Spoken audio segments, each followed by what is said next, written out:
Welcome to the audiobook channel. If you're new here, thanks for stopping by. And if you've been around a while, you know the drill. This channel is free. And if you want to hear more books like the one you're about to dive into, make sure to hit that subscribe button. It costs you nothing, but it helps keep this channel alive and well so I can keep bringing you magic, snark, and enough mayhem to keep you entertained.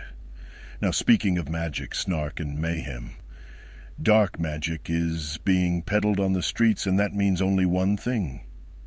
The brethren have called in Hex. This time, though, they might have bitten off more than they can chew, with Werebears, fey princes, and even the Russian mafia gunning for Hex and his partner, Vusi. You'd think they'd fold. But nah. Hex doesn't lay down for anyone. So now all these fools are probably wishing they'd stayed home with a warm mug of cocoa, because Hex is on the warpath. And this time, he's seriously pissed off.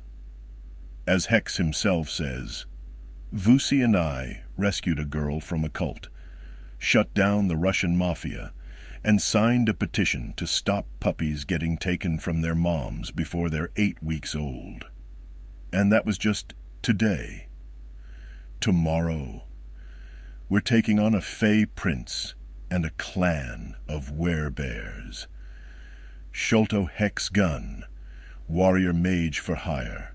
Let's get started. Hex, Book 3, Dark Magic, an urban fantasy series. Written by Craig Zerf, narrated by Chance Hartman.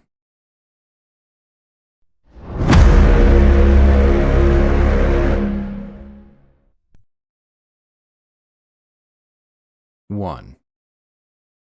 Pastor Graham Ryder had never been to seminary school, nor Bible college, divinity school, or any theological education facility. Instead, he had learned his religion through his exposure to the many and varied churches, religious movements, and cults that his mama had frequented. At the age of 37, he had started his own church, the Holy Righteous Church of the Forever Family. Now, 10 years later, Pastor Ryder was a multimillionaire with a fleet of stretch limousines and 2 of his own private aircraft. But he was still as hands-on as he had been in the very beginning, because he loved his work, especially the salting of any new recruits. And this, the latest crop of supplicants, were most especially promising, what with over 70% of them being young females, and not too shabby-looking neither. So it was, as the sun rose on a new day of our Lord, Pastor Ryder strode amongst the fresh flock, his ceremonial robes of gold contrasting sharply with the nakedness of the supplicants. The newcomers, or lambs as they were designated, had not yet earned the right to be clothed. Their sin was to remain uncovered until Pastor Ryder had pronounced them worthy of being shielded. As he walked through the ranks of the 22 lambs, his riding crop was in constant use, for he could see sin wherever it was, and sin must always be punished. So the crop swung fast and hard, leaving welts on the sinner's nakedness, chastising them, disciplining them, teaching them. Emma Dawson had joined the cult only 2 days before, leaving her home and following a group of church members who had come to New York on a recruitment drive. She had left a note for her parents telling them that she was safe and where she had gone. Then she had packed a small valise and left on the church bus with the other new supplicants. And now she was a lamb, living in the compound in an encampment a few miles outside of a small town called Tomahawk in Nebraska. She tensed as the pastor got closer, waiting to feel the burn of his whip as he walked past. But she was both pleased and surprised to find that he had spared her punishment. Obviously, he had deemed her unsullied by sin. Emma glanced left and right and noticed that a few of the other lambs had also been given a pass on the corporal punishment. Perhaps, if she had been a little older than her 18 years, and possibly a little shrewder and more cynical, she might have noticed that only the ugly and the overweight were considered sinners. The 3 young, attractive females and 2 handsome males in the group were deemed to be sin-free, and thus their skin remained unblemished by the whip. after half an hour of prayer and contemplation, Pastor Ryder dismissed the group of lambs, apart from Emma, who he called to one side. She prostrated herself before him, as she had been instructed to do when she had arrived. "Greetings, my child," he said. "Please, stand and follow me." Emma did as she was instructed, and she stood and followed the pastor as he walked to his private office, flanked by two of his assistants. As per the rules, Emma stood straight, shoulders back and hands clasped behind her back. Lambs were not permitted to make any attempt to cover their nakedness with their hands. It was the Lord's job to protect their sin, not their own. And until Pastor Ryder had declared them to be initiates, one step up from lambs, they were to allow all to see their shame, the seat of their sin, their wanton nakedness. The pastor led Emma into his office. Unlike the Spartan quarters that the lambs, initiates, and acolytes were ensconced in, the pastor's surroundings were nothing short of palatial. Thick pile wool carpets covered the floors, tapestries adorned the walls, and original oils hung in spotlighted alcoves. He instructed Emma to stand in the middle of his office while his assistants fetched a bowl of water and a cloth. "I am impressed with your virtue and devotion," said the pastor, "and as such, I feel that even though you are new to the fold, I am going to grant you the rank of initiate." Emma smiled. "Thank you, Pastor," she said. The pastor smiled back, exposing his blindingly white, perfect teeth that seemed just slightly too large for his mouth. "And as a reward, my dear," he continued, "I shall personally wash the final sins from your body." With that said, Pastor Ryder proceeded to wet the cloth and rub it gently all over Emma's naked body. And even though she knew it was a sin, Emma could not help but feel a small frisson of pride. Although, to be honest, her feeling of joy was slightly tempered with some concern for the pastor. In fact, she started to wonder if perhaps he had eaten something that disagreed with him, because as he wiped away at her with his cloth, his breathing started to rasp in his chest, and his face grew redder and redder, whilst he started to sweat profusely. Until finally, with a last initiate wipe of his cloth, he shuddered and bent over, clutching at his stomach as he made a slight squealing noise, like a little piglet complaining to its mother. As he did so, the two assistants led Emma away, taking her back to the dormitory, where they issued her with a rough-woven smock, her uniform as a new initiate. She thanked them as they left, and she hoped that the pastor would recover from whatever was ailing him. "Poor man," she thought, "so devout, so pious, so sincerely moral." She truly was blessed to be in such virtuous company.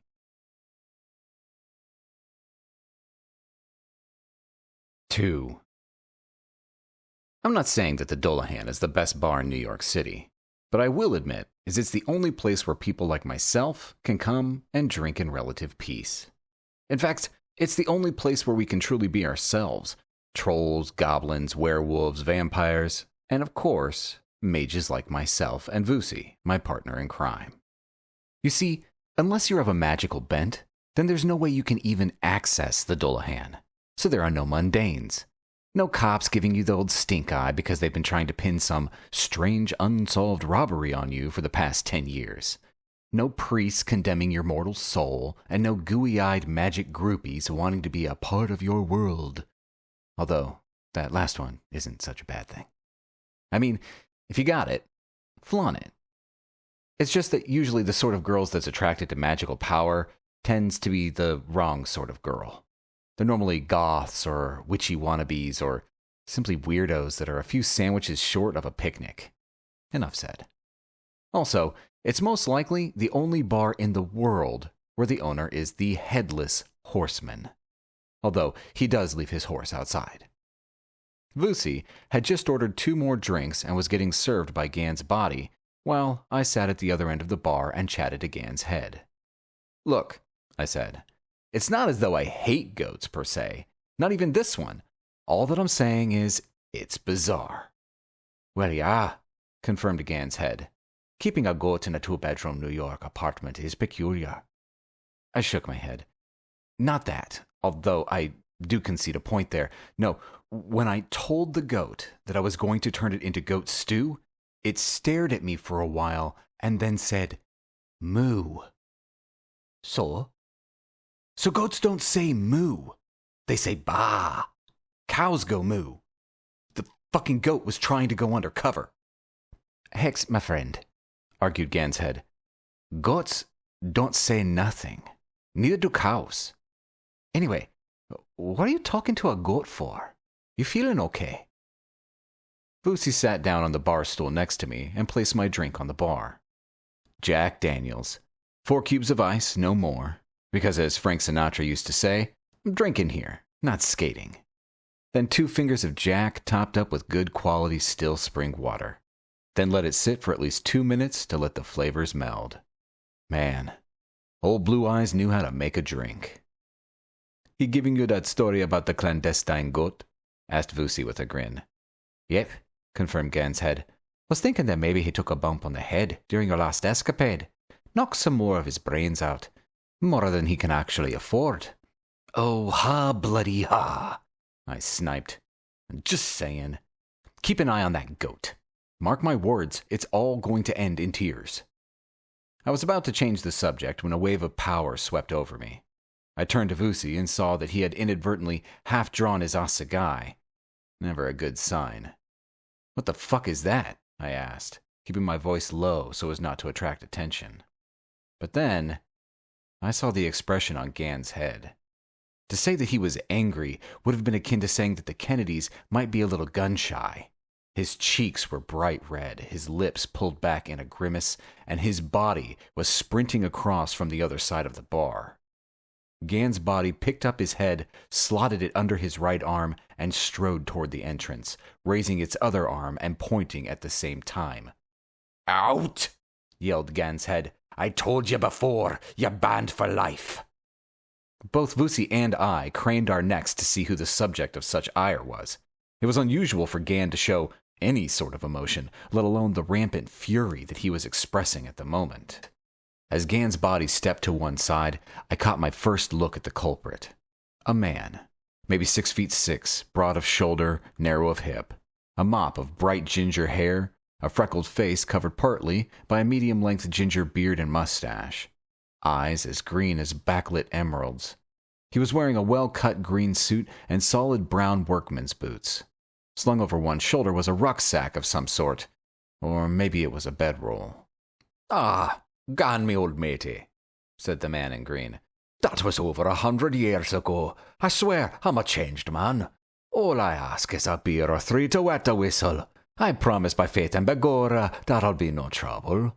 That's what you said last time, you drunken Irish sook, yelled Gan's head, while his body waved a cocked fist at the newcomer. The Irishman put his hand in his trouser pocket, pulled something out, and handed it to Gan. The barman's body snatched at it, and just before he secreted it away, I caught a glimpse of gold. A coin the size of an American gold eagle. 1 troy ounce. Probably worth well in excess of $1,000, maybe even 2. Okay, said Gan's head, obviously mollified by the large lump of bullion that had exchanged hands. You can drink, but you put 1 foot out of line and you're banned again for another 100 years. I'll be thanking you dearly then, said the Irishman.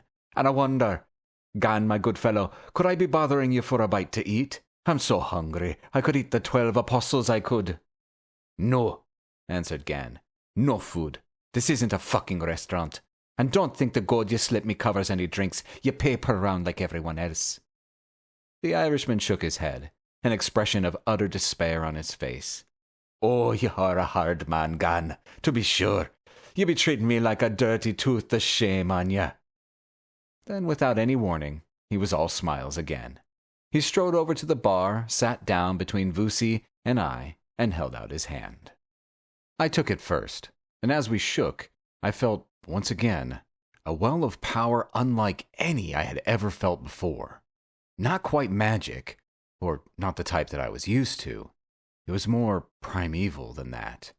Earthy, ancient, almost druidic, apart from the fact that the druids were no more. Greetings, he said. I be Caden Moriarty, Poet, rabble-rouser, drinker, and admirer of fine women. Who be you? Hex, I informed him. And that's Vusi. Caden turned and shook Vusi's hand after mine. I could see by my friend's expression that he had also clocked something strange about this Irishman. Best we both tread lightly until we knew more about him, I thought. Because I have always maintained, just because you're paranoid doesn't mean they're not out to get you. Caden gestured towards Gan. "Barkeep," he shouted. "How about a bit of service here? You'd think I didn't have a mouth on me the way you begrudging me a drink. I'll have a pint of Guinness and 2 Jameson whiskey chasers, and bring these gentlemen whatever it is they fancy." And with that, he flicked another gold coin at Gan, whose body snatched it out of the air and disappeared it neatly and without comment. Moments later, the drinks arrived, courtesy of Gan's body. But I noted that his head was giving the Irishman a wide berth. Caden toasted us.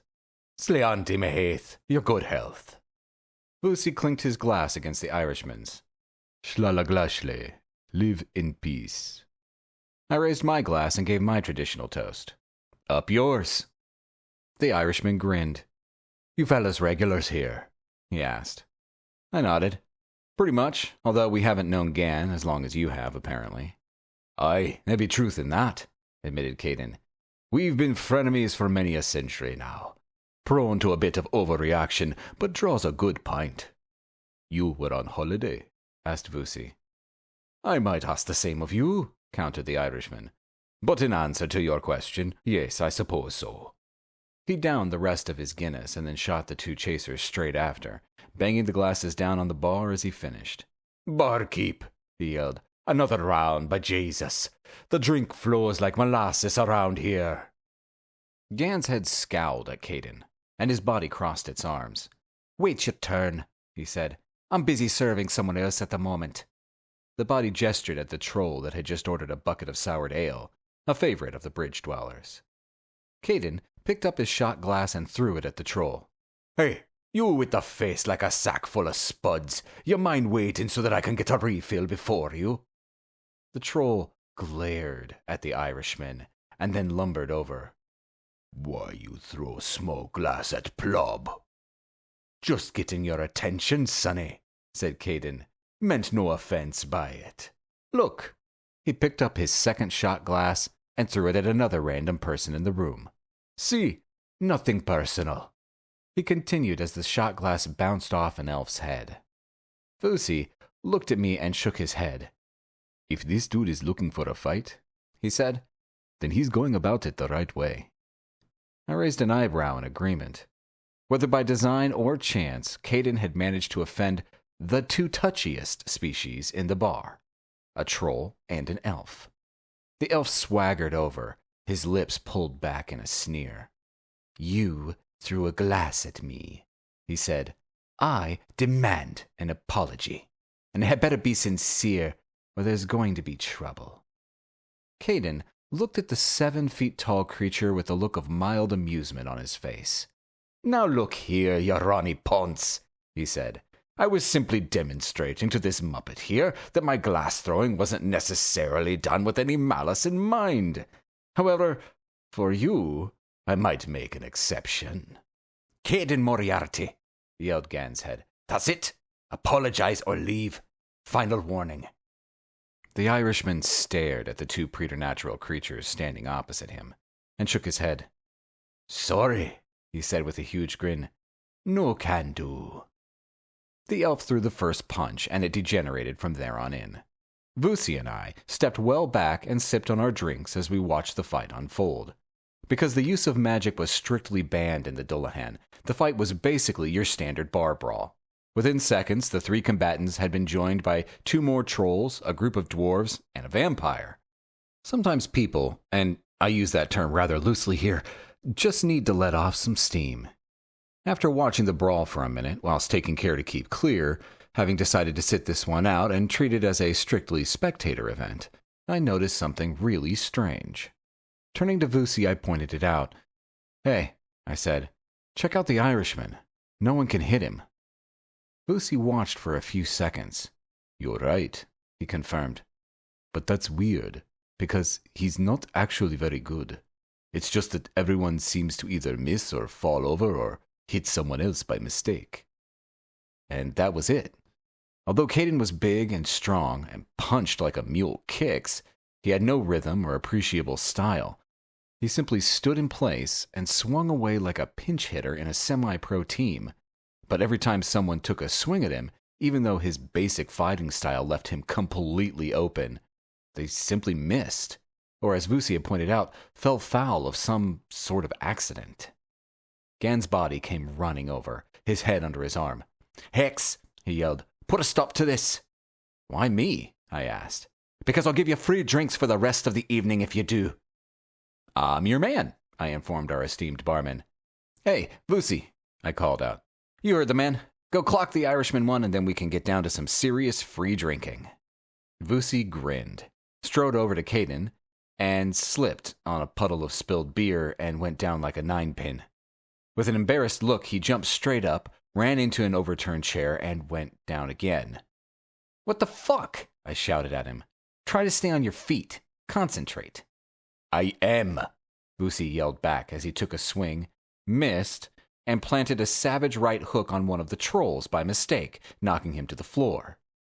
I turned again. "Right," I said. "What aren't you telling me?" His head had the decency to look sheepish. "Sorry," he apologized. "Caden Moriarty, he's actually a leprechaun." "Bullshit," I responded. "He's 6'6". So I thought leprechauns were little fellows, like garden gnomes." Gan's head snorted. "Pah, show us what you know. Trust me, he's a leprechaun, and a famous one at that." "And what has that got to do with the fact that no one seems to be able to hit the SOB?" I asked. "The luck of the Irish," explained Gan's head. "He warps reality around himself, does it without even meaning to. He's simply too lucky to be hit." It all fell into place as Gan's head explained. The green outfit, the mischievous manner, the gold. Nevertheless, if I wanted an evening of free alcohol, then I had better think of something before the brawl escalated to the point that it started to destroy the bar. "You got a pack of cards?" I asked Gan's head. "Sure, why?" "Don't ask, just grab it for me." He dashed behind the bar and came back with a pack. I took it, gave a quick shuffle, then carefully walked over to the battling leprechaun. As soon as I was a couple of feet away, I took the pack and flipped all of the cards into the air over his head. As I did so, I could actually see the area around the Irishman warp and shimmer as his luck grabbed the cards and started organizing them in mid-air, sorting them into winning hands, 4 aces, a full house, queens over jacks, a running flush. Because cards are the mother of all luck, the very epitome of the goddess Fortuna. If Lady Luck were a person, then playing cards would be her children. Impossible for her to ignore. And while the cards siphoned off huge quantities of Caden's luck, it left just enough space for me to slip in and deck him with a short, sharp right hook. He went down like a bolt-shot hog. After that, it was simply a matter of Vusi and I putting an end to the brawl by threatening a combination of violence and the prospect of being banned from the bar. Mere minutes later, the two of us were enjoying the first of our free drinks, while Caden Moriarty lay snoring on the floor, out for the count. As it happened, when Caden came to, he managed to convince Gan to let him stay by appealing to the headless horseman's well-honed sense of avarice and handing over a pile of gold coins that would have been sufficient to restock the bar 10 times over. And when he found out that I was the one who had knocked him unconscious, there were no hard feelings. In fact, he was suitably impressed, informing all who would listen that Sholto Gunn was the first person to lay a fist on him in over 300 years. A fact that did little harm to my already stellar rep.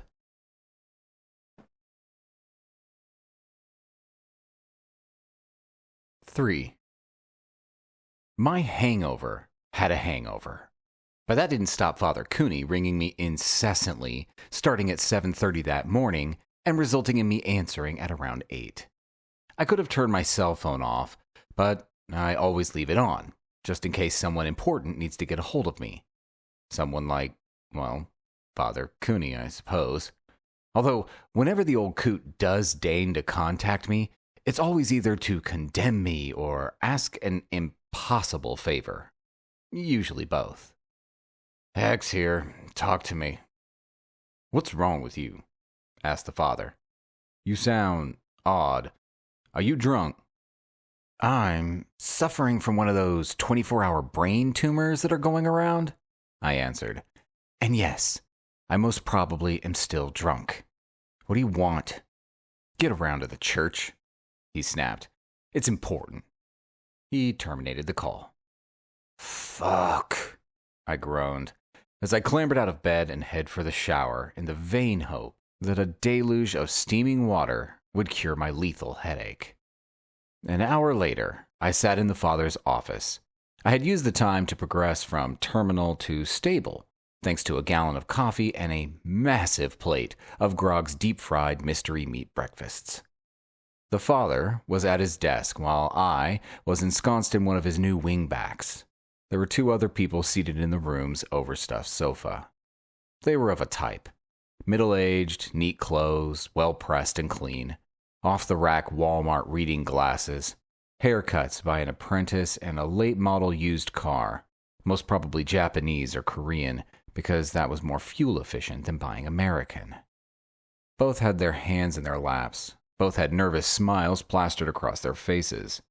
Both smelled of Dove soap and desperation in equal measures. Hex, said Father Cooney. This is Mr. and Mrs. Dawson. They are both members of my flock. They nodded a greeting at me, their heads bobbing in time like 2 synchronized dashboard dogs. The Dawsons came to me because they have lost their daughter, Emma. I raised an eyebrow. You mean lost as in passed away? Father Cooney shook his head. No, as in gone away. I shrugged and decided to nip this in the bud right from the outset. Sholto Gun wasn't no child retrieval service, nor did I hunt down runaways, too far below my pay grade. Go to the cops or the FBI, I advised, not sure how I can help. The Dawsons' faces fell in unison. 2 mimes doing a synchronized sad routine. The problem is, Emma has just turned 18, said Father Cooney. So legally, she can't be classed as a runaway, only as missing. And you and I both know that is just another way of saying no one is going to look for her. And anyway, we know where she is. Well, there you go, I said as I stood up. Problem solved. Glad I could be of assistance. Sit back down, snapped Cooney. And in a purely Pavlovian response, I sat back down without thinking. Years of obedience were hard to break. Stop being so obtuse, Hex, said the father. Now, listen up. Emma disappeared 2 days ago. She left a message saying she had gone off with a busload of recruits and had joined the Church of the Forever Family. Happy days and hallelujah, I chimed in. She's with a group of God-fearing people. No worries. Cooney glared at me. They are not God-fearing people, Hex, he said. They are a cult. One man's cult, I argued. The father shook his head vehemently. No, Hex, do not try to make light of this. The Church of the Forever Family are secretive, exclusive, and authoritarian. Their leader, Mr. Graham Ryder, claims to be a direct descendant of Jesus. He demands total obedience from his followers, to the point that he punishes disobedience by denying food, clothing, and shelter. Beatings are common, and there is anecdotal proof of deviant and humiliating sexual practices. Sounds like my kind of party, I thought to myself. Sounds terrible, I said aloud. Cooney stared daggers at me. What? I asked in my most innocent of voices. I need you to find Emma and bring her home, instructed the father. The usual payment? I asked. Of course, agreed Father Cooney. Fuck, I cussed under my breath. That meant I was doing another job for nothing. Bloody skinflint. Okay, fine. Give me the details. Vusi and I will set off tomorrow. Today, demanded Cooney. I nodded. No use arguing. I knew when I was beat. Got a photo? The father handed over an envelope. Photo, address, and all relevant information. I stood up and nodded my goodbyes to the father. Then I turned to the parents. "Don't worry," I told them, giving them the full knight in shining armor smile. "I'll have your Betty back with you before you can say another 10 Hail Marys." "Emma," corrected Cooney. "Whatever," I responded. Then I left the room quickly before he could tell me off again. 4. The congregation knelt before Pastor Ryder, some dressed in their new initiate's smocks, others in their finer acolytes' tunics, but most still naked, full of sin, unwashed by the pastor's ceremonial hand. Emma had risen particularly early in order to garner a place near the front of the congregation, and as she knelt in front of him, her face shone with her devotion and her commitment. Standing at the right hand of the pastor was a man that she had been introduced to the morning before. He went by the moniker of the Shepherd, and he was the scariest man that she had ever met. 5'10", built like he was put together out of strips of leather and steel reinforcing rods, black hair hacked close to his skull, beard that reached to his chest, eyes of the darkest onyx, devoid of any emotion apart from an overriding zeal, a fanaticism that shone from them every time he looked upon the pastor. The flock had been called to worship for a special reason. Today, Pastor Ryder was to perform a miracle. In front of their very eyes, Emma welled up with joy at the prospect of such a privilege, and to think, only 2 days ago, she was a rudderless teenager living with her overbearing parents and being forced to conform to their dated and outmoded thoughts and mores. The Lord truly does move in mysterious ways. The atmosphere in the gathering was as tense as a Super Bowl final, as a man in a wheelchair was lifted onto the stage and placed in front of the most holy Pastor Ryder. The pastor smiled benignly down at the crippled man. He was in his mid-20s, red hair, pale skin, and gap-toothed, his legs covered by a checkered blanket. He smiled back, hesitantly. His nerves had all the attention plainly apparent. Pastor Ryder whipped off the blanket to expose the red-headed man's withered legs, both atrophied through lack of use. Then the pastor began to pray, but not in English. Instead, he prayed in Enochian, the language of the angels as recorded in the journals of John Dee in 16th century England. "Gednag ampa," he beseeched. "Palgon sef, palgon sef." Flecks of foam formed at the corners of his mouth, and his eyes rolled back in their sockets as the Holy Spirit took him. Then, with a final shout-out to the big man, Pastor Ryder grasped the cripple by his shoulders and pulled him from the wheelchair. "Walk," he commanded. "By the power of Christ I command it." And the young man took a shaky step forward. The congregation broke into tumultuous applause, cheering and shouting hallelujah on high. But their approbation and ovation proved premature, for as he took the next step, his knee dislocated with an audible pop, as the wasted muscle could not come close to supporting the strain placed on it. The crippled man went down like a head-shot meerkat. The applause and attestation came to an abrupt halt as the miracle rudely turned into a public example of an absolute failure of the same. Silence stretched out for almost 10 full seconds, save for the painful moaning of the downed red-haired man. Then Pastor Ryder cried out at the top of his voice, "Sinner!" He pointed a shaking finger at the unfortunate, miracle-averse crippled man.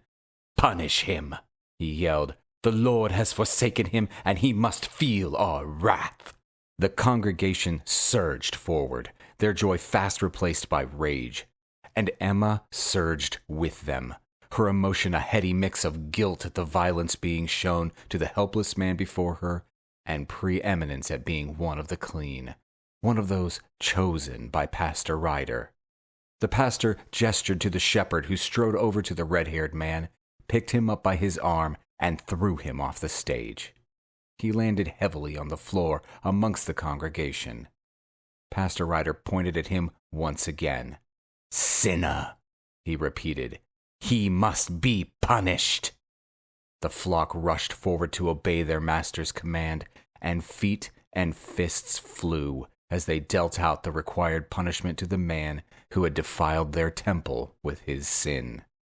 And although a part of Emma knew that it was wrong, she joined in, for she was clean and wanted to show her piety by helping to kick the crap out of a helpless, crippled man who had the temerity not to be cured by divine providence. On the stage, the pastor took the shepherd to one side. "What the fuck was that?" he inquired. "I thought you said he would be able to take a couple of steps." The shepherd looked shamefaced. "Sorry, Pastor," he replied. "We shot him up with painkillers and enough speed to dope a racehorse. We had no idea that the joint would pop like that." 2 steps, hissed the pastor. "That's all I asked of you. 2 fucking steps, and you couldn't even get that right? Now fuck off, get out of my sight, and dispose of that piece of shit while you're at it." The shepherd jumped off the stage, pushing his way through the flock who were still beating and kicking. He leaned down, picked up the lifeless body of the man who had sought a miracle, threw it over his shoulder, and left. On stage, the pastor raised his hands.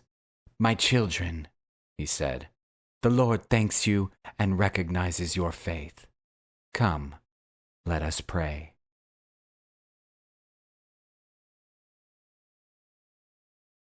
"5. I nudged Vusi in the ribs. "Road trip." He let out an audible sigh. "Great," he said. 30 hours in a small metal coffin with nothing to look at but miles and miles of fuck all, and nothing to listen to but 80s music or your snark." "I like 80s music," I said. "The synth is a severely underrated instrument, and there's tons of stuff to see." "Like what?" "In Indiana, we can see the Big Peach. In Illinois, we can see that giant statue of Lincoln without his beard. And in Nebraska, we can visit the grave of Andy the Footless Goose." Vusi stared at me for a few seconds, and then shook his head. "Man, please just kill me now." "Really? There's just no pleasing some people." I'd been driving for 15 hours straight, and felt like gouging out my own eyeballs merely to relieve the boredom. Man, I'd forgotten how tedious these long trips can be when you're driving. Vusi chuckled. "Told you that we should have flown." "No way," I objected, not willing to let on that he had been correct. "We're living the dream, dude. Seeing the country, taking in the sights, awesome stuff." Vusi grinned, not fooled in the slightest. "Look." He pointed at a roadside billboard. "In 22 miles there's the world's biggest ball of paint. Maybe we should stop and take a look." I decided that I would avoid his puerile attempts at goading me by simply ignoring him completely. A few minutes later, he poked my shoulder. "Check that out," he said, his voice brimming with over-the-top fake enthusiasm. 15 more miles and we can see that grain silo that's been painted to look like a minion. Can we, please, please, please?" "Fuck off," I grunted. "Okay, I get it. Vusi was right and Hex was wrong. We should have flown. Now why don't I pull over and you can do some of the driving?" He shook his head. "No, sorry. I think I'll catch a few Z's instead. Wake me up when we get somewhere." I kept driving until sleep threatened to overcome me. Needless to say, Vusi's loud snoring did nothing to enhance my foul mood. Eventually, I saw a sign for a roadside motel, the Adam's Apple. I pulled in and shook Vusi awake. "Come on," I said. "I'm beat. Let's get a couple of rooms, hit the sack, and start afresh tomorrow." We carried our baggage into the reception area, and I approached the dude sitting behind the counter. Big man. Check shirt, unlit pipe, sweat rolling off him like he was living in his own personal steam room. "Couple of rooms, please." He looked at me like I had just asked him for the nuclear launch codes, his face an almost comical expression of befuddlement. For a few brief seconds, I wondered if I had in fact addressed him in Sanskrit as opposed to good old American English. 2 rooms? I repeated, talking slowly to make sure that I was understood. He shook his head, distributing a fair amount of sweat in a circle around him. "It's the Hog Callers Convention," he said, like that meant anything to a New York boy and his South African companion. "Cool," I responded. "Could we have a couple of rooms? Hog calling not being high up on our list of priorities at the moment." "Sorry, sir," he said. "No rooms available during the Hog Calling Convention. Everyone be booked up for miles round." "Excellent," snapped Vusi. "Of course there's no rooms. Why would there be?" "Are you sure?" I asked. The fat dude shook his head again. "Nothing, sir." "What if we kill a couple of guests?" asked Vusi. "Could we have their rooms?" The receptionist just looked at Vusi like he was insane, and then shook his head once more. "Come on," I said to Vusi. "Let's sleep in the car. We'll be fine." The Zulu glared at me, and we went back to the Porsche, which, although it was a beast on the road, was less than comfortable as a form of overnight accommodation. The next morning we set off at sunrise, not even bothering to get breakfast, both of us vying for the prize as to who could wield the silkiest expression for the longest. Yeah, road trip. Fan-fucking-tastic.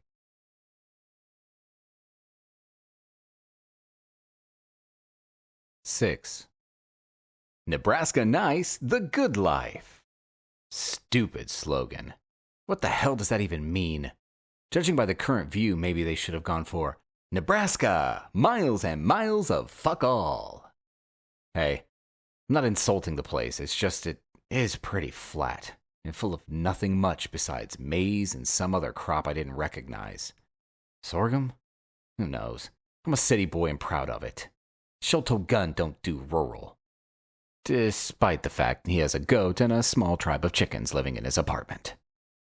We had left the beaten track and were now grinding down along a narrow road made up of potholes and asphalt in equal parts. Neither of our moods had gotten any better, and the kidney-jarring ride wasn't doing anything to help matters.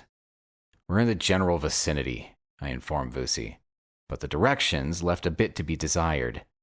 Basically, it says get to here and then ask around. I saw a signpost up ahead that read Tomahawk, 2 miles. And figured it would be as good a place as any to do a bit of recce and get some clearer info on where the Church of Forever Family might be. A few minutes later, we cruised into the town. If you looked in a dictionary under inbred redneck community, it would most likely say, see Tomahawk. A single street made up of the same mix of pothole and asphalt we had been driving on for the last couple of hours.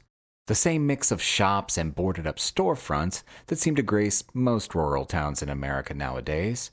Mom and pop, guns and ammo, barbers, hardware, outfitters, hotel and bar, another guns and ammo, but this one also sold fishing gear, large sheriff's office, and a church. An old lady sat in a rocking chair outside the mom and pop store, and a red-faced, overweight sheriff stood in the doorway of his building, mopping his sweat-drenched face with a handkerchief the size of a bedsheet. His jaw worked in a wad of chewing tobacco, and every now and then he would eject a stream of red-brown liquid at the dirt sidewalk. There was even a couple of horses tied up outside the hotel. Someone ought to call the cliché police and tell them that there was a town in need of its attention. Stat. "Sheriff, Baba, or old lady in rocking chair?" asked Vusi. "I suppose we should ask the sheriff," I answered. "I reckon they can get a bit touchy in these little towns. He might take umbrage at us poking our noses into things without giving him a head up first." "Good call," agreed Vusi. I pulled the Porsche up near the sheriff's building, and Vusi and I got out and approached the lawman. "Good morning, Sheriff," I greeted. The lawman didn't answer. Instead, he simply stood and squinted at us like we were 2 ambulatory pieces of dog shit. "I wonder if you could give us some advice," I tried again. He spat a blob of backy juice at my feet, narrowly missing my handmade Chelsea boots. "Yeah," he drawled. "I can give you some advice, for sure. get back in your girly foreign car and get the hell out of my town. We don't take kindly to drifters in Tomahawk." "Wow, inbred much," mumbled Vusi under his breath. The sheriff glared at the Zulu. "What do you say, boy?"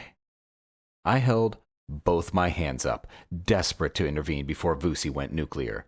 "Sorry, Sheriff," I said. "Seems that there's been a misunderstanding. We were just about to leave."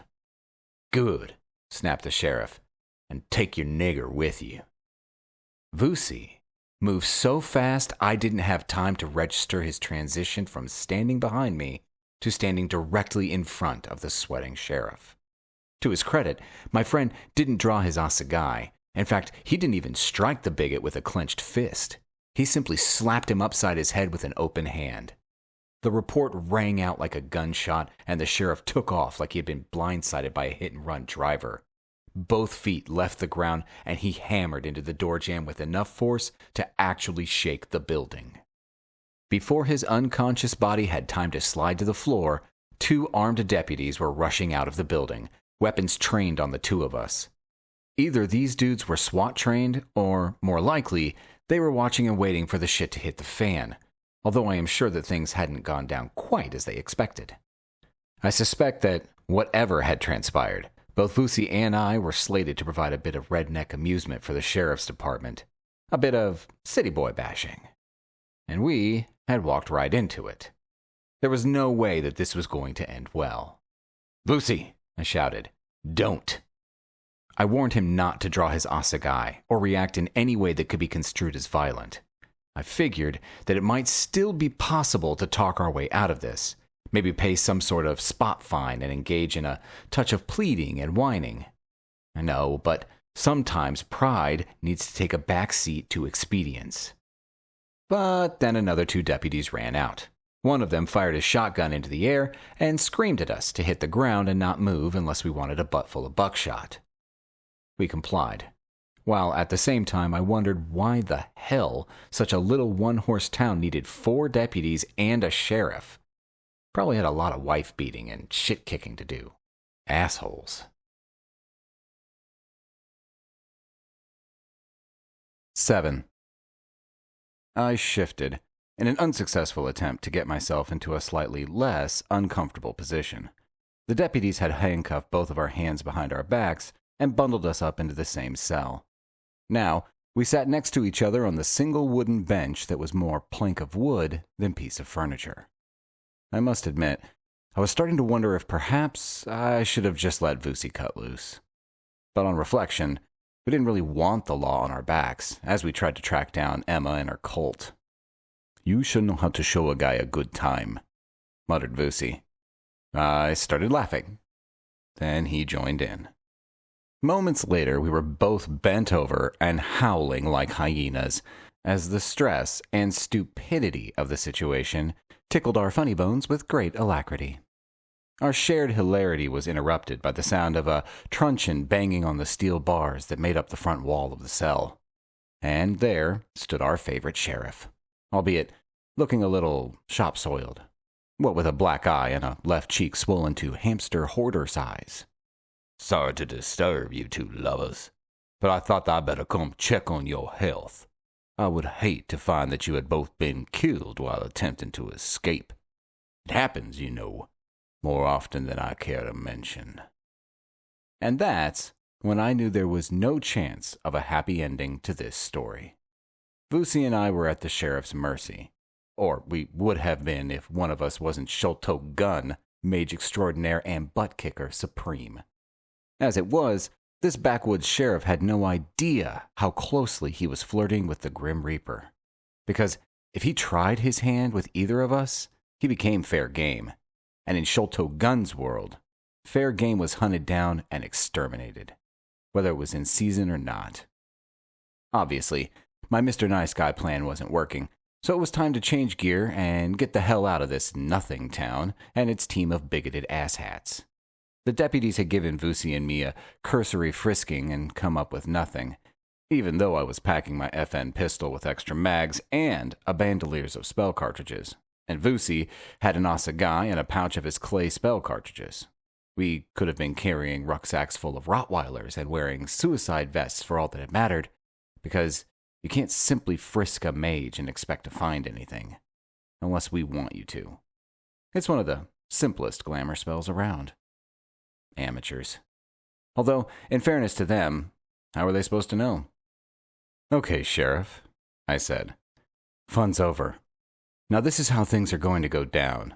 You let us out of these cells, take these stupid handcuffs off, tell us what we want to know, and then let us proceed on our way.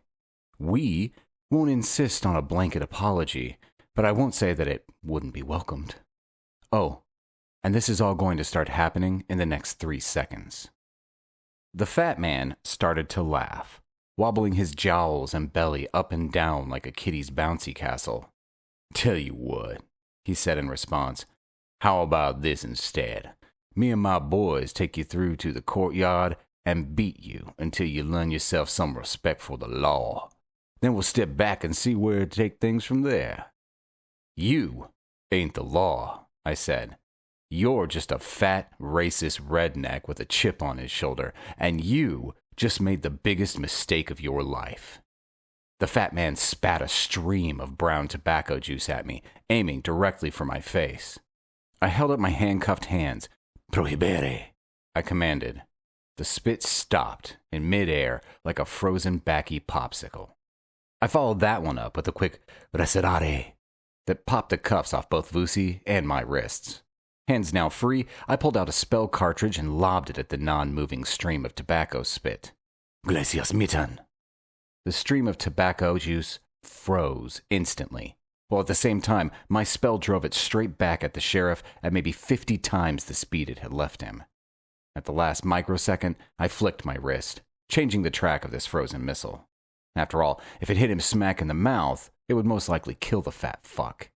Instead, I knocked it down into the side. The jagged shard of filthy ice punched through the sheriff's shoulder like a lance, piercing flesh and breaking bone. As it did, I released the spell, and the missile returned to its original spitty consistency. Now the sheriff had a fucked up shoulder and a large tobacco stain on his shirt. Which wasn't a problem, however, as the blood from his wound would soon cover it. Vusi tossed one of his spell cartridges in the air. Umlilo. A shaft of fire leapt from his fingers and scythed across the room, blowing the cell door off its substantial hinges and flinging it into the far wall. Then he stepped through, drawing his assegai as he did. No, I shouted. No killing. He called me a... I know, I responded. And now he's got a massive hole in his shoulder and a broken arm. No killing, I repeated. Vusi glared down at the fallen sheriff, who looked back at him like he was staring at his every childhood nightmare come to life, his face a rictus mask of pure terror. Vusi reversed his assegai and used the butt, smashing it down at the sheriff, striking his uninjured shoulder. The sound of the bone shattering was easily audible, even over the sheriff's scream of agony. Now he's got 2 broken arms, said Vusi coldly. I nodded. Fair enough. The sound of a shotgun being racked focused my attention on the 2 deputies who had just come running through the door. I hit them with a spell cartridge. Glacias tempestas! A storm of golf ball-sized hailstones hammered into them, knocking them down and putting them out for the foreseeable future. They would be fine, albeit with a couple of hefty cases of concussion. Nothing permanent, I hoped. Vusi ran through the door to the holding area, and I heard him shout a spell command. There was a sound of breaking furniture and squealing deputies, and then he walked back into the room. Put them down with a cyclone, and use some air bonds to restrain them, he informed me. Cool. I walked over to the sheriff, who flinched as I approached. What are you? He asked, his voice rough with fear. I'm a wizard, I said, and so is my friend. He shook his head. No, he said. Wizards aren't real. This ain't no Harry Potter town. Yeah, I agreed. You're right. We're just 2 normal dudes. Well, then how'd you do all that magic shit? He asked. There's no way any normal dude could do that stuff. Man, I responded, I can see you're too quick. You got me. I admit, we're both wizards. Happy now? The sheriff looked baffled as he hoisted himself merrily on his own petard. Moron. Right, sheriff, I continued. The Church of the Forever Family. Where is it? You won't get away with this, sniveled the fat man. Actually, I said, we will. The whereabouts of the church. Now. Leave town. Head east. There's only one road. At the 6-mile mark, there's a big wooden cross next to the road, painted white. Take the turning after the cross, and that's it. Why? What are you going to do with them? Not your concern. I turned to Vusi. What now? I asked. How are we going to shut this lot up? Kill them all. Torch the building, raze the town to the ground, salt the earth, and bury all the bodies. The sheriff almost fainted in shock at Vusi's suggestion, while I struggled to keep a straight face as I pretended to seriously contemplate my friend's casual recommendation to commit some serious genocide. It's workable, I said, but clumsy. We won't talk, pleaded the sheriff. I swear, not a sound. I shook my head. As much as I'd like to trust you, Sheriff, no can do. Mind wipe? Asked Vusi. I nodded. Mind wipe. Do you want to do the honors? The Zulu nodded. Yep. There's actually something that I'd like to try. It should work. If not, it'll leave them all brain dead, but I'm willing to risk it. That's mighty big of you, I noted. Well, you know me, said Vusi. I'm all heart. He took 3 cartridges out of his pouch and rolled them around in his hand, drawing in breath and concentrating. Then he tossed them into the air and spoke his command. Makapone izinkawu. Tendrils of green light suffused the room, snaking towards the sheriff and his deputies. Then the vines of green light disappeared, flowing into the subjects' noses, ears, and mouths. Seconds later, the men were all soundly asleep. Even the ones who had been knocked unconscious from the hailstorm looked more like they were slumbering, as opposed to being simply insensible. Vusi grinned. Done. What? If that worked, and I'm pretty sure that it did, when this lot wake up, they're going to remember being attacked by a troop of monkeys. No city boys with foreign cars, no mages, just monkeys. Ook, ook, eek, etc. I was impressed. Really? That is some seriously deft mind control, dude. Sure is, said Vusi. If it works. Of course, they may all wake up believing that they're a troop of monkeys, but hopefully not. Come on, let's get out of this shithole. I followed Vusi out, stopping briefly to give the sheriff a final goodbye kicking. Fucking asshat. 8. The sun was beginning to set as we neared the grounds of the Church of the Forever Family. I pulled the Porsche off the road and parked behind a small copse of trees and brush. It wasn't that well camouflaged, so I cast a small glamour on it as well. Then we loaded up. I loaded up a fanny pack with energy bars and water. On my webbing, I mounted my shoulder holster, FN pistol, and 2 full extra magazines. Also, a small, powerful pair of Zeiss binoculars. I didn't need them to have night vision, as it was a very simple spell to get them to collect available light and to enable them to see in the dark. Better than even the top military equipment. As usual, Vusi brought his assegai and nothing else. I'm not sharing my water or my food, I told him. He shrugged. It matters not, he said disdainfully. A real man can survive off the land for an indeterminate amount of time. That might be so, I answered, but you do it by stealing my water and energy bars. Each to their own, said Vusi, not even slightly ashamed. I gather my sustenance where I can find it. Asshole, I mumbled, as I opened my fanny pack and loaded in another 2 bottles of water and a handful of energy bars for him. We set off on foot, heading for the cult compound. 20 minutes later, we were concealed in a small depression on top of a fold in the land that overlooked the encampment. The fenced-in area was huge, incorporating crops, vegetable gardens, and what looked like a piggery, as well as living quarters. 2 rows of military surplus Quonset huts. You know, the ones that look like a big tube cut in half and laid down like a child's toy.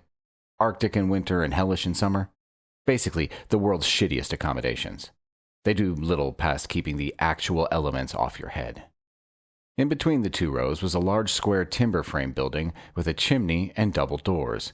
I assumed that was most likely the communal building. Canteen, laundry, that sort of thing. And at the far end of the compound, as far away as was possible from the piggery, screened with a light hedge and a series of fences, a large, rambling ranch-style house. Not a palace by any means, but definitely large enough for an extended family of at least 20 people to live in quite comfortably. Or maybe just one dystopic cult leader who liked a lot of room for his stuff. A couple of people were still working in the fields, although they were fast running out of usable light. But the bulk of the inhabitants were massing in front of an open-air stage that was well lit by spotlights. "Most of these dudes are naked," said Vusi, a note of disbelief in his voice. I grinned. "Yeah," I said, noting the preponderance of nubile young girls in the crowd. "This is my kind of religion." Then a man appeared, walking out from the double doors on the main building. He wore golden robes and carried a vicious-looking crop or short whip. As he strode through the crowd, approaching the stage, all knelt before him. Some he acknowledged with a nod, others with a soft hand running through their hair or across an exposed breast or buttock. Others got the whip. Hard, savage blows that drew instant blood. "Still your type of religion?" whispered Vusi. I shook my head. "I'm already suffering a crisis of faith," I admitted. "Fickle," replied Vusi. "That's the problem with the youth of today. I blame MTV." We both chuckled under our breath, keeping quiet. I took out the binoculars and scoped the perimeter. 4 guard towers, I said. 1 guard in each, looks like shotguns only. No heavy ordnance, small battery-powered lights, no worries there. "Another 3, no, oh, wait, 4 guards inside the perimeter," noted Vusi. "No one looks particularly on edge. I suspect they might be there as much to protect as to keep everyone in line." Another man walked out of the building. Medium height, walked like a cat, a predator. Vusi and I looked at each other at the exact same time. "Interesting," said Vusi. I nodded.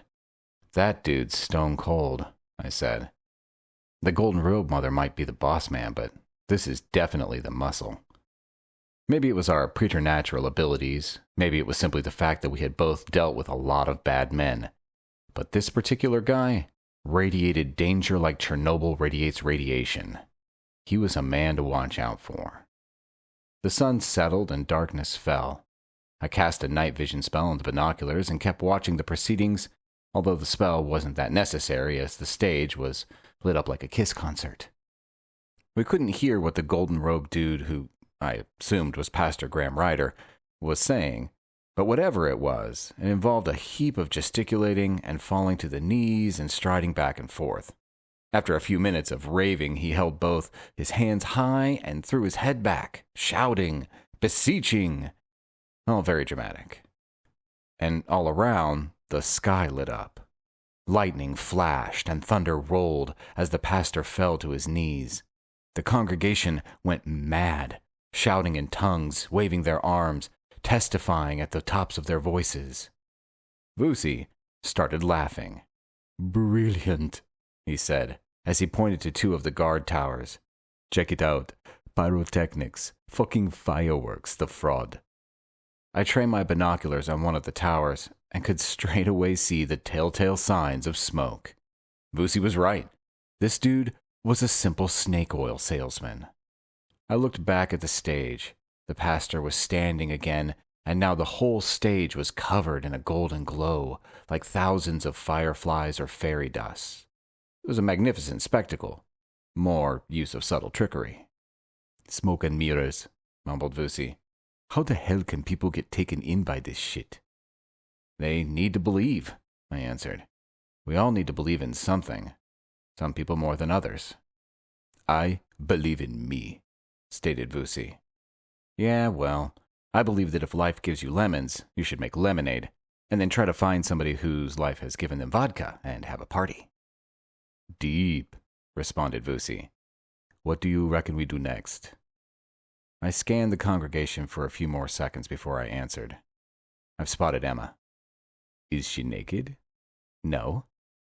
Cool. Whatever. Just asking. I think that we keep track of her, see where she sleeps, then at 3 o'clock or thereabouts, we sneak in and get her out. Okay, agreed Vusi. What if she resists? I'm pretty sure that she won't want to go home. We bind her, pick her up, and take her anyway. And the gods? Same old, I answered. If they get in the way, we fuck up their day. Try not to cause any casualties, but quite frankly, I don't really give a shit. This place disgusts me. At best, these dudes are taking advantage. At worst, they're brainwashing slavers. So, we do what we have to do. That okay with you? Lucy nodded. Happy days. I'll take first watch. 3 o'clock in the morning. The witching hour. Time to kick some ass and take some names. Oh, and kidnap the young girl who left her parents' house of her own free will to live with the nice cult leader. Yeah, when you put it that way, maybe we should just leave her be. But the whole nakedness and beatings and charlatanism convinced me otherwise. I cast a camouflage glamour over us and we headed for the fence. As soon as we got up against the chain link, Vusi took out a spell cartridge. Careful, I whispered unnecessarily. He raised a disdainful eyebrow and continued what he was doing, weaving an air spell that would concentrate an extremely powerful blast of air into a needle-thin jet, allowing him to cut through the chain-link fence. It was a subtle piece of spell work, and he handled it with great aplomb, wielding the air blade like a surgeon. A minute later, we were through the fence and into the compound. Third hut on the left, I whispered. Should we hit them with a sleep spell? Asked Vusi. I thought about it for a few seconds. Sleep spells were notoriously unstable. Fine for knocking out 1 or maybe 2 people, but to hit an entire hut of 20 was questionable. The people closest to the epicenter may slip into a coma if the spell was strong enough to cover the whole room. I decided against it. No, I answered. We increase our camouflage glamour, add a stealth spell, and move slow and careful. Then we bind and gag her with air, carry her out. Lucy nodded as I cast a heavier camo spell and added a touch of stealth to it, deadening the sounds that we made and cutting down our visibility. We became mere shadows in the darkness, ethereal, wraith-like. I was surprised to find that the door to the Quonset hut was locked from the outside with a large brass padlock, but it took only a few seconds to spring it. Locks are particularly susceptible to magic and pose no barriers to even an apprentice mage. It was dark in the hut, but even moonlight penetrated the windows to allow us to see well enough to identify Emma. We ghosted over to her as I took out a spell cartridge. With a flick of my wrist and a whispered command, I bound and gagged her with bonds of air, keeping her thin blanket wrapped around her at the same time. Then Vusi picked her up, and we left. As I stopped to close the door, I noticed it. Something that we had missed in our haste to get inside. A small infrared beam across the doorway. I turned to Vusi. Heads up, I said. We've been made. The searchlights on the guard towers all lit up at the same time and swiveled towards us. And although we were covered by a glamour, the fact that Vusi had a person wrapped in a blanket over his shoulder diluted the spell to the point that it was almost redundant. At the same time, the double doors to the main building banged open, and the pastor and his muscle walked out. The pastor raised his arms and yelled out at us, "Halt in the name of the Lord!" His voice boomed out across the compound, and I realized that he had a personal portable amplifier on him to enhance the volume of his voice. Another clever ploy that made him appear less mortal and more otherworldly. Vusi and I ignored him and ran for the hole in the fence. "Strike them down with holy fire!" commanded the pastor. And a batch of flares exploded from the guard towers and hammered down at us, like blessed balls of fire. Behind us, people were streaming out of the hut that Emma had been in, and I could hear their voicings of wonder and admiration as they witnessed their pastor bring down holy fire on the intruders. Then the guards opened up with their shotguns. "Fuck this for a party," I shouted at Vusi. "No one calls down fake holy fire on Sholto gun and gets away with it." I chucked a couple of spell cartridges into the air and commanded, "Fulgo tempestas!" A storm of lightning arced from tower to tower, incinerating the guards and reducing the structures to burning piles of kindling. I chucked up another one and directed it at the fence. Magmus globus igneus. Okay, I know that was overdoing things a bit, but it had been a long and shitty couple of days, and people were shooting at me. So I was well and truly pissed. A fireball, the size of a Mack truck, barreled towards the fence, exploding on contact and obliterating the entire one side of the compound. Vusi and I ran through the massive breach and disappeared into the night.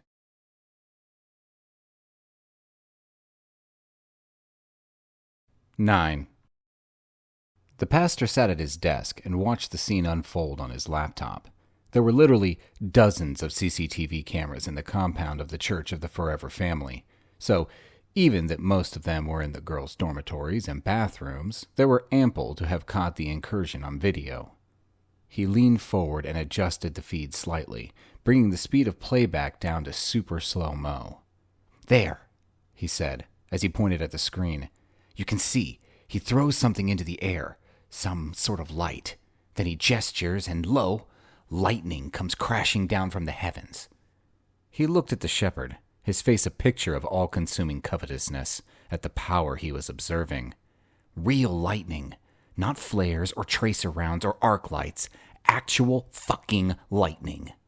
He tapped at the keyboard again, spinning the action forward before he went back to the slow-mo. "And this," he shook his head in amazement, "this is just fucking awesome." The two of them watched as Hex conjured up a massive fireball and launched it at the boundary, reducing the entire east fence to its component parts, viz. Little bits of wire. Pastor Ryder turned to his right-hand man. "I want you to find these men," he said. "I want you to find them and force them to tell you where their power comes from. I know that I'm asking a lot from you, my friend, but imagine what I could achieve with power such as that. It would be like wielding the very hand of God itself. I would be unstoppable." "I shall do as you command, master," answered the shepherd. "For with that power, you will be able to spread the word of the Lord even further." "Yes," nodded the pastor. "Of course. The word of the Lord, obviously. That's why we need this power, the will of the Lord. Take 3 of the guards, whatever equipment you need. Money is no object. Use the company expense account. Spend whatever you need, no limit. Just find the font of their power and bring it to me." The shepherd bowed deeply. "In God's name." Pastor Ryder waved the dark-eyed man away. Yes, God's name. Now go. The clock is running." I was fast beginning to regret taking the air bonds off Emma. Vusi had carried her to the car and bundled her into the back seat. Then I had driven hell for leather until we were well clear of the area. Then I released her bonds. Mistake. She wouldn't shut up.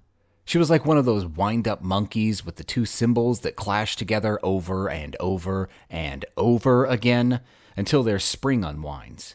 Except instead of the clash of cymbals, it was a religious diatribe featuring the most holy and noble Pastor Graham fucking Ryder, and how he was going to strike the 2 of us down with great vengeance and furious anger.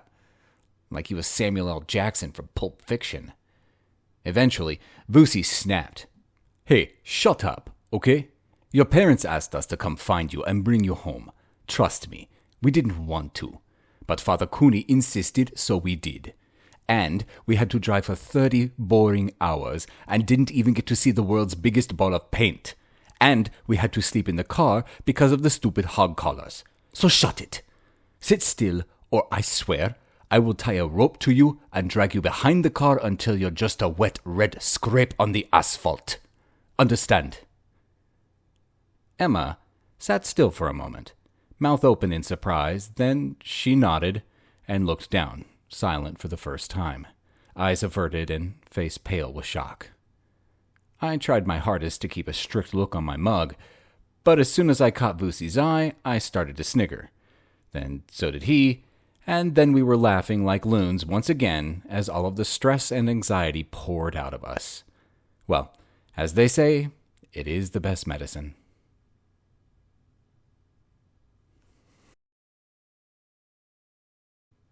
"10. Both of Emma's parents were weeping like we had brought back her body wrapped in a funeral shroud. Man, talk about a shitty homecoming. No wonder the girl ran away. Admittedly, she could have chosen a better destination like Hollywood or Hawaii or even fucking Detroit as opposed to a sexually perverted cultist compound. But still, seeing the way that her parents reacted to things made one contemplate legalizing parricide. To give her due, Emma was also behaving like a complete shit, weeping and wailing and shrinking away from both Vusi and I if we got close to her, like we had physically abused her or something. Unappreciative, manipulative little cunt groupie. Father Cooney fixed the two of us with a questioning glare as Emma told her version of what had transpired. She made Vusi and I sound like a pair of blood-hungry psychopaths who had appeared out of the night and attacked a bunch of people who were peacefully conducting their evening prayers.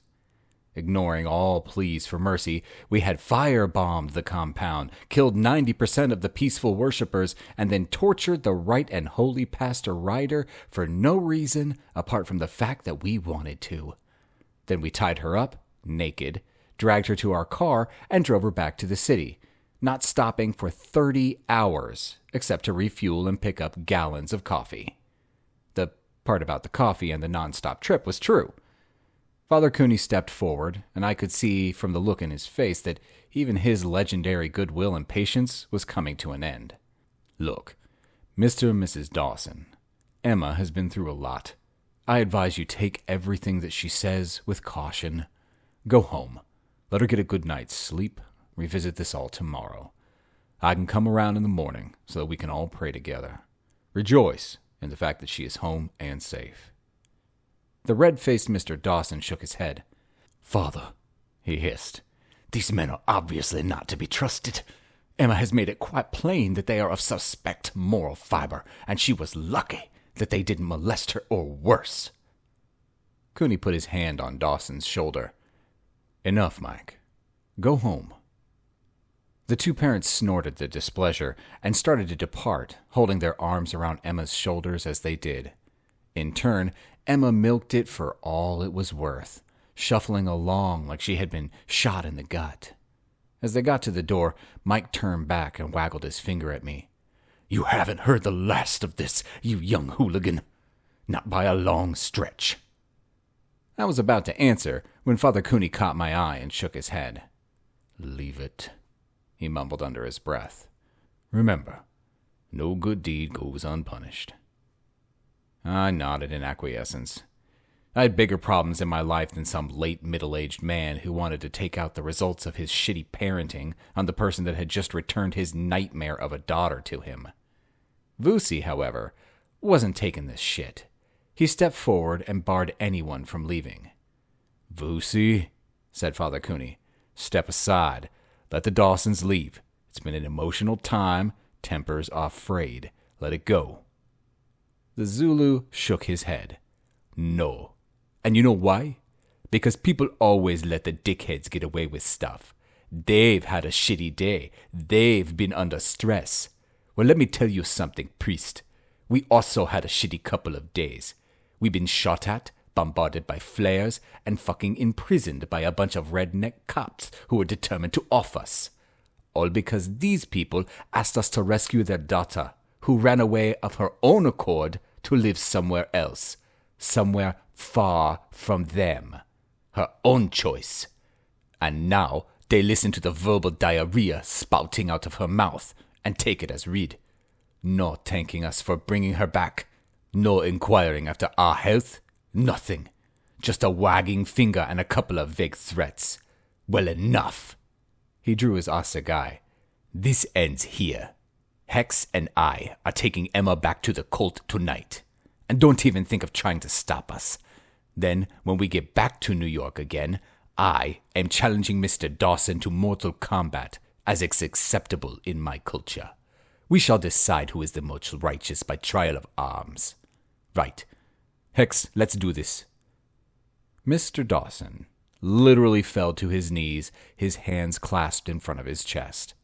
"Please, no," he cried. I apologize, Mr. Vusi. Forgive me. Forgive my wife. Forgive Emma.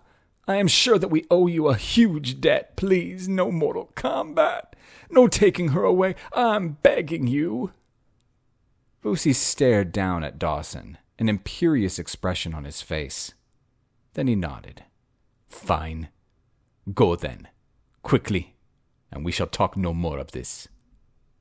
The Dawson family scuttled away, closing the door behind them as they did. The room was silent for a moment as we all stared at each other. Finally, Father Cooney spoke. "Mortal Kombat?" he asked with a twinkle in his eye. Vusi winked at him. This time, it was the father who started the laugh fest. Man, sometimes it's just good to be alive.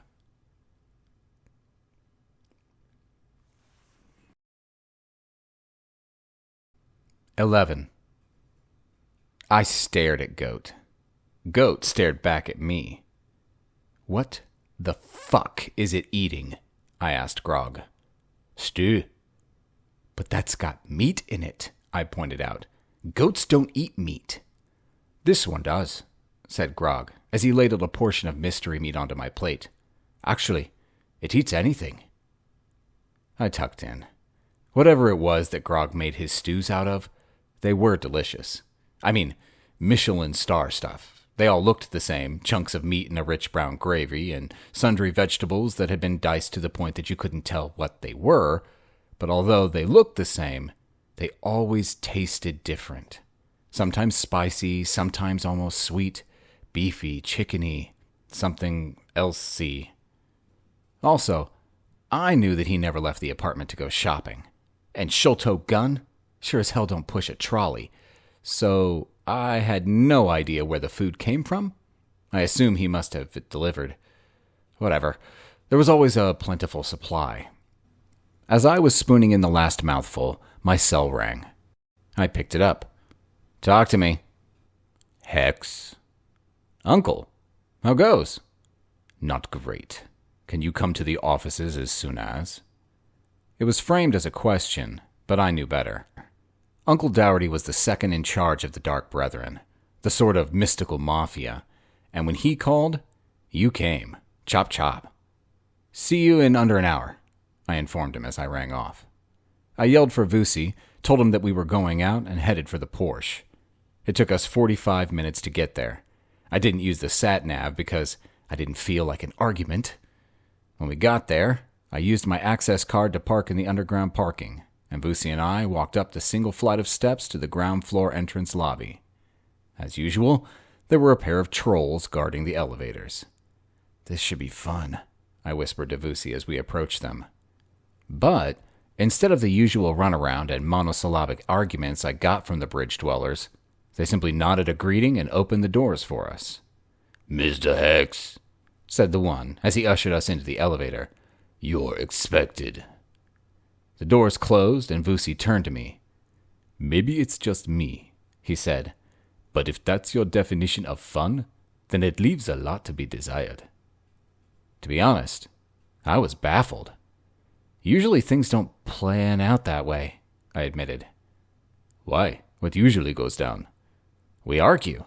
They get all troll-like, and then I normally shoot one, or both, in the face." "And that's fun?" asked Vusi. I nodded. "Sometimes, Hex, I wonder about you," murmured my friend. The doors opened into the top floor reception. Behind the desk sat Eva, my favorite succubus. "Hey, Eva," I said. "What gives with the trolls?" She gave me a puzzled look. "Come on," I continued. "They're all like, 'Good morning, Mr. Hex,' and standing upright, and neither of them had their jacket on backwards by mistake." They've been upgraded," answered Eva. "Quite frankly, the boss said that he was sick of you killing the stupid ones, so he ordered the makers to keep this batch in the pods for longer and give them a higher IQ. I shook my head. This was unnatural. "It'll come to no good messing with the natural order of things," I said. "Troll constructs are meant to be stupid. You start giving them intelligence, and the whole thing is bound to end in tears. Mark my words." I was in full rave mode when I noticed that Eva was ignoring me.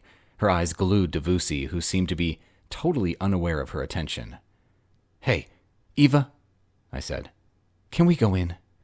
"Oh, sorry, Hex. Sure, go right on. Mr. Dougherty is expecting you." I led the way. Just before we entered, I turned to Vusi. "The receptionist," I started to say. He nodded. "Yeah, I know. Succubus." "So you knew?" "Obviously. That's why I ignored her. It drives them mental." I chuckled. No wonder we were friends. I opened the door and ushered Vusi in. "Morning, Uncle." "Hex?" I gestured to Vusi. "This is my friend Vusi." The Zulu stepped forward and proffered his hand. They shook, and I could see that Uncle Dougherty was impressed, picking up on the aura of power that emanated from the South African mage. "Sit," said Uncle Dougherty. We sat down in a couple of wing backs and waited for the man to talk. Dougherty settled down, opened one of the drawers on his desk, and took out what looked like a small sliver of light. He placed it on the desktop. "Ever seen one of these before?" Both Vusi and I leaned forward to study the object. It looked like a very small spell cartridge, maybe the size of an Advil. I could feel some power leaking from it, not much, but enough to confirm that it contained magic. "It's a little spell cartridge," I answered. "And no, never seen one that tiny. Didn't even know that you could make one so small. What's the point? Why go to all that trouble to make something with so little power?" I looked at Vusi. "You seen one before?" He shook his head. "Pick it up," said Dougherty. I plucked it from the desktop. It was definitely a spell cartridge. I could tell from the slightly greasy feel and the tingle it imparted, like a mild static shock. "Use it," instructed Dougherty. I shook my head. "Can't. You know that. You can only use the cartridges that you make yourself. Well, I know that there are ways to use others to create power, but I can't do that. It's dark magic and not worth the hassle." "Just try," insisted my uncle. "There's not much power there, so try a small spell." I shrugged. "Okay, if you insist." I held out my hand and commanded, "Illustrant." The spell capsule burst into a globe of golden light that filled the room. Both Vusi and I stared in amazement. The spell didn't last long, maybe 20 seconds, but we all watched the golden globe right to the end where it slowly sputtered out and died. "Well, until now, I would have said that was impossible," I stated. "How did you make that?" Dougherty shook his head. "I didn't. And we have no idea who did. It gets worse. Anyone can use them." "Yeah," I said. "I know, I just did." "No, you don't understand," continued Dougherty. "I mean literally anyone. The butcher, the baker, and the fucking candlestick maker. Mundanes. Normals. Anyone. They simply take it, imagine what they want to happen, and boom. As long as they aren't too ambitious and there's enough power in the capsule, it happens. They can make magic." "What is it capable of?" asked Vusi. "Light, small fireballs, ice, love spells, minor glamourings, all the usual stuff. Just not very high level," answered Dougherty. "Where did you find it?" I asked. "One of our street mages came across it. Dealers are selling them on the street. Prices vary, but they aren't cheap. Also, they're incredibly dangerous. Not only because they are putting power into the hands of untrained normals, but they're dangerous to the user. Already there are reports of users suffering from psychotic breaks, hallucinations, mental instability, and premature aging, even death. Some last longer than others, but apparently some people go insane after just one use. Something to do with thaumaturgical backlash. The backroom boys explained it all to me, but it doesn't really matter what causes it. The fact is, it has got to stop. We can't have shit like this on the street, and if we are going to have it, then by God the Brethren will control it. Hex, I need you to get out there. Track down its source and put a stop to it, as soon as. I nodded. This was what I was good at. finding out shit and fucking things up. Time for Sholto Gun to shine. For the appropriate fee, of course. 12. Anatoly Popov was 7 minutes older than his brother Vadim, and although they were twins, they were obviously fraternal. It was plain that they were brothers, both built like brick shithouses, both blue-eyed, and both running on an anger scale of around 9 out of 10 on a good day. But it was just as obvious who was who, mainly because Anatoly had a head of close-cropped black hair, whereas Vadim sported an unruly bright orange mop. Both were afflicted with what is commonly becoming known as RDF, or resting dick face, the male equivalent of RBF, resting bitch face. And that was purely because both brothers were actually complete dicks, borderline psychotic, and they both lived on the wrong side of the border. They had been in America now for just over 5 years, originally from Russia and part of the typical communist family. The entire household lived together in a shoddy Stalin-era raw concrete apartment. They all had jobs and they struggled with their day-to-day existence. But there was always food of a sort and vodka aplenty, although toilet tissue was hard to come by and often meant at least one of them queuing for many hours. But then the wall came down and communism died, and along with it, many of its meager perks. The free market dictated, and initially, capitalism was not kind to the Popov family. Luckily, the extended family lived a few hundred miles from Moscow in an area called Velkir Dvor on a farming collective. They took in the mother and father, leaving the 2 sons to make their own way in the new capitalist city that Moscow had become. The brothers decided to take advantage of the new wild atmosphere in the city and turn to crime, clawing their way up through the ranks via the use of violence and hyper-violence. Mainly, they dealt in drugs, but also contract killing and blackmail. And after a few years, they had enough cash to expand their enterprise by moving to America. They were living the American dream: sex, drugs, and rock and roll. And now, they had a new product. Their big score. This was going to put them on the map. They had been approached by their new supplier some 2 weeks ago, right out of the blue. A real strange dude. Scary. And the Popov brothers did not scare easily. But this newcomer would have made anyone reconsider their mortality. For a start, he was unusually tall, almost 7 feet, but willow thin. Not skinny, merely ripped, like he had been stripped of any surplus flesh, and all that had been left behind was steel-hard muscle and bone. And then there were his eyes. One yellow, the other a bright green, with elongated pupils, like a snake. Even his voice carried with it a current of overriding menace. He spoke perfect Russian and English, but his voice, like his eyes, spoke of a reptilian pedigree, soft and sibilant. But finally, it was what he had offered for sale that had scared them the most, as well as filling them with wild visions of avarice. The man was the purveyor of dreams, of fantasies and magics, all in the form of a small capsule of light that he called a fantab. And when he had shown the brothers what they could do, it had changed their lives. They were now New York's sole suppliers of genuine magic, dealers in wizardry.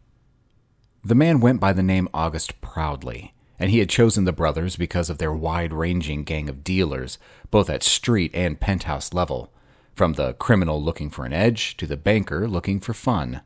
The Popov brothers sold to them all. The first batch of fantabs had been given away for free, or for a mere token amount. But once people had used them, they found that the fantabs were more addictive than crack. The ability to cast real magic was a heady and intoxicating thing, and people were willing to pay top dollar for the experience. August proudly set the briefcase down on the table and opened it.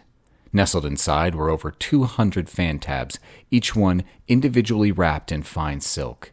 The case literally hummed with power, enticing, inviting, and alluring. tempting you to use the power, even though people already knew that overuse could result in radical side effects, such as madness or even death. But then that, in itself, is nothing new. After all, everyone knows that heroin isn't exactly a health supplement, but there are still over 3 million habitual users in the United States alone. Anatoly closed the briefcase, removed it, and replaced it with one of his own. He opened it and showed the contents to the 7-foot-tall being opposite him. This case also contained power, albeit in a very different form. It contained 153 troy ounces of gold, $200,000 worth, $1,000 per fan tab. Real magic didn't come cheap. August proudly glanced at the case, closed it, nodded once, and left the room. The deal was done. He would be back again next week, the same time, the same place. Vadim turned to Anatoly and grimaced. "That guy gives me a headache. Not sure why, but every time we see him, I feel sick afterwards." "Me too," concurred the older brother. "And he makes my eyes sting. But still, who else could get us gear like this?" Vadim smiled. "True," he said. "For the profits we are making with these fan tabs, I could stomach a lot more than the odd headache." "Come on," said Anatoly as he headed for the door. "Let's get these out and onto the streets. They aren't making us any money sitting here." Vadim followed him, adjusting his shoulder holster and firearm as he did. Ready to trade. Ready to fight. Ready to keep the dream alive.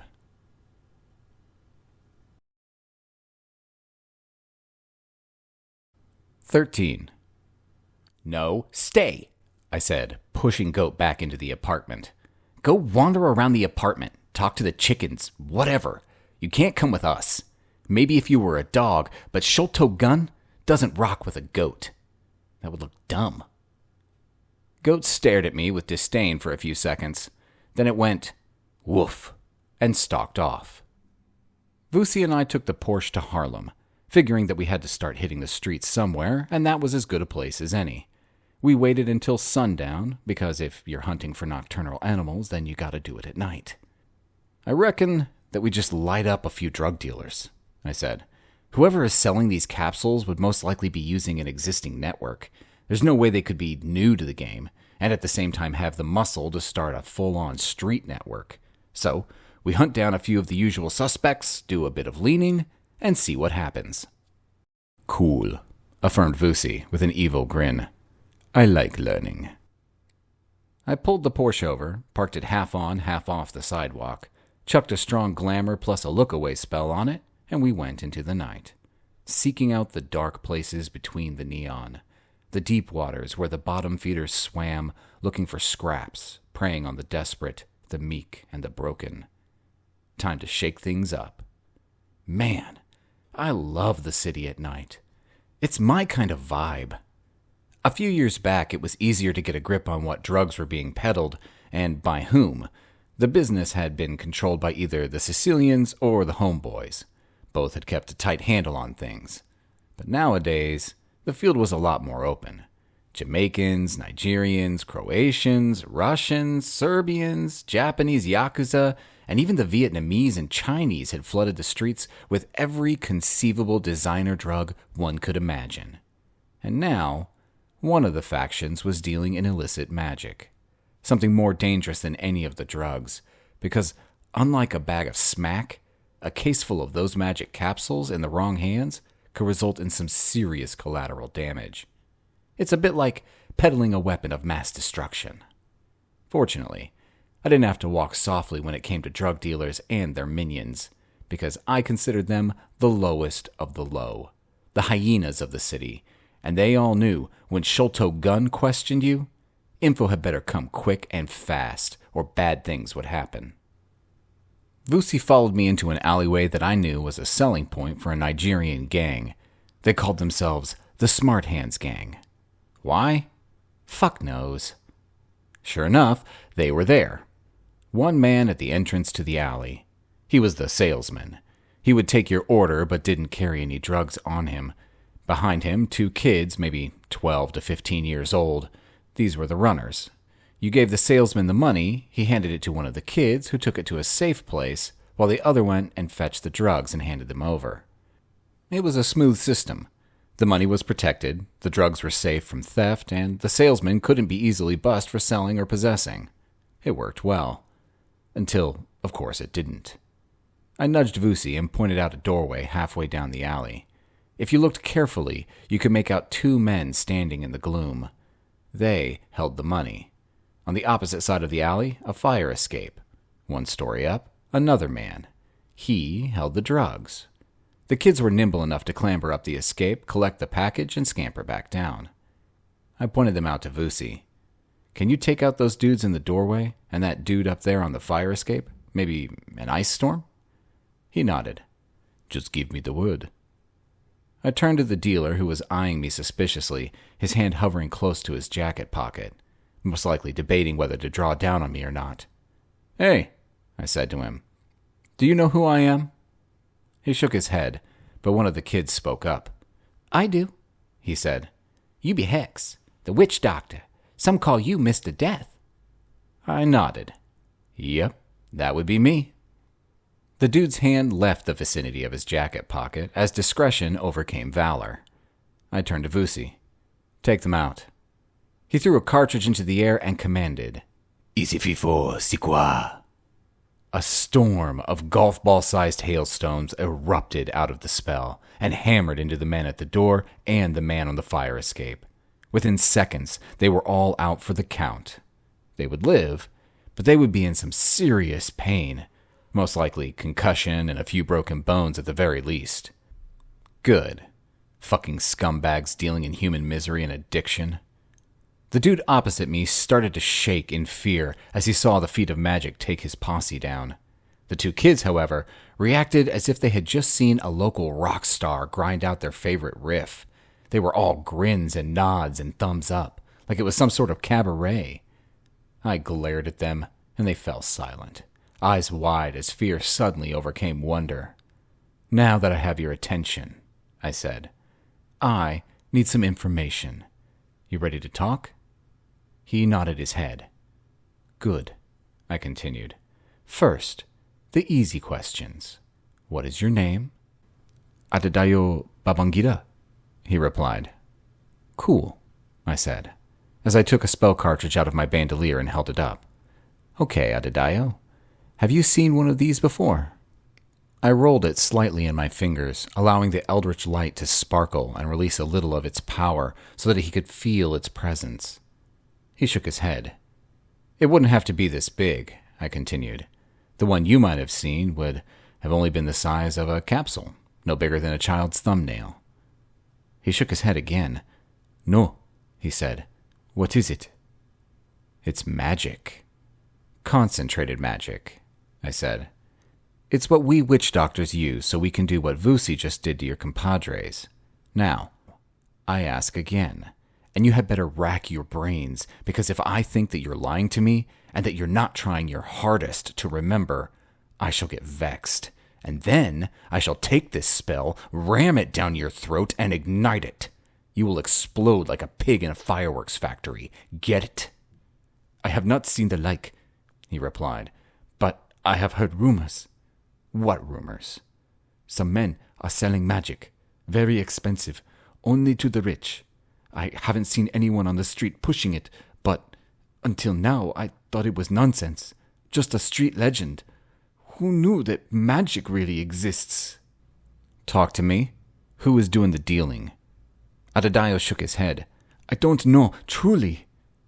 I held the spell cartridge close to his face, allowing the light to reflect off the sweat that was collecting on his forehead. Guess, but make it a good guess, because if you waste my time, then I will find you, and you do not want that. Trust me. I could see the look of panic on his face as he sifted through all that he knew and tried to make an informed decision. Fortunately for him, he was saved by one of the kids. I've heard that it is the riggers. Riggers? Questioned Vusi. Street slang for Russian gangsters, I qualified. How come? I asked the kid. He shrugged. Just heard. They say the Vodkalkis are in charge of the magic. Right, I said.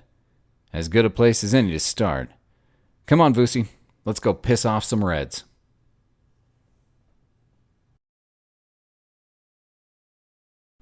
"14. We headed for Coney Island. I knew the Russian mobster who lived there and figured that we could give him the once-over and see what info that released. As usual, Oleg was in his office, a booth at the very back of the Berdinsk Bar and Grill, a bar and eatery in a basement below an outfitter's shop. The outfitters sold tailored suits and gentlemen's clothes. The eatery specialized in traditional fare like oroshka and banush, and, of course, many variants of flavored vodka. I walked straight in, followed by Vusi. It was still early evening, so the place wasn't yet full. There were the usual gangsters lounging against the bar, ex-special forces types with tattoos, mustaches the size of minks, and obvious holster budges in their suits. They sneered at us as we walked past, but when I looked up and caught their eyes, their expressions quickly changed to ones of either neutrality or grudging respect. Looks like I'd have to work on my rep in the Russian community. I wasn't looking for respect. When I eyeballed them, I wanted to see fear, naked and upfront. Oleg was wedged into his customary booth, stomach overflowing onto the tabletop, necktie covered in grease spots, his pathetic comb-over barely covering his large pink pate, bulbous eyes that offset his bulbous nose, and thick, wet lips to perfection. Oddly, he had the smallest ears that I had ever seen on an adult. Weird. Sort of like someone had got a Mr. Potato Head and then stuck Barbie's ears on it. Vusi and I stood next to the booth. No ways either of us was going to sit down and trap ourselves in an area that was almost impossible to exit at any appreciable speed. "Oleg, my man," I greeted. "How are things going in Gangsterland?" "Fuck you, Hex," he grunted. "Don't tell me," said Vusi. "Someone else who hates your guts." I shrugged. Couldn't argue against the statement. After all, it was true. Sholto Gunn wasn't running for mayor, so he didn't give a fuck as to who liked him and who didn't. Anyway, you catch more flies with fly spray and a fly swatter than with honey. "Word on the street is that you're dabbling in things that you shouldn't, Oleg," I said.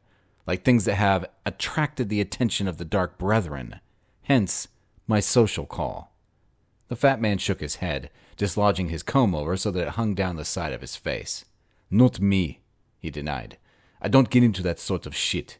I pay my dues to the brethren and obey the rules." I shook my head. "Well then tell me, Oleg, why am I here then?" "Because you're a bully, Hex," he answered. "You just like to go around messing up people's shit for no reason. Look at me, you say. I'm a big man, you say. Fuck off, okay? Oleg Snada hasn't broken the rules." "Not what my sources tell me," I persisted. "They say the Russians are dealing in illicit magic. Everybody says it, so cough up, Oleg. Talk to me." Oleg laughed, a low, wobbling chuckle. "Sometimes, Hex, you yourself don't even know how stupid you are." "Careful," I warned the fat man. "Don't mistake my banter for friendship. You're walking a fine line here, Oleg. You know as well as anyone, Hex don't take no disrespect." I saw a glimmer of fear flash across his face, then he smiled again. "Maybe the Russians are up to something," he admitted. "But I wouldn't know. I'm not Russian." "Yes, you are," I countered. "With a name like Alexander Voshin?" he questioned. "Really, does that sound Russian to you?" I raised an eyebrow, because, to be honest, it did sound Russian to me, utterly and completely. So I told him, "As Russian as borscht and bad breath." Oleg shook his head. "What about the name of the restaurant? Berdinsk Bar and Grill." "Enlighten me, Oleg," I said, my patience beginning to wear thin. "I'm fucking Ukrainian," he said, "not Russian." Then he stared at me like he had just laid out one of the ultimate truths on me. "Point of order, Your Honor." So I leaned forward, grabbed his long dangle of hair, and smashed his face against the tabletop. Blood sprayed from his broken nose, and he let out a howl like a gut-shot hyena. And then, all hell broke loose. I saw Vusi draw his assegai and move into the middle of the restaurant, ducking and weaving as he did. At the same time, I ripped out a spell cartridge and conjured up a shield to protect the both of us. Which was just as well. Bullets whined and ricocheted off the shield as the rest of the not-Russians in the place opened up on us. It was obviously open fucking season on Hex and Associate, and these boys weren't holding back. I saw one go down, a look of absolute surprise on his face as Vusi's spear plunged into his heart. I threw another spell up and commanded, Fulgor! A single bolt smashed into a group of 3 assailants standing by the bar. I couldn't risk using the full storm spell in this enclosed space, lest it take Vusi and me out as well. I drew my FN and started banging away, laying down a shithouse full of lead. Vusi's assegai ate again, and then the place was still, except for the moans and groans of the dying. They had come hard at us and had paid the price. What the hell was their problem? All I wanted was a bit of info. Instead, they had to get all fucking last stand at the Alamo with me. Oh well. On the bright side, should improve my rep with the Russians.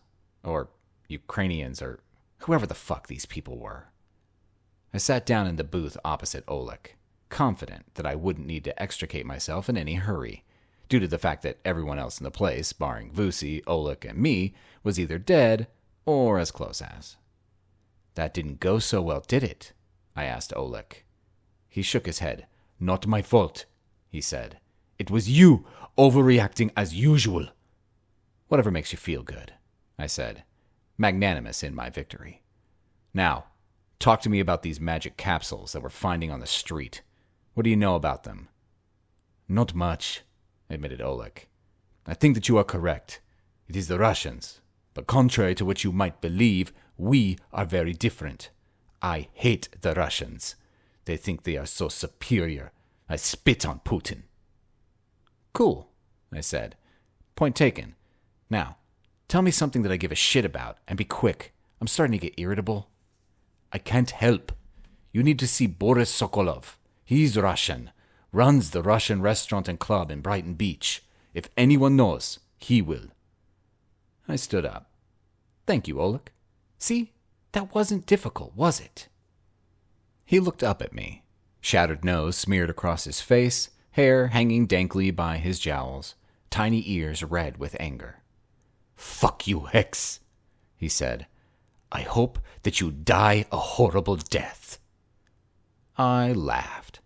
Don't you worry, Oleg, I said. I most probably will.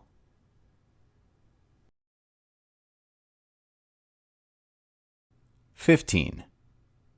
It was pushing 10 o'clock by the time we got to the Russian restaurant and club on Brighton Beach Avenue. I'd have to leave the Porsche almost a block away because, even with magical camouflage, there simply wasn't any space closer. You think that we'll get any heat from the cops? Asked Vusi. I shook my head. No ways. Oleg and his crew, what's left of them, will cover it up. They don't want the boys in blue asking questions. No problems there. Let's just hope that this goes a little smoother. Although, if this Boris Sokolov is involved, then we're going to have to tear him a new asshole, and then take his whole organization down with him. There were a pair of bouncers at the door, squat, wide men with rolls of fat on their necks, barrel chests, and hands like hams. I walked up to the front of the long queue, and one of them stepped in front of me. But then, the second one grabbed his shoulder and whispered in his ear. He stood back and bowed slightly as he opened the velvet rope and ushered Vusi and me in. That was better. Maybe my rep with the Russians was fine. It was the Ukrainians that needed tensioning up, and that had already been taken care of tonight, which was nice. There was another bouncer inside, directly opposite the entrance. This one looked like a definite upgrade on the pair of troglodytes outside. He wore a tailored suit and had one of those Secret Service dangly things hanging out of his ear. I beckoned to him. We're here to see Boris Sokolov. Tell him it's Hex, and I'm in a hurry. He talked briefly into the lapel of his jacket, nodded, and asked us to follow him. This place was a far cry from Oleg's shithole. Here it was all Russian oligarch, lifestyles of the rich and clueless, velvet swags, gold plate, mirrors, and crystal everywhere. We passed the club on the way to the restaurant. It was one of those bang, bang, not real music kind of places. I hated them. Any place where you had to take drugs to have a good time seemed counterproductive to me. What was the point in going somewhere if the only way that you could stomach it was by downing half a pound of ecstasy? The bouncer, who liked to think that he was a bodyguard, led us through the restaurant to a table at the back. A man stood up and held his hand out. I shook first, then Vusi. "Mr. Hex," he greeted. "At last we meet. I have heard much about you. I am Boris Sokolov. Please, sit. I had taken the liberty of ordering us some snacks and something to drink." We sat, and I introduced Vusi. As I did so, a waitress that looked like a winner in a beauty pageant brought a large silver tray to the table. 3 shot glasses, a crystal decanter of vodka, and about 1,000 tiny plates of foodstuff. Mainly pickles, some smoked salmon, and a mound of caviar in what looked like a volcano made out of ice. The caviar had a minute wooden spoon in it. Boris made a big deal of pouring the vodka. "This is Stoli Elite," he said, "crafted from water sourced from underground springs located high in the Himalayan mountains. Then, it is infused with Russian wheat for an extra nuance of flavor. Over $6,000 a bottle. And please try some of the caviar. Beluga sturgeon, $2,000 a tin." He gestured towards the little tin of caviar, and I saw the blood drain from his face in shock. I turned to see Vusi polishing off the last remaining scraps, eating straight off the wooden spoon. "Salty," he said with a grimace as he leaned over, picked up the 6-grand bottle of vodka, and downed half of it in one long pull. Somehow, I managed to keep a straight face as Boris's clumsy attempt at one-upmanship came crashing down in the face of Vusi's refusal to be impressed. I took a sip of vodka and nodded my appreciation. "Not bad." Then I pushed the tray of pickles away. "Sorry, not big on sour stuff. Now, Boris, I'm short on time, so if we could just cut the shit and get some info from you." Boris nodded. "But of course, Mr. Hex," he said, still desperately attempting to maintain a veneer of suavity about the situation. "We are both businessmen, after all. How can I help?" "Okay," I responded. "Firstly, we are not both businessmen. You are a low-life Russian gangster, and I am a magical hitman for hire. We live on different planets. This is not a negotiation. This is not a business meeting. I ask, you tell. Then if you are lucky, I don't fuck your shit up. Comprende?" Boris sneered. "Mr. Hex," he said, "make no mistake. I have heard about you. Mostly rumor and massively exaggerated stories, I am sure. But let me make one thing clear." He pointed at the man who sported the dangly ear thing. The man in question pulled back his jacket to show his pistol. "I am well protected here. This is my place, so my rules. Now, do you comprende?" I looked at Vusi. "Kill dangly ear boy," I said. Vusi stood up, drew his assegai, and in the same flowing movement, skewered the bodyguard with a single smooth thrust. Then he twisted the blade, wrenched it out, wiped it on the man's jacket, and sheathed it. The entire process had taken a little under 2 seconds. Then I threw a spell cartridge into the air and spoke a command. "Ignis!" The fireball leapt from my hand and struck the bar at the end of the restaurant, shattering the hundreds of thousands of dollars of vodka and high-end liqueurs, with a sound like a direct hit from an artillery strike. I followed that spell with another one. Fridgas agua! A wave of half-frozen water hit the bar, quenching the flames and doing even more damage. The restaurant went mental as the patrons ran screaming for the exits. Then I drew my FN pistol and placed the barrel against Boris's forehead. Word on the street is that the Russians are dealing in illicit magic. Talk to me, and make it quick. I have already run out of patience. Boris shook his head. "I know nothing, I swear." I moved the pistol slightly and pulled the trigger, blowing his right ear off. Boris screamed. "Please, if I say anything, they will kill me." "Well, you know the answer to that one, don't you, my Russian friend?" "If I don't talk, then you will kill me as well?" ventured Boris. "Hole in one," I said. "Except maybe I won't kill you. Maybe I put a curse on you. Give you locked-in syndrome instead. Imagine that. In a coma, you can hear, feel, see, but you can't move, can't communicate. Man, that's fucked up." "Talk, Boris." "You monster," whispered the Russian. "You have no idea," I said. "Look, I'm not sure, but I think it's the Popov brothers, the twins. I promise, I have no idea where they live or where they operate from. Please believe me." I nodded. "I don't know them, but I will find them." "Okay, Boris, don't panic. I believe you." "Come on, Vusi. Let's make like sheep and flock off." We left the building and headed for the Porsche and then home. It had been a good night's work, and it was time for a bit of shut-eye. 16. The shepherd had never been to New York. In fact, he had never been to any large city before. He had grown up in Wyoming, the son and only child of a father who had fought in Vietnam and a mother who came from a strict Presbyterian background and considered most everything to be a sin. He had been homeschooled, and the small insular family lived mainly off the land, trapping, fishing, hunting, and gathering. They were also fanatical preppers, or survivalists, as some call them. The biggest town he had ever been to was Cody, with a population of just under 10,000 and no industry to speak of. It was not exactly any sort of preparation for visiting New York City. It was in Cody that he had met the representatives from the Church of the Forever Family, an earnest young man and woman who had been traveling throughout Wyoming, testifying and recruiting. Their discipline and self-depreciation had impressed him, plus the fact that their description of the compound, run by the most holy Pastor Ryder, sounded like a place of luxury compared to his home. Also, although the discipline was obviously strict, it couldn't hold a candle to the regular daily beatings both his father and mother administered to him. He had joined up with alacrity, never contacting his parents again.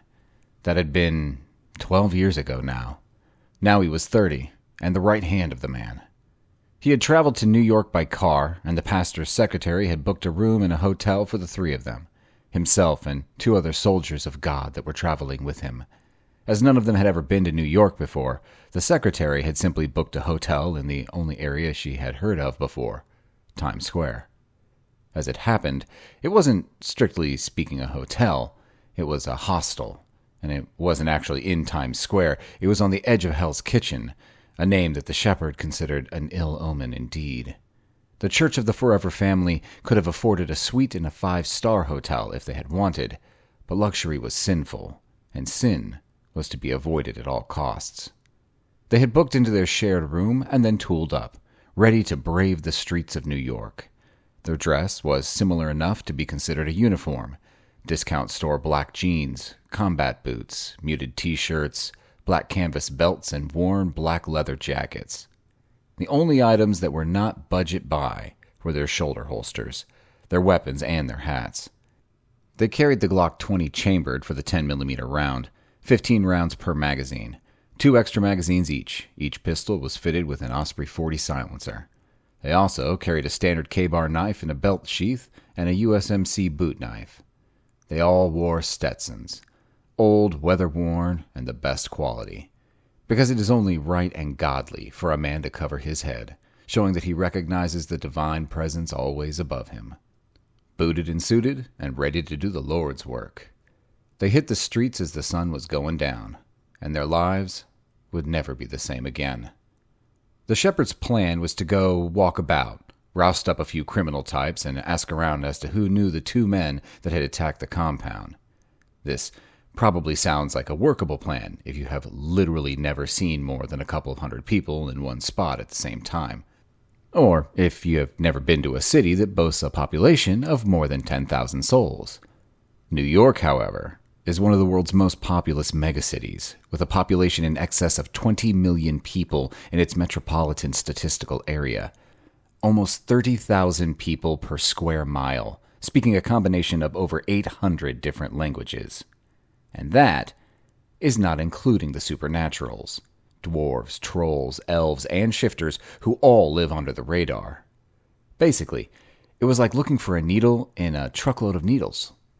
Also, simply finding some criminal types wasn't as easy as one would have thought. From what the shepherd had heard about big cities, crime was rife, mugging was plentiful, and violence was a normal everyday occurrence.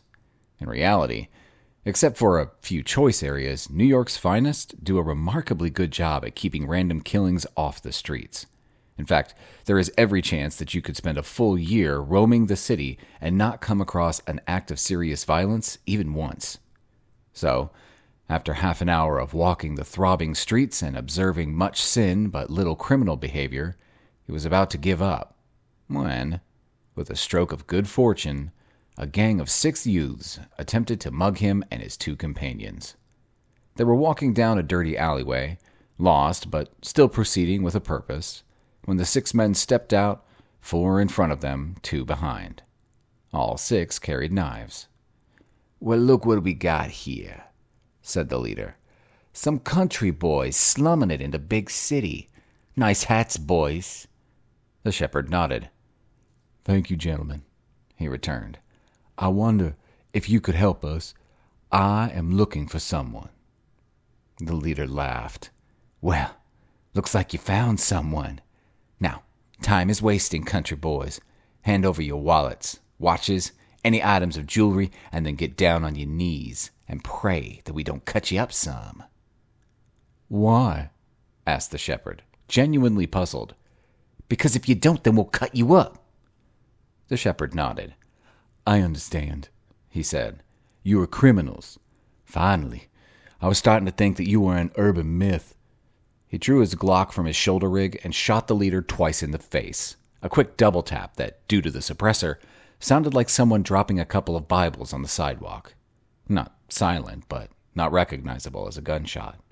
The 2 assistants pulled out their pistols, disarmed the remaining 5 would-be muggers, and herded them into a huddle against one wall of the alley. "As I said," continued the shepherd, "I am looking for someone." "Dude," interrupted one of the gangsters, still aggressive despite the fact that one of their own had just been brutally murdered. After all, these were men who lived on the edge. Death was part of the job description, although to be fair, it was usually the death of a victim. "This is New York. You can't just approach people and ask them the whereabouts of some random dude." The shepherd frowned at the man who had just interrupted him and then shot him in the right knee. "Excuse me, but I was talking," he said calmly, his voice even, a schoolmaster correcting a favorite student. "Motherfucker!" squealed the gangster. "You shot me!" "Yes," agreed the shepherd, "and if you don't shut up, I shall shoot you again, in your eye." He took a photograph out of his jacket pocket. It had been printed off a screenshot of the 2 men who had infiltrated their compound and stolen one of the faithful. And although it was dark and blurred, it was still of sufficient quality to make out both of their faces. He showed it to one of the injured and not dead gangsters. "These men." The gangster looked away, his face a mask of fear. The shepherd grabbed the man's face and forced him to look at the photo. He repeated, "These men." The gangster shook his head. "If you don't tell me, I will kill you," stated the shepherd. "Cool," replied the gangster. "Kill me, because there ain't no way I'm going to tell you anything about that dude." "So you would rather die?" The man nodded. "There are things worse than death, man, and Hex knows all of them." "Who?" "Hex," replied the gangster. "Ain't no secret who that dude is, the white one, but I ain't going to tell you where to find him. No way. Kill me now or fuck off. Don't make no difference to me." The shepherd shot the man in the shoulder. "Like to rethink?" "Fuck you, man. You think you bad shit? You ain't nothing. Enough said. So just shoot me or leave me be, motherfucker." The shepherd turned to the rest of the men, holding the photo out. anyone else want to talk, I am willing to pay a large sum of money," he continued, attempting to use the carrot instead of the stick. They shook their heads as one, absolute terror etched across their faces. And not fear of the man in front of them, holding a gun. No, they were afraid of the man in the photo. The man they called Hex. The man who could make magic. "They are sinners," he informed his assistants. "Kill them all." The Glocks barked, and the sinners died. The shepherd sighed. This was going to be more difficult than he had imagined. Perhaps he was looking at it all from the wrong angle. Perhaps he should be seeking the lost girl, Emma. Maybe she would be easier to find, and she might know this Hex character's whereabouts.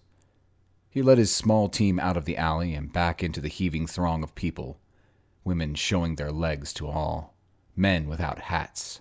Sodom and Gomorrah.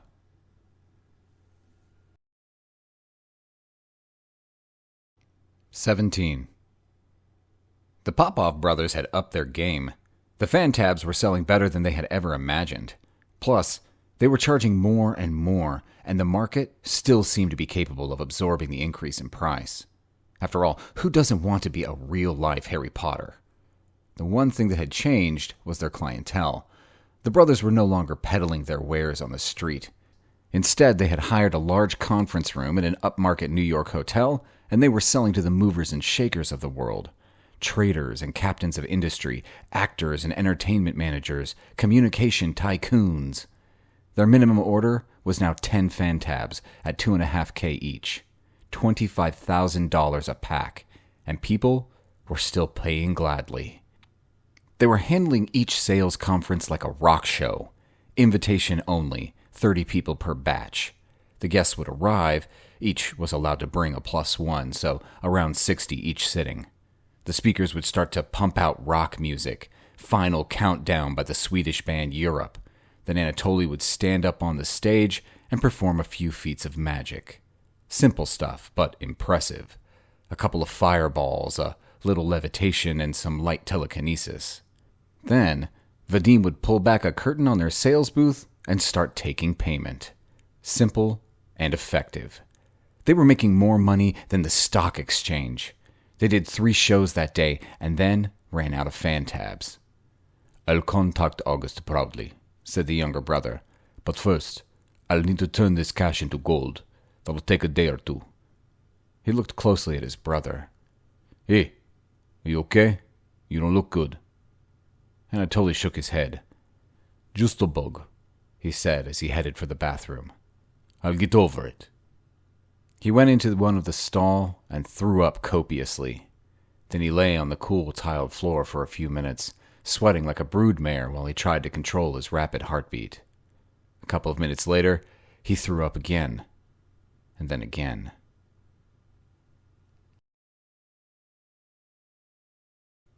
"18. Can't say that I've ever heard of the Popov brothers," I said, talking around a mouthful of cheese and pickle sandwich that Grog had built for me. "Doesn't mean that they're not players, though. It just means that we haven't crossed paths yet." "So, how do we find them?" asked Vusi. "Best is to go and have a talk to Yuri Kuznetsov. He's the local Tsar among the Russian families. He knows everyone who is from the motherland." "Friend of yours?" asked Vusi. "What do you think?" Vusi chuckled. "He hates your guts." I shrugged. "We may have had a few, less than cordial meetings in the past, but I'll put my best foot forward. I'm sure that he'll be very helpful." We spent that afternoon forging more spell cartridges, as well as practicing conjuring using Earth Force, as Ugogo had taught us. We were both improving with our bear magic skills, but were not yet proficient enough to eschew our cartridges. It was harder than it looked. We had a quick snack and then headed off. Goat stared at me with mournful eyes when we left, but I hardened my heart. There was no way that I was going to parade around the ganglands of New York with a friggin' goat. No ways. The damage to my street rep would have been irretrievable. Like many of the Russian clubs and restaurants, Yuri's place was in Brighton Beach. 2 clubs and a restaurant in one large building. 3 clubs if you counted the private membership one that was actually little more than an illicit sex den. Unlike Boris, Yuri had some serious muscle at his door. As well as the usual pair of gorillas in charge of the entrance, there were 3 more ex-military-looking types that were plainly visible, and another 2 that I had spotted hidden in the shadows a few yards away from the entrance. Vusi tapped me on the shoulder and used his eyes to point upwards.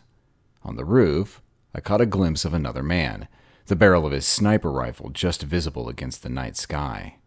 "The man takes his safety seriously," he said. I nodded. His protection had definitely been upgraded since I had last paid Yuri a visit. I wondered how much of that was because of me. We approached the door, and 2 of the ex-military dudes stepped forward. One held his hand out. "Sorry, Mr. Gunn," he said. "You're not welcome here anymore." "But I'm here to see Mr. Cuts his nuts off," I informed him. He stared at me, and without changing expression, corrected my pronunciation. "Kuznetsov," he said. "Cuts his dick off?" I tried again, frowning like I was really making a genuine attempt to get it right. Yeah, I know, childish. But man, who could resist with a starter like Kuznetsov? Kuznetsov. Cuts got no dick on. Please leave, Mr. Gunn. I shook my head. Tell you what, you put your hands down, you stop talking to me, and you go tell Yuri that I need to see him. If you refuse, then my friend and I will rain fire down on this establishment and burn the fucking place to the ground. And you know that I'm capable of it, so run along. Do as you're told. I could see him tense slightly, as he had an internal debate as to which way he should go. So, just to nudge him in the right direction, I conjured up a small ball of fire and floated it up in front of him. I let the threat sink in for a few seconds, and then banished it. He nodded, turned, and left. Just over a minute later, he returned. "Follow me," he said. "Mr. Kuznetsov will see you now." He led us through the lower club.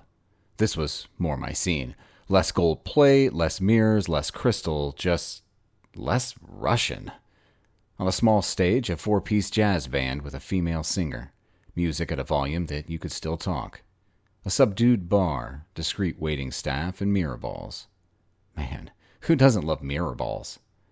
We followed the bodyguard into an area that had been partially separated by floor-to-ceiling glass, with a staggered entrance, like you were going through a mini maze. Turn left, turn right, turn left again. A classic choke point. I noticed the glass was thick enough to slightly distort the view. Bulletproof, but not hexproof. Yuri obviously took his security more seriously than a turkey at Thanksgiving.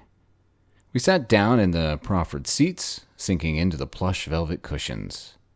"Mr. Hex," greeted Yuri, "I would like to say it's a pleasure, but I would be lying."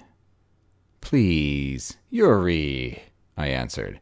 "What's with all of this Mr. stuff? Just call me Sir, like all of the other petty gangsters. No need to stand on ceremony." Yuri smiled, but there was no humor involved. "Ah, yes, the famous gun wit," he said. "Very admired in the kindergarten playground by your friends, I am sure. So please, I am a busy man. What do you want?" "The Popov brothers. I need to speak to them." Yuri shrugged. "Popov, very common name. You need be more specific." "Twins," I replied. Yuri sighed. "I'm afraid the nobels are being rung.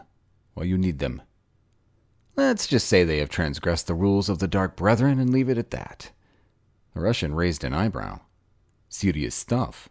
Look, I ask around, but I need a little time. Maybe a couple of hours. Come back midnight. We will talk again. Acceptable?" I nodded and stood up. "Acceptable. Don't worry, we'll show ourselves out." "Wait," interjected Yuri. "First, drink." "Look, Yuri," I said. "No offense, but I'd rather drink with a bum in the gutter." The Russian nodded. "Likewise, but it's tradition. Deal is struck. Vodka must be drunk." I sighed. Fucking Russians. I sat down again.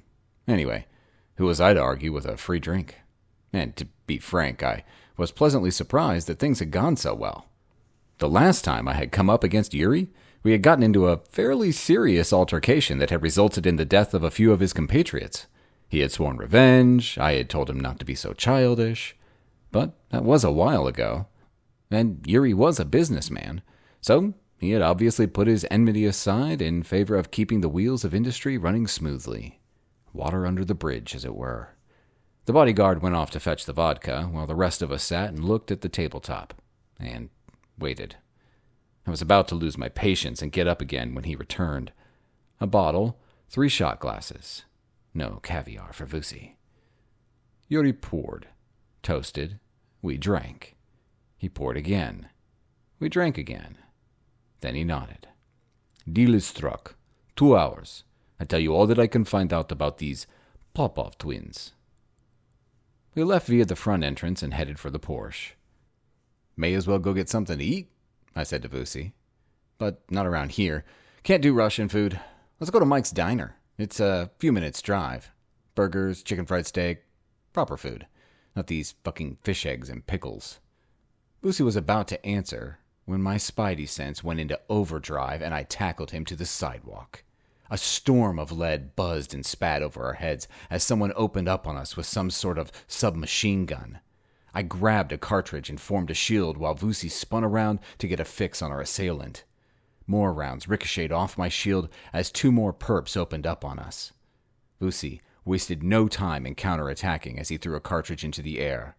Umbani!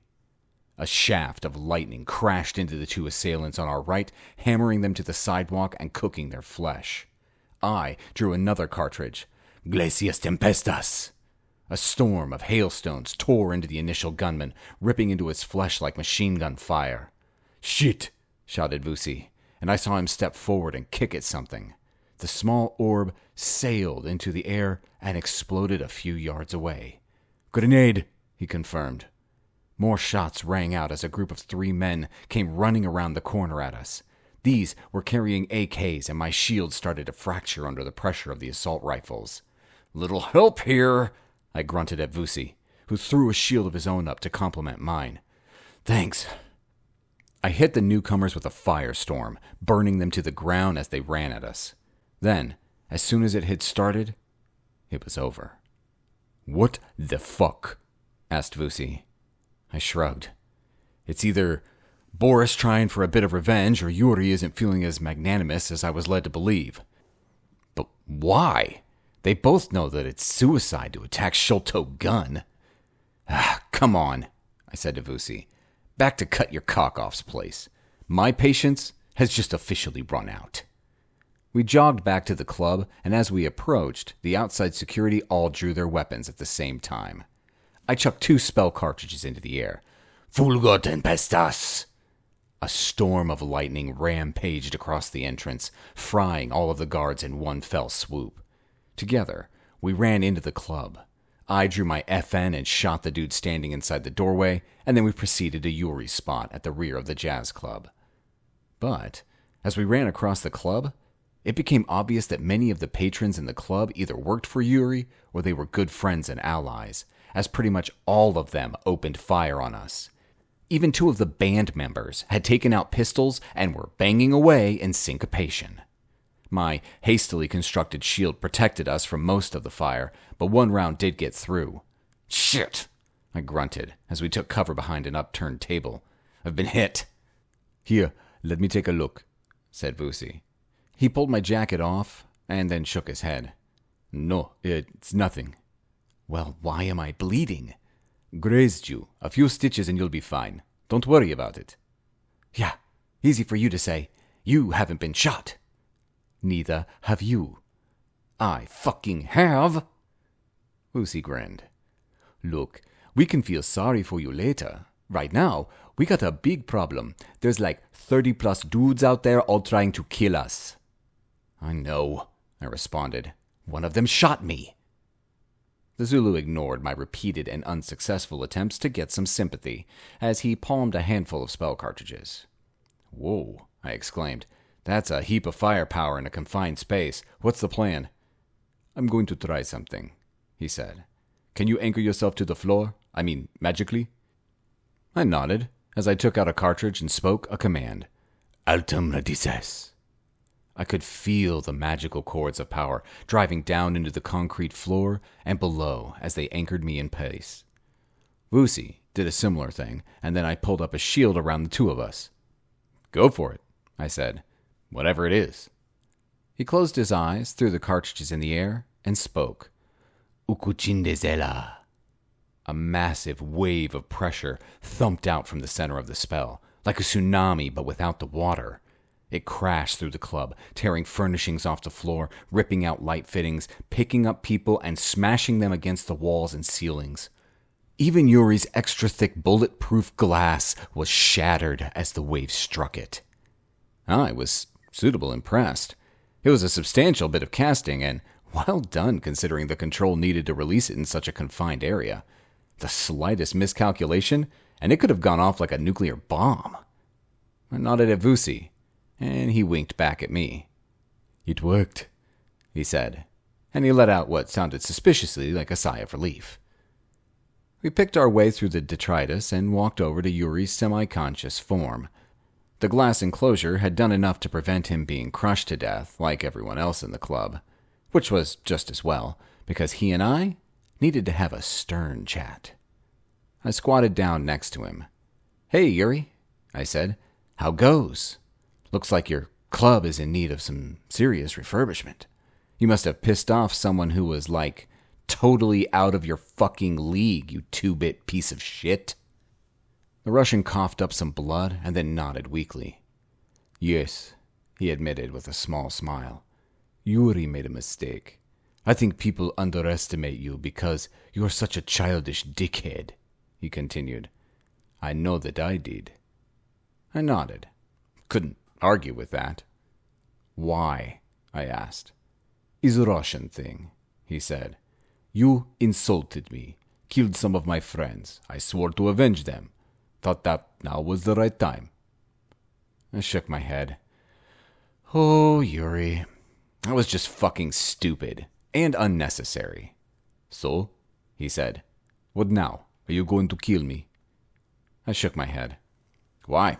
If I did that, then you would just be replaced by some new asshole.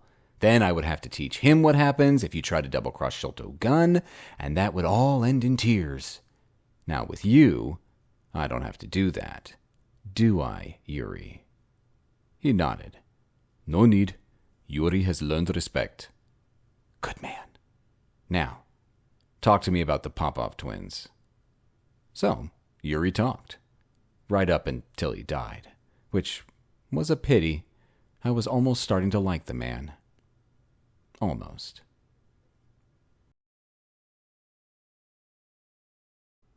"19. Not my problem, I stated, hoping that if I said it, it would become true. Look, Sholto, replied Father Cooney, I know that you brought her home once, but she has gone missing again. Early this morning she disappeared. I've checked the local bus companies, and one of my parishioners, who has access to her banking information, assures me that she hasn't used her credit card or withdrawn any cash. So that leaves me to conclude that she is still in New York City. Still not my problem, I repeated. And maybe she's just gone for a stroll. Wait a few months and see what happens. Anyway, my plate is full. I'm sure that it is, snapped Father Cooney. Doing work for those heathens, the dark brethren. You should be ashamed, Sholto, he continued. Doing dark deeds while a young, disturbed girl is lost. Father, if I find her and bring her home, she'll just leave again. I've met her parents. Anyone in their right mind would leave those two. So don't call her disturbed. She may be pissed at them, but that's different. And also, to be honest, she's a bit of an asshat herself, lying little cunt-worshipping toady. Look, Sholto, said Cooney, I'm sorry about the way they all reacted. It was less than gracious, considering what you and Vusi did for them, but I'm worried that something might happen to her. Or worse, that she goes back to that cult, and no one deserves to be enslaved by that evil man. Bad manners and stupidity are no reason to condemn someone to that. I sighed in frustration. The long and the short of it was Father Cooney would keep at it until I did as he asked. There was no way out. And he was probably right. Just because I didn't like the girl and her family didn't mean that she shouldn't be protected, even if it was just from herself. Fine, I said. I'll see what I can do. Does she have a cell phone, and did she take it with her? I'm not sure, admitted Cooney. I'll get a hold of her parents and ask them. Cool. If she does, text me the number. I'll take it from there. I rang off before the father could say anything else. Vusi placed a mug of coffee in front of me. Trouble? I shook my head. Not really. Looks like Emma ran away again. Father Cooney wants me to find her. Fuck her, responded Vusi. She's an asshole. True, I agreed as I sipped my coffee. My phone beeped and I checked the text. Turned out that Emma did take her cell with her, and Cooney had texted me the number. I scrolled through my contacts and phoned a friend. 10 minutes and 2 mugs of coffee later, I knew where Emma was. Or at least I knew where her cell phone was. We went downstairs, I put the coordinates into the sat-nav, and we took off. Half an hour later, it was just after midday, and we found ourselves outside what looked like an abandoned theater in Queens. Wonder what the hell she's doing in here? I asked. Vusi shrugged. She's a mental case. Who knows? Let's just find her and take her home. Or to Father Cooney and then forget about her. We got bigger fish to fry right now. The front of the building was boarded up, so we took a walk around until we found a side entrance. The boards had been pulled off one of the windows to allow access, and we climbed in. There were loads of tracks through the thick dust that covered the floor, and Vusi studied them with interest. If she's here, he said, then she's not alone. At least another 2 or 3 people with her. Males. Bigger feet than her. We followed the obvious tracks through the lobby and into the actual theater area. The dust was thick everywhere, and the interior had been partially stripped. Rows of chairs had been piled against the right-hand wall, carpeting pulled up and rolled into large bales, light fittings ripped out to leave exposed wires dangling from the walls and ceiling. The stage curtains were pulled back, and sitting on a chair in the middle of the stage was Emma. Standing next to her was a familiar-looking dude with black hair, a beard, and the eyes of an escaped lunatic. He was holding a gun. Some sort of semi-auto pistol with a suppressor. He pointed the weapon at Vusi and me, and at the same time 2 more men ghosted out of the shadows on each side of us and drew a bead. I suppose they reckoned they had us covered. I winked at Vusi to tell him to play along, and he acknowledged with a subtle nod. That's the dude from the cult, whispered Vusi. The right-hand man. I recognized him now. So, Emma had set us up. She knew that we would come looking for her and figured that we would most likely use her phone to track her down. Clever girl. Last fucking time I was going to help her, no matter what Father Cooney said. So, you must be the infamous Hex, said the mental man. I am the shepherd. Word on the street is that you are the scariest person in New York, yet you walked into my trap like a babe in the woods. Funny how a person's reputation can sometimes so far outshine their reality. He motioned with his gun for Vusi and I to approach. We walked up and mounted the stage via a set of stairs. How did you do it? He asked. I had no idea what he was talking about, so I said nothing. The sound and the light show, he continued. How did you do it? The fireball, the lightning. Tell me. I shrugged. Same as you did, I said. Flares, explosives, trickery. The man shook his head. No, he denied. It was nothing like the flares and stuff that we use. Whatever you did, it was real. Out of the corner of my eye, I saw Emma flinch as the pastor's disciple openly admitted that he was a charlatan who used smoke and mirrors to fake his miracles. At the same time, I palmed a spell cartridge in my right hand. No, I continued. Same thing. We just have access to better quality ordnance. Military-grade stuff. Much better than that chain store crap you use. We don't use chain store crap, denied the shepherd. We use the best available. Handmade fireworks, top-quality workmanship. what you used. No, you lie. Tell me how you did it. Tell me, or you will suffer. Shan't, I said, so fuck off. Vusi covered a chuckle by putting his hand over his mouth and pretending to cough. It was less than convincing and seemed to drive the maniac into a rage, which I am sure was exactly what Vusi intended. The shepherd turned his weapon on Emma and sneered viciously. If you don't tell me, he said, I will shoot this innocent girl. I shrugged. So what? She's an asshole. She set me up. What do I care? Can we go now? I saw the confusion start to cover the shepherd's face as his threat came to naught. I'm not joking, he shouted. Good, I replied, because you're not funny. I watched him closely, particularly noting the pressure that was applied to the trigger of his pistol, and as I saw his knuckles start to whiten, I realized that the stupid psychotic asshat was actually going to do it. Take care of the others, I said to Vusi as I ignited my spell. Ventus! A vortex of wind smashed into the shepherd, binding his hand to prevent him pulling the trigger, while at the same time lifting him up and away from Emma. As he crashed to the floor, I gave the spell a twist, ripping the weapon from his hand and dislocated his shoulder at the same time. Next to me, Vusi unleashed a lightning strike and blasted the two assailants. They lay on the floor, unconscious, their clothes smoking, out of the fight for the foreseeable future. I unleashed the shepherd and watched as he clambered to his feet. I had to admit he was one tough SOB. I certainly wouldn't have been standing after being hit that hard and having my shoulder pulled out of its socket. Evil, he screamed. Wicked and sinful art thou. You have no idea who you are playing with, he continued, foam collecting at the corners of his mouth as he started to froth like a rabid dog. I am Wrath. I shook my head. No, I corrected him. You are simply a small-town shithead who has no idea how far out of his depth he is. Go home, farm boy. Go back to your master, lick your wounds, and never return to my city again. Because next time, I will kill you. Believe me. I turned to Emma.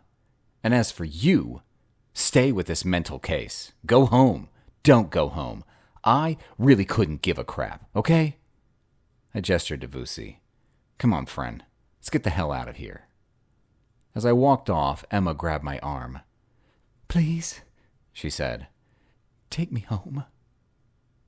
I nodded, and we left the building.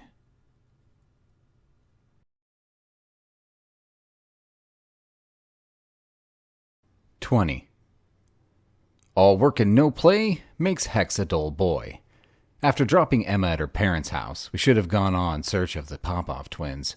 But instead, Vusi and I took a cab to the Dullahan. Wednesday night meant chili night. I wish that I could say that Gan's chili was the best this side of the Pecos, or even that it was fairly good, but it wasn't. It was all heat and no flavor. But it went well with a pint or two of Jack, and he only charged $1 a bowl. He called it a loss leader. Vusi said it was a really clever way of getting to charge people to eat his trash. I had just finished my second bowl when Caden Moriarty walked in. Before Gan's head could kick up a fuss, the leprechaun tossed Gan's body a large gold coin. It spun in the air and reflected the light like a golden Midas bird, scotching any argument about Caden's rightful place at the bar. "Jameson whiskey," he shouted, "and more whatever my good mates are drinking. Also, a bucket of that pig swill that you call chili," he added. We chatted to Caden and discovered that he spent a lot of his time in the land of Fae, a domain that I actively avoided due to a few previous misunderstandings with both sets of royal families. So, although it hadn't been that long since we had last seen the leprechaun, he had been away for over 6 months in Fae time. Yet another reason I don't go there. Time distortion can be a bitch, and the last thing that I needed was to take a week's break in the Fae and come home to find that everyone I had ever known had died of old age. Fae beings like Caden could exercise more control over the whole time-warping thing, but for us mere mortals, it was no joke. Best avoid at all costs if possible. We asked him what he was doing back in New York, but He evaded the question by shouting for more drink and chili. I could tell that he was hiding something, but far be it for me to delve into anyone's secret doings. I was about to ask Caden if he had a place to stay when someone put Michael Jackson's Thriller on the jukebox, and the leprechaun shook his head and stood bolt upright. "No fucking way," he shouted. "Why?" I asked. "What's wrong with Thriller? One of the biggest selling songs of all time." He pointed. "It's not the song," he replied. "It's these fucking bastards that always play it." I followed his gesture to see a group that, although strictly speaking weren't actually banned from using the Dullahan, were never that welcome. To be fair, they were never that welcome anywhere. "Bastard zombie scum!" yelled Caden. "Last warning!" shouted Gan's head. "Fuck that!" yelled Caden as he flicked another gold coin at Gan's body. "Who's with me?" And with that, he ran at the zombies. Now, I don't know how much you know about zombies. They're actually pretty rare. But the main thing about them is they are strong. I mean, real Superman strong. Fortunately, they are also slow. And Caden was a friend, well, close enough. And I knew that the leprechaun was simply following his genetic calling, which to an Irishman basically meant drink, then fight. He meant nothing by it, and wasn't looking to hurt anyone unduly, which was just as well because zombies were unhurtable. So, with a rebel yell, Vusi and I joined in. An hour later, and 3 more bottles of whiskey, the whole group of us, zombies included, were singing along to Zombie Stomp by Ozzy Osbourne. And I was so far gone that I didn't even mind that someone's finger had fallen off into my glass. What can I say? Sometimes you just need to cut loose.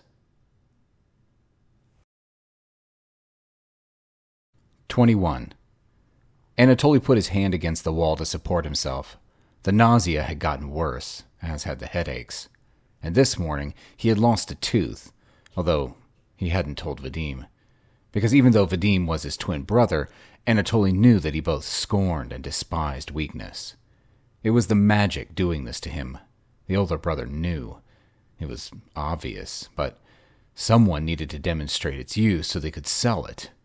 And it felt so good. The best feeling that he had ever felt. Your mind floated free of earthly constraints. Colors were more vivid. Sounds heard with absolute clarity.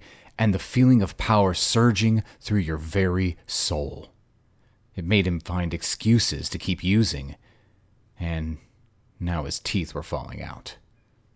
The odd 7-foot-tall August proudly sneered at Anatoly, his scorn and dislike for the two brothers clear on his angular face.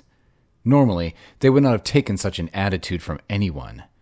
But he controlled the supply of fantabs, and so he was allowed some leeway. In fact, a lot of leeway. "I have some bad news," he said in his sibilant voice, a snake urging them to take a bite of the apple. Anatoly's heart started to race. Was the supply of magic coming to an end? He started to sweat as the fear of withdrawal took control of him. "My informants tell me that Hex is looking for you. The Dark Brethren have tasked him with finding the source of the fantabs and stopping it." "What is a Hex?" asked Vadim. "Not what," replied August. "Who? He is the dark magic enforcer. Bad news." "Never heard of him," said Anatoly. "And we are also bad news. I don't think that we have anything to worry about. This Hex will find himself on a road to nowhere if he tries to take on the Popov brothers." Vadim laughed. "Whoever he is," he confirmed, "he is nothing to us." Proudly shook his head scornfully. "You have no idea," he said. "Do you know Alexander Volshin?" "Of course," answered Vadim. "Fucking Ukrainian scum. Got a few guns on the street, medium-sized organization, but thinks he's bigger than he is." "Not anymore," said August. "Hex took out his whole organization in a few minutes. Left Oleg alive, but his crew are all fucked up." And then there's Boris Sokolov, continued August. I assume that you know him. Both brothers nodded, obvious signs of respect on their faces. Of course we know him, affirmed Anatoly. He is the Tsar, big man. Even in Moscow they know him. He controls all the families.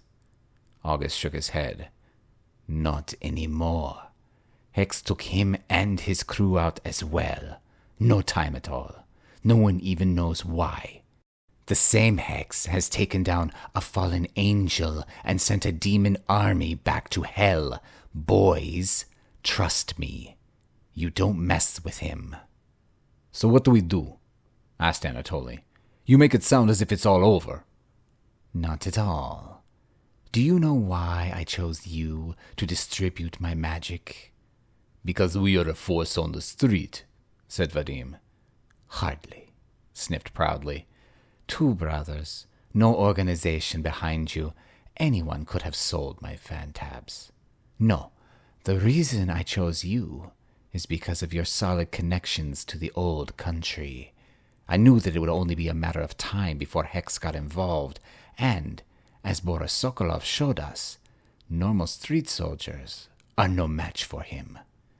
But your family just might be. Both brothers blanched. No, said Anatoly. That is not possible.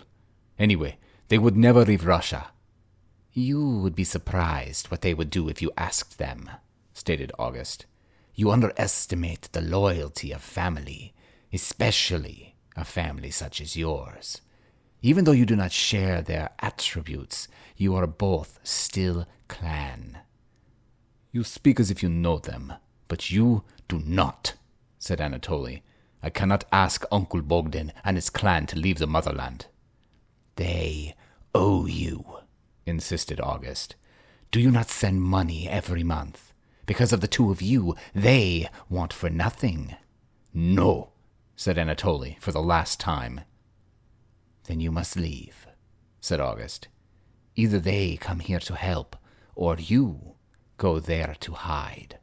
Without their particular powers, you cannot prevail against Hex.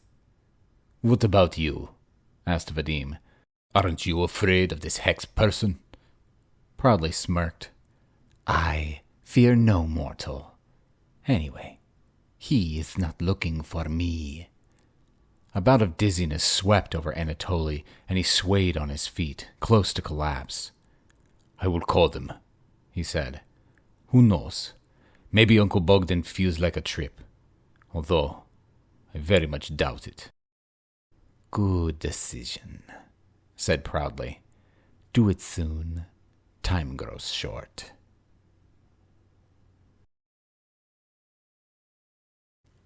"22. The address that Yuri had given us for the Popov brothers turned out to be a large, stand-alone, two-story affair in Sheepshead Bay. Slightly run down, shutters over most of the windows, high security doors. The place looked like a heap of crap, but was most likely worth a fortune. There is no such thing as cheap property in any part of New York City anymore. I parked down the road, and we advanced on the place with caution, keeping to the shadows in between the streetlights, using the night as cover. But before we got within 20 yards of the place, both Vusi and I knew that it was empty.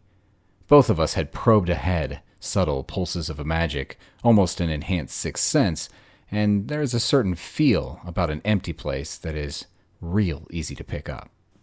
So, eschewing any more use of stealth, we simply walked around the back, and were about to enter when that same good old sixth sense that I was just talking about rang a few bells.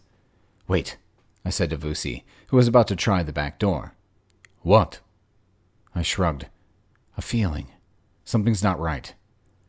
Vusi nodded, knelt down in front of the door, and sent out the tiniest tendril of seeker magic. I waited quietly while he did his thing. A minute later, he let out a slow breath. Booby-trapped, he said. Simple stuff. There's a wire from the door handle to something. Probably a hand grenade or such like. Let's take a look at the window. We moved to one of the back windows and peered in. It was the kitchen, and it didn't take more than a brief scan to spot the wire attached to the bottom of the sash window. I followed it down to the kitchen table. Sure enough, Vusi had guessed correctly. Hand grenade lashed to the table leg, pin attached to the wire. Looked like an old-fashioned Russian Lamunka, circa World War II. Old school it may be, but that thing goes off when you're in the room, and it's goodbye, Mr. Chips. What now? Asked Vusi. Can you cut the wire with a fire spell? Not sure I could. It's a bit subtle. Maybe form a force shield around the grenade. That might do it. No need, I replied. Bet they haven't wired the second floor windows. I pointed at the back porch. Give me a boost. I'll go in through the top floor, disarm the booby trap. Let you in.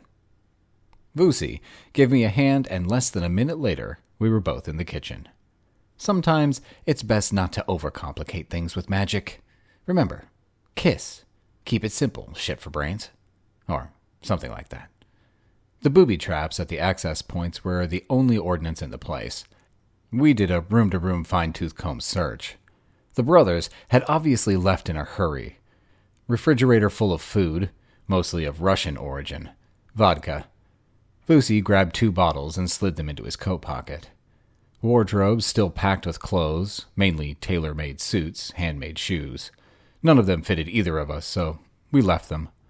And the whole place stank of low-level magic. We couldn't find any actual spell capsules, but they must have had hundreds of them stored in the place to leave the reek that still hung around. They knew we were coming, said Vusi. Yep, I agreed. Or at the very least, they knew that someone was coming for them. Vusi shook his head. No, not someone. Us. These are hard dudes. Street smart, aggressive, well-armed. They wouldn't hightail it out of here for just anyone. They were running from us, or more specifically, from you. Aw, shucks. You say the nicest things, I interjected. But he was right. Hell, I wouldn't like being chased down by me. And I am me, if you get what I mean. Okay, they're gone, I continued. Next thing, I reckon that we do a bit of door-to-door. Canvass the neighbors, guys on the street, see if we can find anyone who knows where they went. We can give it a go, said Vusi. But I think that you'll find the locals won't talk. The brothers will have put the scares on them, and unless they're in the know, they won't sweat your rep. Well, I'll just have to convince them that I'm a bigger problem than the Popov twins, I said. Vusi grinned. Truth said. Let's go. We left the house via the front, walked next door, and knocked. Avon calling, I said. The door opened to reveal a hairy man in dirty jeans and a wife-beater string vest. He stank of garlic and pickle juice. Что ты хочешь? English, please, I said. We're in America, not Siberia. Poshol nahuj. Oh, wait, said Vusi. I know that one. He just told you to fuck off. I decided that to continue the conversation would just be a waste of time, so instead I took a solid step forward, pushed the smelly dude back into his house, and delivered a short, sharp straight right to his nose. It squashed flat, like a tomato being hit with a hammer, and he went down hard. Vusi closed the front door while I drew my FN pistol and placed it against Smelly's forehead. I'm looking for the Popov brothers, I said. Talk to me, or in 3 seconds, I will blow your fucking brains out. Я не понимаю. 1. Потому нет. 2. Stop! Just don't shoot! Okay? I tell you what I know. I grinned. Better. They left this morning. I don't speak to them. They're not nice people. You look at them wrong, especially Vadim.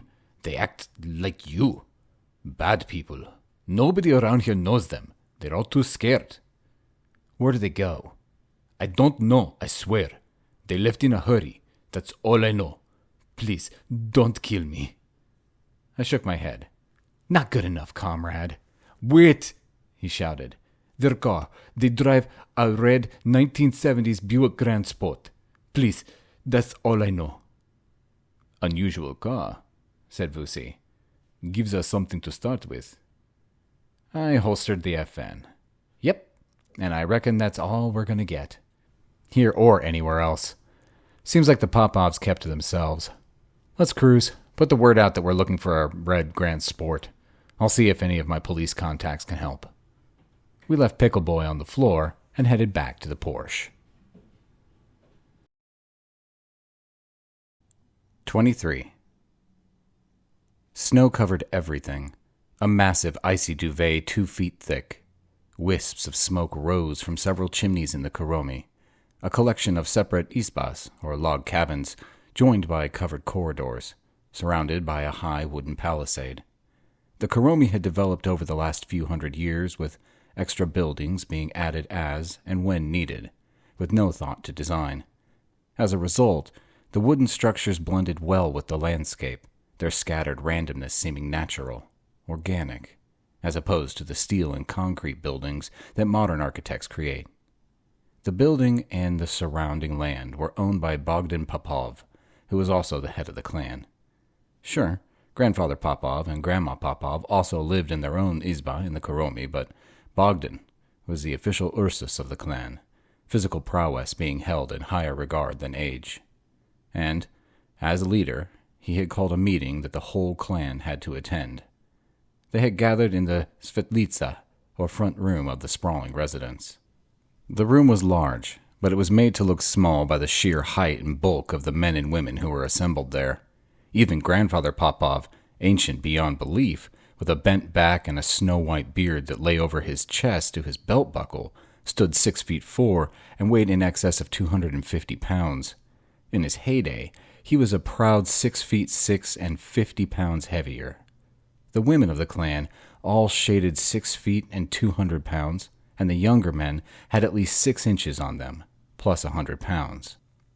The men sported beards that defined the word hirsut. Their hair hung below their shoulders, and their eyebrows were like pairs of large rodents attached to their brows. All of them were generous of build. No runway models or parkour practitioners here. The clan was built for prodigious strength and endurance, maximum durability. "The twins have sent a message," said Bogdan, his voice like the rumbling of thunder, it was so deep. "They need our help." "What could we possibly do to help them?" asked Grandma. "They are big city capitalists now, and we are but poor farmers."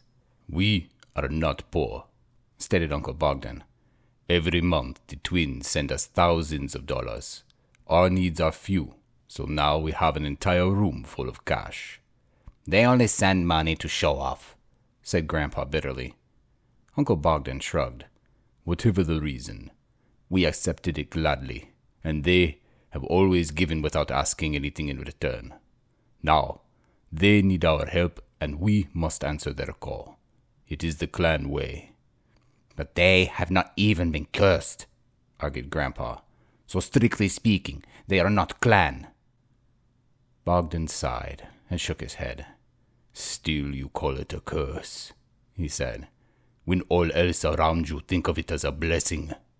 Anyway, old man," he continued, "I say they are clan, and as Ursus, what I say is the law." He looked around the room, assessing the clan. Then he spoke again. "Zakhar, Yosef, Spartak, pack your bags. We are going to America."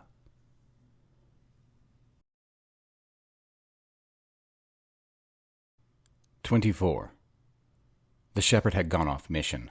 His hatred of Hex had wiped out any thought of capturing him and finding out how his magic worked. Now, one thought, and one thought only, drove the religious fanatic's mind. Kill the sinner. Kill the devil wizard. Expunge his evil from the world. Vengeance is mine, said the Lord, and the shepherd knew beyond all doubt that he was the right hand of the Lord. He had been humbled, and as a result, his false pride had been burned away in the fire of humility. And now he had been chosen to bring Hex to task. The shepherd would cast the first stone, for he, and he alone, was without sin.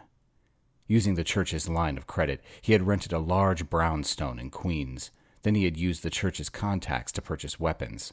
Sniper rifles, machine pistols, hand grenades, rocket launchers, night vision, body armor, and listening devices.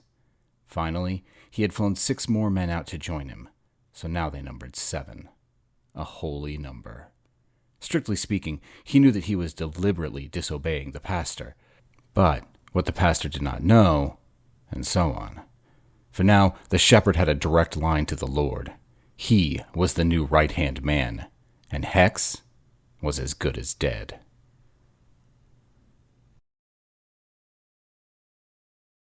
"25. Caden Moriarty ghosted through the woods, his footsteps undetectable, moving from shadow to shadow, relying on the thin sliver of the moon to provide enough light to see. The house he was stalking out was on the shores of Kensico Lake, Connecticut, hidden amongst the trees, as isolated as was possible in what was ostensibly a residential area. The dwelling was a masterpiece in both build and design, blending in with its surroundings, constructed from natural stone and wood with a turf roof, eco-friendly in the extreme. Large enough to home an extended family with ease, it currently housed a single being, and Caden had come to identify that being and capture it. Or, if that proved problematic, then to exterminate it instead. Because Caden was more than a happy-go-lucky, heavy-drinking, hard-fighting leprechaun. He was also the chief thief-taker and justice-bringer for King Iffin of the Sealy Court, a member of what was known as the Wild Hunt. And he had been charged with tracking down and bringing to justice the entity that was traveling between the Fae and human lands and dealing in Fae magic. For this was contrary to all of the treaties and accords laid down over the last 200 years and was punishable by death. The leprechaun had no idea that Hex had been tasked with the same quest. It was much like an independent CIA contractor not knowing that Homeland Security were stalking out the same person. Your basic interspecies transdimensional interdepartmental fuck-up. Using magic to cloak himself, Caden approached one of the large picture windows and peered in. And what he saw shocked him to the very core. Sitting at the kitchen table, eating honey and cream from a bowl, was none other than August Proudly, the half-brother to King Iffin, referred to by many, but never to his face as the Royal Bastard, or sometimes the Never King. He was one of the realm's most powerful mages.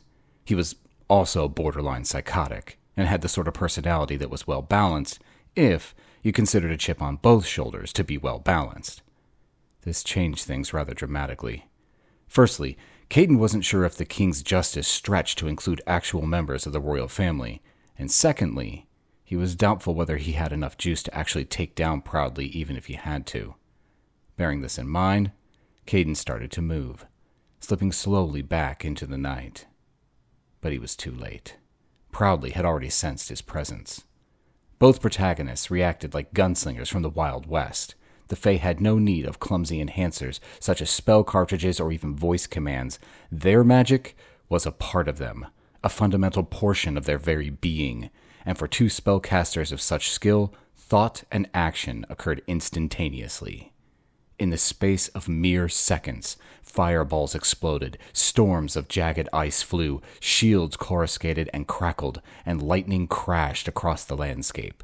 The entire side of the house was blown asunder as the two Fae cast spell upon spell at each other, releasing truly epic amounts of destructive energy that exploded in massive gouts of flame.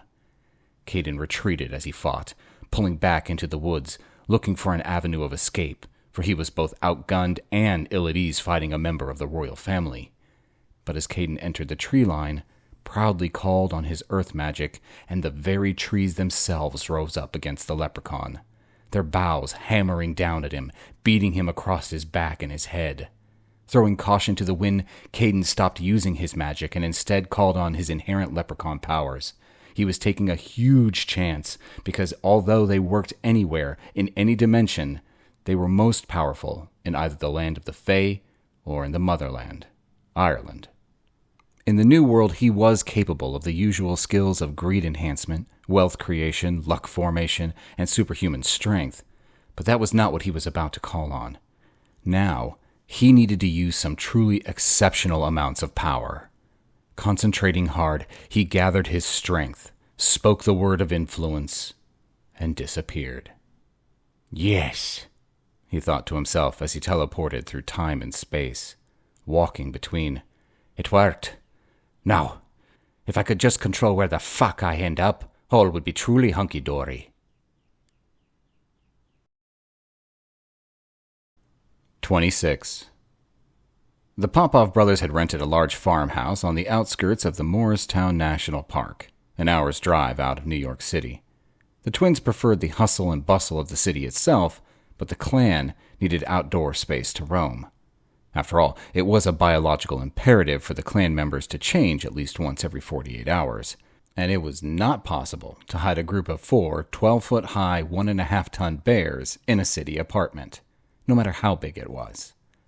Now, the clan had arrived, and although both Anatoly and Vadim hated to admit it, however bad this Hex character was, he would be no match for the Popov clan of Werebears.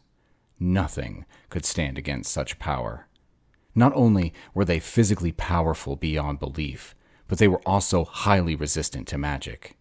On the downside, however, the twins were less than happy, because Bogdan and the rest of the clan were real old school, and that meant that Anatoly and Vadim were at the very bottom of the totem pole, mere striplings to be bossed about and treated like children. Plus, the added fact that neither of the twins had been blessed with the werebear gene. So, now they might be safe from Hex, but they were both reduced to the role of little boys once again. Respectful, polite, and constantly nervous that they may have inadvertently offended one of their clan superiors. As it was, even at this very moment they both stood in front of Uncle Bogdan, hands clasped behind their backs, heads hung low, as the big man strode back and forth, shaking his head and berating them from the high heavens above. "What the hell is wrong with you boys?" he shouted as he slapped Anatoly on the head with his huge, meaty hand. "Look at you," he continued, pointing at the older twin. "You are sick as a dog. You should have known better than to fuck around with magic. You haven't been blessed. You have no resistance. Why couldn't you have stuck to drugs and prostitution and murder? No, you had to cross the line. And now we have to sort your shit out." "Sorry, Uncle," apologized the twins in unison. "Sorry doesn't buy vodka," shouted Bogdan. "Sorry doesn't stop Hex." "But Uncle," interjected Vadim, "surely you aren't scared of Hex. He is but a single man, a mere mortal." Bogdan turned to his youngest nephew. "You fool," he said. "You young, ignorant fool. You are talking of the man who brought down a fallen angel, the man who sent an entire demon army back to hell, the man who is reputed to have crossed the river Styx and returned. You have no idea the trouble you are in. If not for the clan, you two would not last an hour against a man like Hex. Not even a minute." "What must me do then, Uncle?" asked Anatoly. "You must both do whatever I tell you to do," answered Bogdan. "And as for the rest of us, to be brutally honest, I am not sure. We need to seek out the enemy, but we are not suited to fight battles in an urban environment. The animal side of our nature does not do well in cities, and it seems like cities are where Hex thrives. Although it sounds counterproductive, I advise that we sit tight for a while. How are your contacts in the city?" "Very good," answered Vadim. "Set them to tracking down Hex," instructed Bogdan. "Let it be publicly known that the Popov family are here from the motherland and that they mean business. Make no secret of it. Perhaps we should even leak our current location. I have a feeling that this Hex is an arrogant man. Perhaps he is even foolish enough to come to us, particularly if he doesn't know what we are. That would be his final mistake." "I'll see it done, Uncle," assured Vadim. 27. My cell rang, and I checked the screen before I answered, putting it on speakerphone so that Vusi could hear. It was Reggie. I had met him a couple of months back after he had fallen on hard times and ended up homeless. I helped to put him back on track. In turn, he had started a crew of volunteers who spent most of their spare time trying to help out the destitute and homeless. I gave them money, food, clothing, that sort of stuff whenever they asked. They were a good bunch. Also, because of the nature of his dealings, he was well connected on the street, so don't go thinking that Sholto Gun is a soft touch. It was primarily a business transaction. I scratch your back, you tell me when someone is looking to hunt me down and kill me. And trust me, that happens more than you could ever imagine. Talk to me, Reggie. Hey, Hex. Bad news, I'm afraid. Word on the street is that some dudes are trying to hunt you down and kill you. Told you. Who was it this time, Reggie? The Russians. I laughed. Old news, Reg, I informed him. Been there already. I came, I saw, I kicked ass. Problem solved. But thanks for the heads up. No, Hex, he insisted. I heard about Yuri Kuznetsov's bunch. This is a new lot. Some serious hitmen, just flown in from the motherland. Apparently, the Popov twins have brought in their family from Russia, and they are telling everyone that they are going to rid New York of Hex. Squash you like a bug, they say. Well, this is less than welcome news, my friend, I said. Shouldn't prove to be an insurmountable problem, though. Just more Russians to kill. Done it before, I can do it again. First, I gotta track them down. I can help with that, interjected Reggie. I think that I know where they are.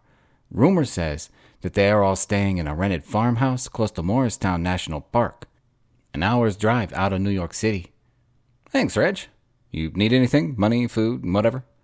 Not at the moment, Hex. Thanks. I'll be in touch. I cut the call.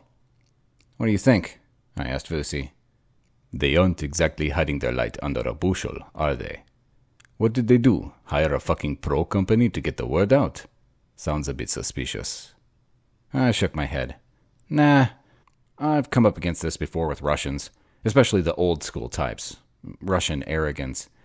We shall sweep away all who stand before us, type of thing. Most likely a whole bunch of ex-military hardmen who are used to kicking ass and taking names. Well, time to show them what some real opposition looks like. I hauled out my laptop, got online, and looked up property for rent in the Morristown National Park area. It was simple to find, there were very few. Then I narrowed it down to the only farmhouse on the books, checked that it had just been rented out. Bang. Okay. Well, not exactly Sherlock Holmes, but good enough to get their destination nailed down. I looked up at Vusi. Right. Let's do this. We headed for the Porsche.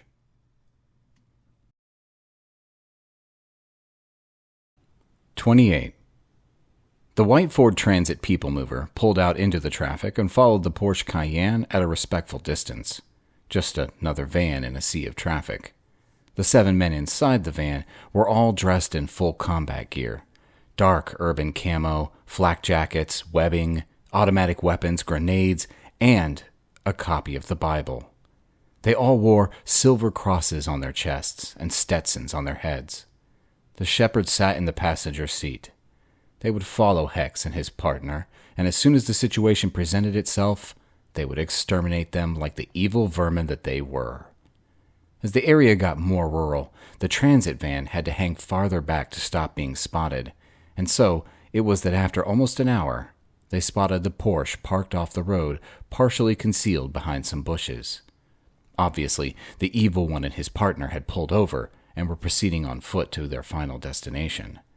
The driver of the van pulled over on the opposite side of the road, and the soldiers of the Church of the Forever family debussed and headed after Hex, weapons hot and ready to rock and roll. The farmhouse loomed up out of the dark, and we approached slowly, moving from tree to tree to keep under cover. "Let's take a peek in at the windows," I whispered to Vusi. "Start at the back and work our way around." We edged past the house and started peering into the windows. The rooms were empty, furnished but dark. "There's magic here," I said to Vusi. "I can feel it." "Me too," he answered. "But it's weird. I think it's those spell capsules. Sort of feels fake. Saccharine." I nodded. I knew what he meant, and it was hard to explain. We kept moving. The first set of windows on the side of the farmhouse revealed the sitting room. It was large, but looked fuller than it should have been. It took me a few seconds to realize why. The men inside were massive. I mean, refrigerator-sized, and hairy as llamas. I tagged the 2 younger, smaller, although that was a relative term, less hairy men as the twins. My guess was further strengthened by the fact that they were the only ones wearing Western apparel, as opposed to Soviet-made baggy jeans and badly tailored blanket shirts. On a coffee table in the center of the room was a small box. The lid was open, and I could see from the eldritch light escaping from the top that it must have contained spell capsules. Bingo was his name-o. "Here's my plan," I whispered to Vusi. "We smash through the window, jump inside, and fuck everything up. Then we go home." "Good plan," he conceded. "It has a certain primal elegance about it. I approve." We were about to initiate my cunning plan when one of the huge hairy men stood up from his seat. "I'm going stir-crazy," he growled, his voice a bass rumble. "I'm going outside for a walk." One of the twins nodded. "Okay, Uncle Bogdan," he said respectfully. "We'll continue our discussion when you get back."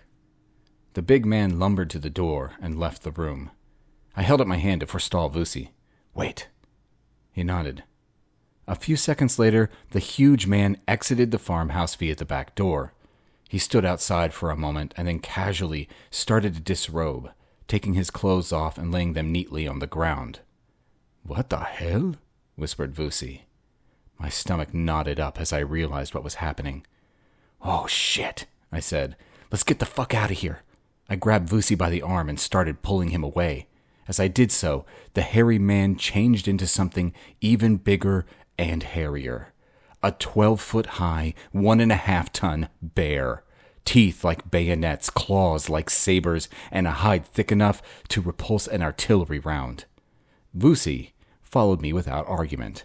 I cast a camouflage glamour over us as we melted into the night, moving fast and silent, invisible to the naked eye and orally undetectable. It took us 10 minutes to get to the Porsche, and it was only then that Vusi spoke. "What's with the whole runaway thing?" he asked. "It's only a werebear." "Yeah," I said. "Obviously, you don't know shit about werebears. There's no such thing as only a werebear," I informed him. He shrugged. "Bear, wolf, whatever." "No," I stressed. Werebears are different. They're like the top of the totem pole. Very rare and very bad news. They're all but impervious to magical attack. Physically, they're stronger than 10 werewolves put together. Bullets just bounce off them, and they fight like dervishes. All in all, best to use the runaway method whenever possible, unless you got a good plan in place. Vusi raised an eyebrow. "I see," he said. "Sorry, I didn't know. Aren't many bears in Africa. Like, none, actually. So, what now?" "Now, we go to Gans, have a think and a drink." "Another good plan," he said. "Man, you're on a roll." We headed back to the city.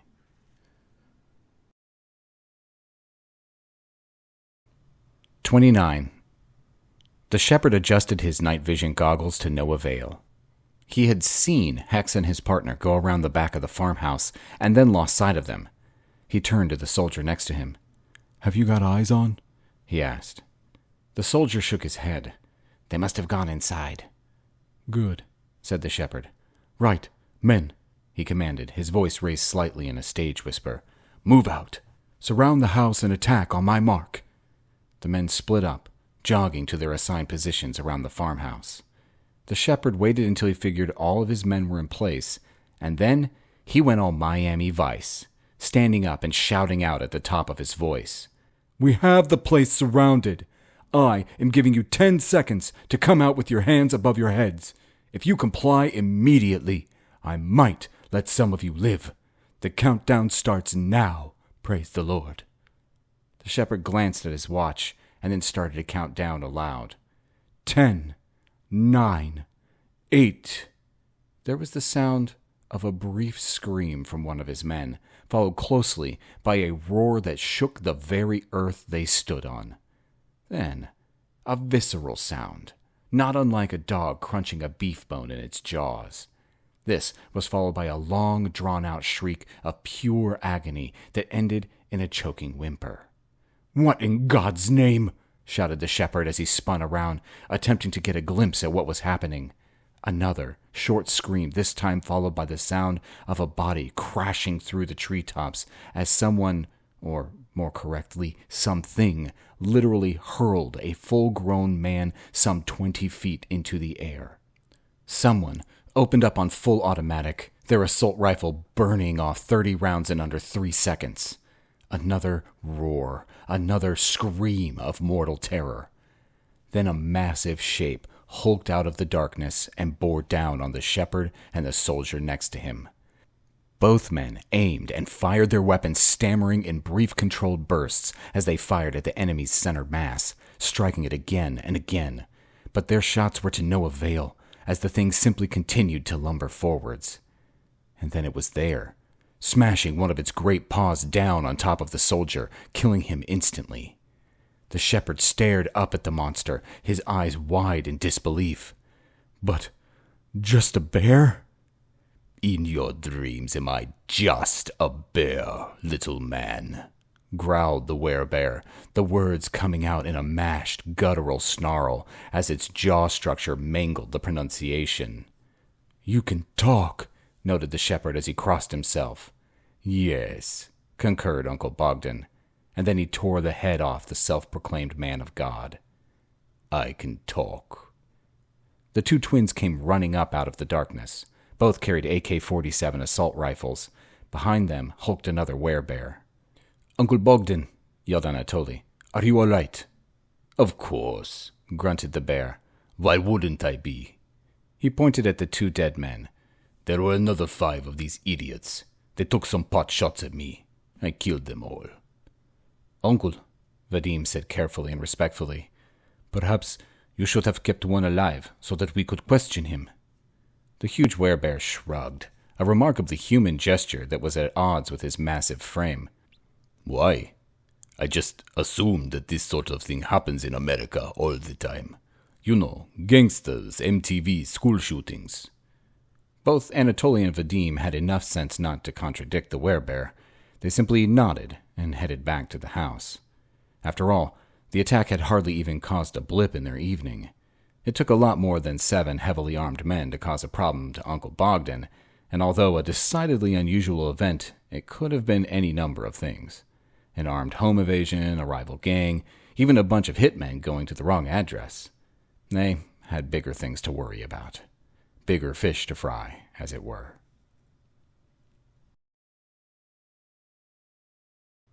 30. I looked up from my Jack Daniels and couldn't help but laugh out loud. Caden Moriarty, full-time leprechaun and part-time drunk, raised an eyebrow and shook his head. Really? He asked. You can see that I've had a right terrible time of things, and all that you can do is laugh at me. I ordered a pint of Guinness and 2 shots of Jameson whiskey for the Irishman before I stated the obvious. Caden, my friend, you look like shit. And he did. His shirt was torn and scorched. His usually neat beard stood out in tangled tufts, as did his hair, and he had a humdinger of a black eye. He accepted the drinks with a nod, downed them all, and reordered. Gan's body set up a new batch with alacrity, as Caden flipped him his usual massive overpayment of a single gold coin. "Talk to me, buddy," I prompted the leprechaun. You know something, he said. I have come to the conclusion that sometimes life sucks, and then sometimes it just sucks even more. "Tell me about it," said Vusi. "Earlier on this evening, Hex made me run away from a bunch of werebears. First time I've ever run from anything." "Werebears?" questioned Caden. You don't say. "Well, trust me, Vusi," he continued. I wouldn't like to fight one werebear, let alone a whole sleuth of them. "Sleuth?" I asked. It's what you call a bunch of bears, answered Caden. No idea why. Stupid name. Should be a cave of bears or a Goldilocks or something. Anyway, how'd you come up against a werebear? They're extremely rare, especially outside Russia. So I told him about the magic capsules and the Popov twins, and then how the whole Popov family got involved, and how they just happened to be fucking werebears. He stared at me for a while, and then grinned ruefully. Well, I suppose that's what I get for not confiding in my friends, he said. What do you mean? I asked. Look, you twos, I haven't been entirely honest with you. Not that I've lied, mind you, but I have omitted to mention a few things. So don't be getting all angry with me now, okay? It turned out that Caden was actually a special envoy to King Ifin of the Fae, and he was working the same case as us, tracking down the spell capsules and bringing the dealers to justice. But then things got a darn sight more complicated, as he informed us that the dude who was responsible for smuggling the spell capsules from the Fey realms was none other than August Proudly. I had bumped heads with Proudly once before, and let's just say it didn't end well. The guy was a self-absorbed, narcissistic dickhead of the highest order, and a spectacularly powerful mage to boot. Oh, yeah, and he was a blood relative of King Iffin. Werebears, Russian mafia, psychotic Fey mages. To be honest, this was all becoming overwhelming. "This sucks," I said. Caden nodded. "Told you so." "At the risk of always being the guy who asks, 'What the hell do we do now?'" interjected Vusi. "What the hell do we do now?" "Well, feck me," sighed Caden. "It seems that everything that's going for us is actually going against us. I mean, that mental royal mage is bad enough, but 4 werebears as well. No fecking way we can take them on.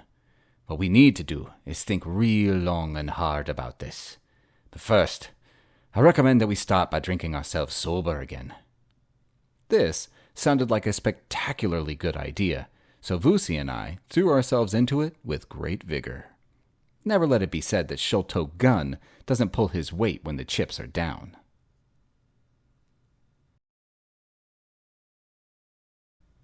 31. Turns out Caden was wrong. You can't drink yourself sober, no matter how hard you try. I didn't actually remember how I got home. I didn't remember inviting Caden to stay, but obviously I must have, because the 3 of us were now seated around the kitchen table, chowing down on one of Grog's mountains of deep-fried cholesterol breakfasts. I swear, the dude could deep-fry lard. Caden and Grog were jabbering away like 2 old ladies who hadn't seen each other for whenever and had about a gazillion when-we stories. At the moment, they were talking about King Arthur and the Morrigan, and what an asshat Lancelot was, and how Guinevere was such a slut. Really, it was pitiful. Like a rerun of Mean Girls, but with 2 middle-aged men instead of Lindsay Lohan and Rachel McAdams. Okay, so I know who acted in Mean Girls. Sue me. I've seen worse movies. Goat was also seated at the table, eating a plate of eggs and bacon and fried bread. I don't know why, but it just seemed wrong. Shouldn't he be eating grass or hay or something? Then I noticed that he also had a bowl of coffee, so I gave up worrying about it, because it was starting to bring my hangover back up and my brain was beginning to melt. "Dudes," I grunted, as I tried to get myself back on track, vis-a-vis sorting out our almost insurmountable problems that had built up over the last few days. "We need to focus. Caden," I continued, "can you get any sort of reinforcements? A gaggle of Fey battle mages would go down real well." The leprechaun laughed. "Look, I can ask the king, but as you know, the treaty is pretty clear. The Fey can't cross the divide. I can slip through on account of existing in a bit of a grey area, what with being a leprechaun and such. Grog here is only half Fey, so he's out of the loop as well. I'll see what I can do, but don't hold your breath." The leprechaun stood up. "I'll be off then," he said with a wave, and then he simply disappeared. Man, the dude had some serious chops when it came to magic. That's the advantage of being an immortal paranormal legend as opposed to a simple human mage. "And you," I said to Vusi, "you're an honorary pack member. Can you get the werewolves to help?" "I'll give it a go," said Vusi, as he took out his cell and dialed Will Tennant, the alpha of the New York City pack. I took a sip of my industrial-strength coffee and waited for Vusi to finish his call. "Will says the pack will meet us in Harriman State Park," said Vusi. "He'll see us now. Give me some coordinates so we don't get lost."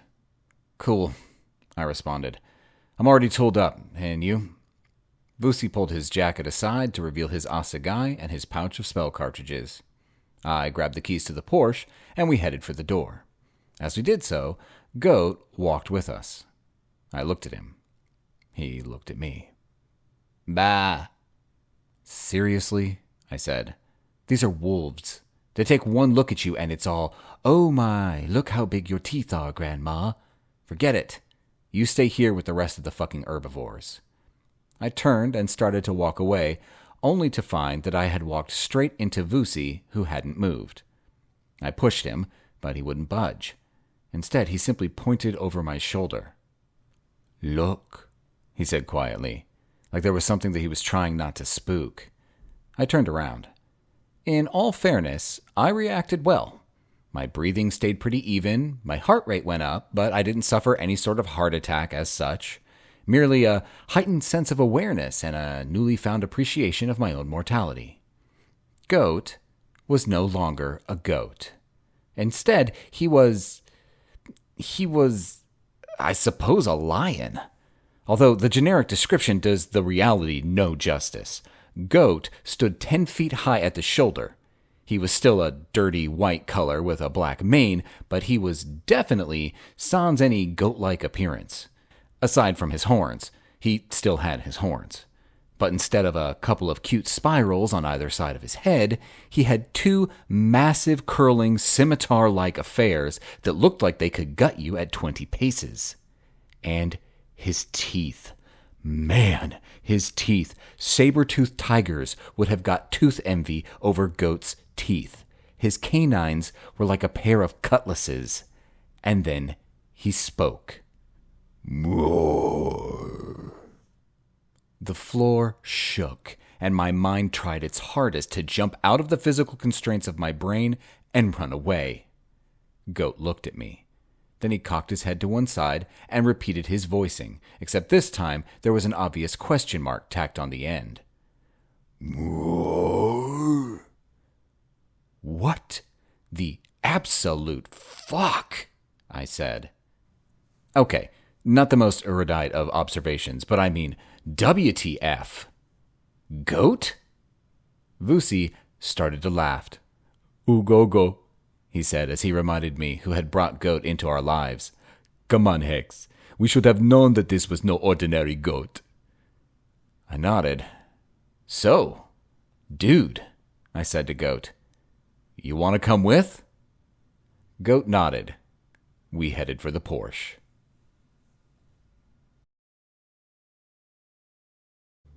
"32. Nature abhors a vacuum, and Hex had inadvertently created a huge one. By all but destroying the Ukrainian Alexander's Voloshy's syndicate, eradicating Yuri Kuznetsov's outfit, and ostensibly driving the Popov twins off the streets, there were literally hundreds of thousands of dollars of street business going unattended every day. Drug dealers were crying out for stock. Small business owners no longer had to pay for protection, and pimps were fighting amongst themselves as the prostitution business fell into anarchy. Someone had to fill the void. And Bao Dang had decided that he was just that someone. 53 years old and born in Vietnam, he had left the country some 10 years before, escaping the wrath of a local crime lord. He had arrived in New York penniless but ambitious. And in that 10 years, he had used his ambition, coupled with his complete lack of anything approaching morality, to build the biggest gang of Vietnamese criminals outside of Hanoi. They called themselves the Big T Gang, and every member had the letter T tattooed on each knuckle. It stood for Thong Tien Tu Toi. Love, money, prison, crime.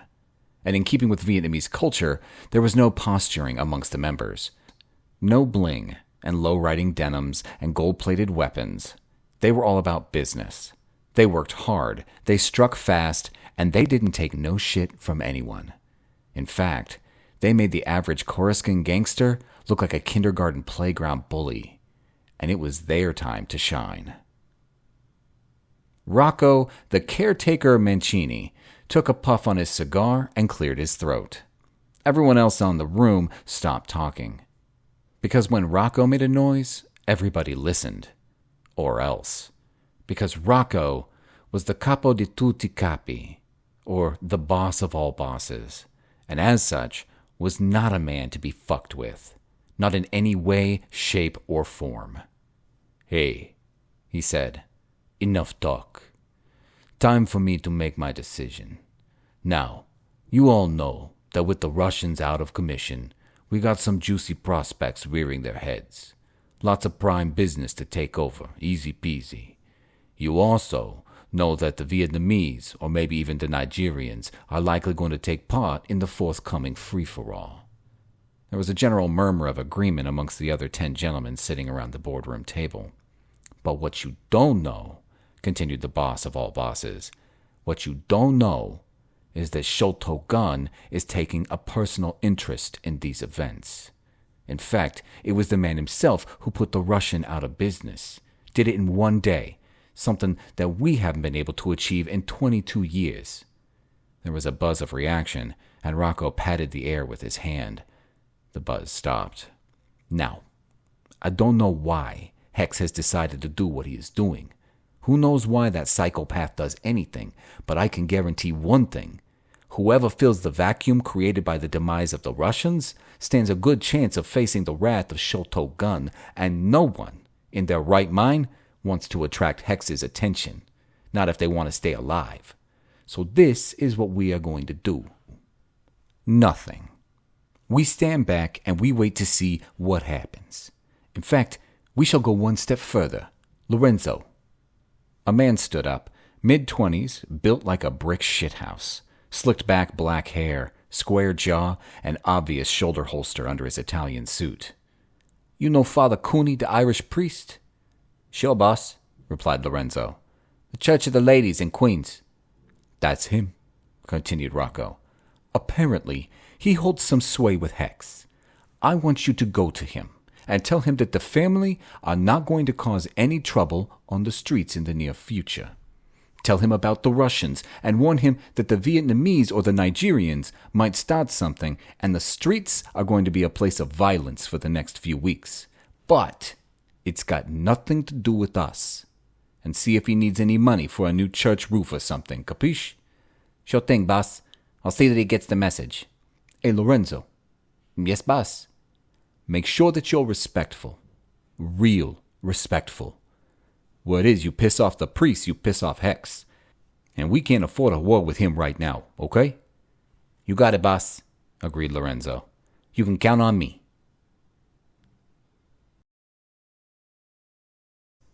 33.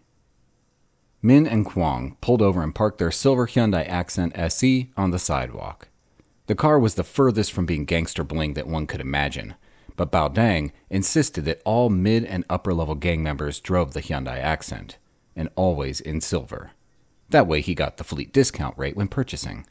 Also, the car was cheap to run, worked well, and had good service backup. The rung below on the corporate ladder got a Kawasaki Z125 motorbike. Even their weapons were purchased with price in mind. After all, said Bao Dang, the United States military accept the cheapest possible tender, and if it's good enough for the USA military, then it's good enough for the Big T gang. All Big T members carried the Norinco Chinese copy of the venerable Colt 45, purchased at a quarter of the price of the original, and if they needed more bang, then the Romanian-made AKM clone was the weapon of choice. Min and Kwong weren't expecting much opposition, so they carried sidearms only. Their target stood back from the street corner, in the gloom cast by a dilapidated apartment block. His purple baseball cap and his serious gold necklaces and rings the only thing that made him visible in the dark. Next to him stood another man, slightly younger, less bling, no cap. Obviously an assistant or some sort of right-hand man. The streetlight above them flickered and hummed. Its sickly sodium glow nudged away some of the night, while at the same time creating armies of shadows that cavorted across the broken sidewalk. And the shuttered windows, and on the sallow, painted faces of the hookers that waited patiently on the corner. The two Vietnamese thugs walked up to the man in the purple hat. "You Carlos?" asked Ming. "What's it got to do with you?" retorted the man. "I ask one more time," shouted Min. "You Carlos?" The man nodded. "I might be. And who are you?" "My name not important. What's important is you work for Bao Dang and the Big T gang, okay? Half your takings go to Big T now." Carlos shook his head. "I don't think so, man," he said. "You don't come down to my hood and start making demands. Who the fuck do you think you are?" Min drew his Norinco 45 and shot Carlos twice in the chest. Then he turned to the man next to him, the man without a purple hat. "What's your name?" "Juan," answered the man. "Good. You in charge now. You work for Bao Dang and the Big T gang, okay? Tomorrow night I come collect money. Half takings, okay? All good?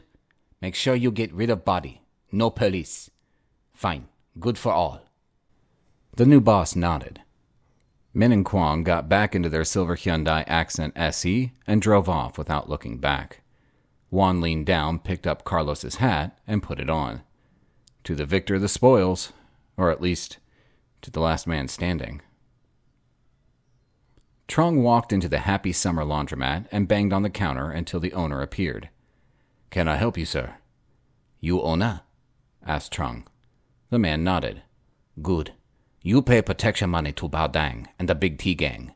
$600 a week, okay? The owner shook his head. "No, not okay. I pay the Russians, not you. I don't even know who you are. But when Yuri Kuznetsov finds out that you've been here, you're going to be in big shit. So leave now." Yuri all dead, stated Trung. You work for Big T now. $600 a week, okay? The owner shook his head again. Trung drew his .45, grabbed the owner's right arm, slammed it down on the counter, and put a round through his hand. You pay, okay? No pay, then we shoot your wife in head. Then we kill whole family, okay? Shoot all in head. Tomorrow, $600, or all get whole in head. Trung holstered his weapon and left. Kwong kicked the front door open and walked into warehouse, followed closely by 5 other Big T gang members. The Nigerian man, known only as Mr. Okonkwo, looked up from his desk in shock. "What the fuck?" he yelled. "You can't just smash your way in here. Do you have any idea who I am?" None of the Vietnamese gangsters spoke. They simply raised their AKM assault rifles and opened fire, killing all 22 men and women in the warehouse. As they left, Kwong pulled the pin from an incendiary grenade and lobbed it into the room, closing the door behind him as he did so. "This place closed for business," he said, as the grenade exploded with a dull thump.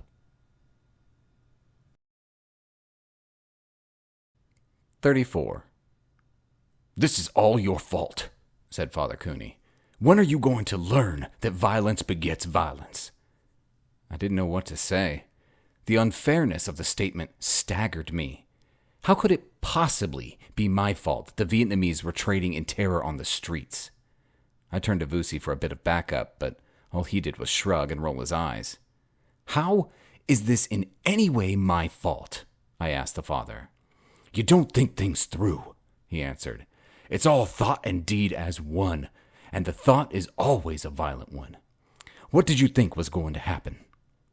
"Well, for one," I said, "I didn't think a gang of Vietnamese thugs would start shooting people on the fucking streets." "Don't you swear at me," warned Cooney as he shook his finger in my face. "I'm not swearing at you," I denied. "I'm just swearing. You know, like generally. I mean, whatever." Shit, what was it with Cooney that he always reduced me to sulky teenager mode? "Come on, father," I continued. "I'm not the League of Superheroes. I'm just a mage enforcer trying to make a living and not get dead while doing it. Why is this my problem now?" "Because I just made it your problem," said Cooney. "You put a stop to this Sholto. Innocent people are dying." He shook his finger in my face one more time, and then swiveled on his heel and left my apartment. Werebears, Fey assassins of royal blood, leprechauns, and now Vietnamese crime lords. Caden was right. Sometimes life sucked, and sometimes it just sucked a bit more. Vusi put his hand on my shoulder in an unusual display of understanding. "It's not your fault," he said. "You can't help it that everything you touch turns to shit." "Fuck off," I laughed. "But seriously, I've got too much on my plate as it is. What does Cooney expect from me?" "Hey," Vusi answered. "At the moment, we're in a bit of a slump. We can't take on the Werebears, and Caden reckons that August Proudly will most likely kick our collective asses." "So?" "So, it looks as though the Werebear dudes are uncomfortable coming into the city, and as such, are most likely going to hang out at that farmhouse for the foreseeable future. Proudly is out of the equation for the moment because his dealers are off the street. The result being, we got a clear calendar. For the next few days, anyway. Okay, I acknowledged. I get that. What you're saying is we use this lull in people trying to kill us and take on the entire New York chapter of the Vietnamese mafia. Vusi shrugged. Fine, I said. But I'm warning you, this is all going to end in tears. Also, who is paying us? I'll tell you, no one. No one is paying us for this. It is yet another pro-fucking-bono service for the good people of New York, and they don't even know. Like you need the money, scoffed Vusi. Come on, man. I went into one of the rooms on this never-ending mansion of yours and found a massive pile of gold bars and jewels. It's the principle, I said. People don't appreciate free, but you make them pay through the ass for it, and they reckon that they're getting value for money. Whatever, said Vusi. Let's go kick some serious gangsta butt.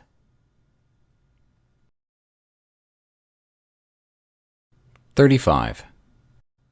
The thing is, declaring war on the Vietnamese mafia is not as easy as it sounds. I mean, you can't simply go and stand in Times Square and start randomly insulting anyone who looks vaguely Asian in the hope that you'll get lucky and inadvertently abuse one of the gang members.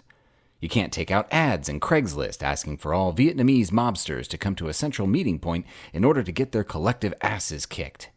And you can't even use magic to track any of them down because you got no starting point. Even the best bloodhound needs a scent to follow. So, you got to go about the whole thing the old-fashioned way. Put your feet on the sidewalk, talk to the street people, flash some cash, and ask some questions. And even then, it can be difficult. Well, maybe if your name isn't Sholto Gun. You see, the thing is, the bottom-rung dudes were rightfully nervous of double-crossing the Vietnamese gang, what with them being cold-blooded murderer types. But while they were nervous of them, they were downright terrified of me. What with me being, well, me. Because Hex don't just shoot you. He does things that are far worse. Or so I've heard. Even I must admit that my rep may be somewhat exaggerated when it comes to some of the stories I've heard tell. For instance, I don't even know how to turn someone into a slug. No idea. Whatever. When I asked questions, people tended to answer. It took us most of the day and well into the night to finally put together a vista of who was who in the new criminal landscape. Turns out that the new gang referred to themselves as the Big T. They were run by a guy called Bao Dang, and they were more ruthless than the Khmer Rouge. In fact, it fast came to light that these dudes had already exterminated women and children in their flash flood takeover of the street crime the Russians had vacated. And that made me pissed. Real pissed. Not in my city. There were rules. Vice, corruption, drugs, and prostitution were all bad, but a man has to make a living, and sometimes he did that in less societally acceptable ways. Even killing had its place. I mean, who the hell was I to saddle up my high horse? As Father Cooney had so rightfully pointed out, I tended to use violence to solve most of my problems. But indiscriminate murdering of the innocent? No fucking way. The Big T had crossed the line, and when it came to this sort of transgression, I didn't fight fire with fire. I fought fire with nuclear weapons. Vusi and I ran into our first Big T members late that evening in the Bronx, a few minutes before midnight. We had parked the Porsche a block away and were patrolling on foot. I knew that it would be just a matter of time before we came across one of the newly declared bosses of the red light area. There were two of them, both surprisingly ungangster looking. No bling, smart, dark pants, long-sleeved work shirt, cheap Chelsea boots. More trainee bookkeeper, that psychotic merchant of death. Were it not for their visible 45s, I would have struggled to take them seriously. One was keeping an eye out, while the other collected cash from a line of 3 pimps. I could see by the demeanor of the pimps that they were nervous of the Big T dudes. They were all nodding heads and wringing of hands. Man, these fuckers were obviously bad news. It took a lot to make a New York inner-city flesh trader act like a virgin on our first date. I took out a spell cartridge as we approached and used it to solidly blind both of the Big T operatives, pinning their arms to their sides, securing their legs tightly together, and gagging them. At the same time, the air bonds kept them standing upright and to full attention. Actually, it looked pretty funny, so both Vusi and I laughed at them.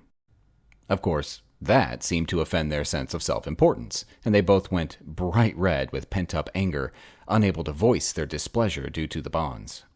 The three pimps decided it was time to do a runner, but Vusi cast his own binding spell, wrapping the group of them up and bundled them to the sidewalk in an untidy heap.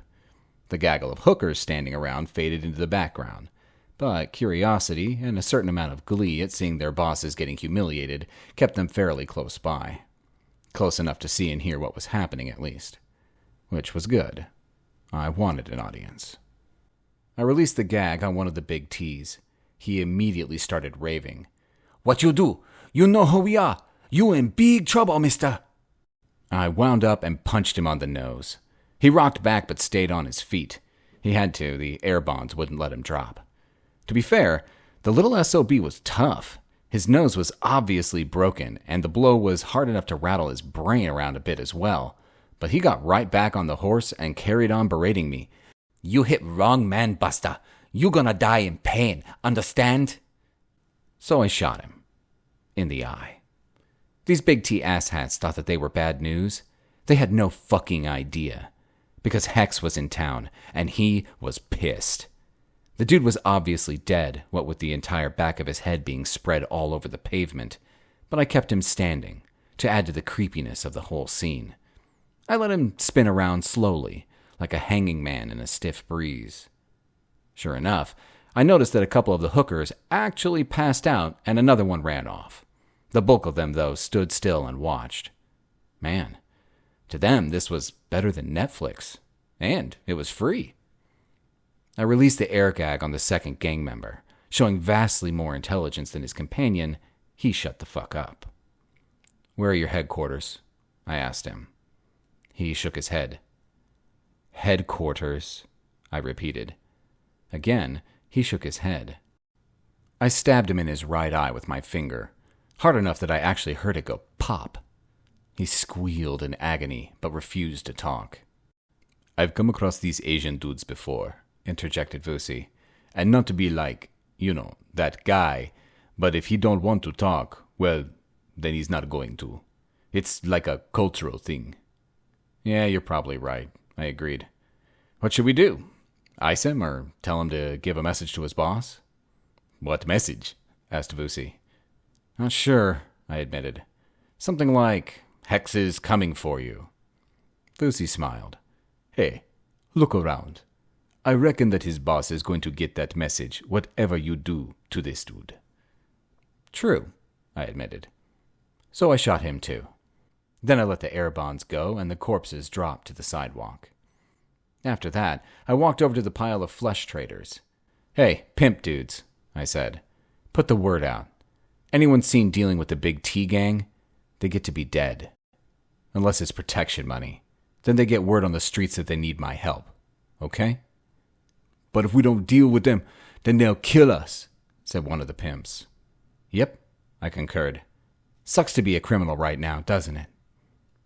I flicked a bunch of my business cards onto the sidewalk next to them.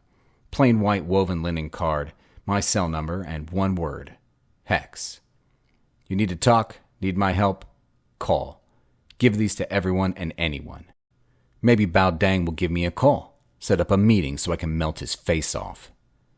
I nodded at the hookers, and then Vusi and I split, heading for the next den of iniquity that we could find. Looking to treat some more Big T members with extreme prejudice.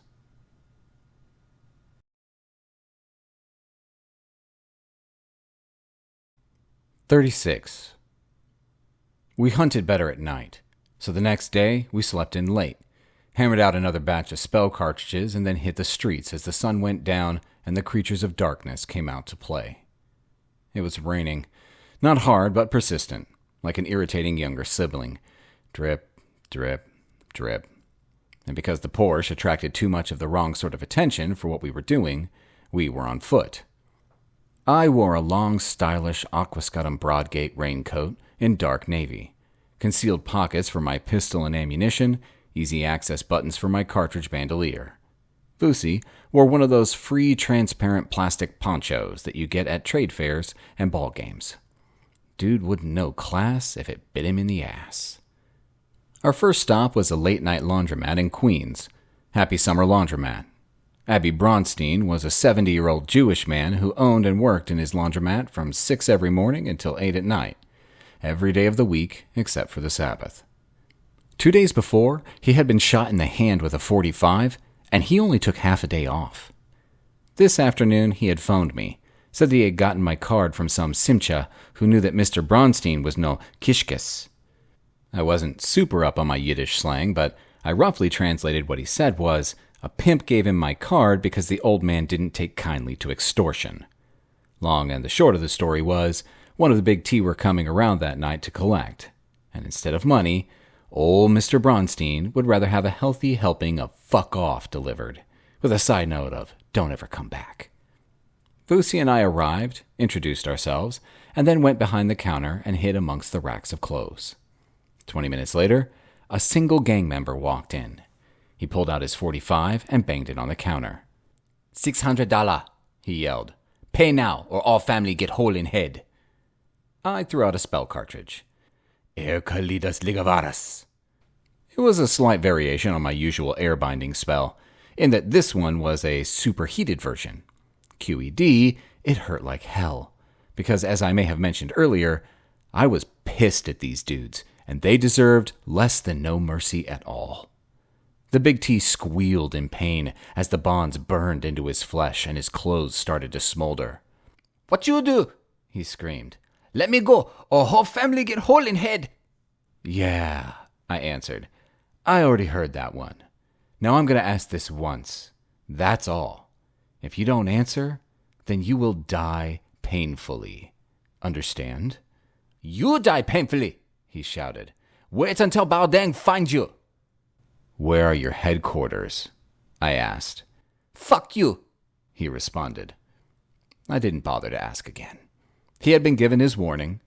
I released another cartridge, igniting a spell that I rarely used.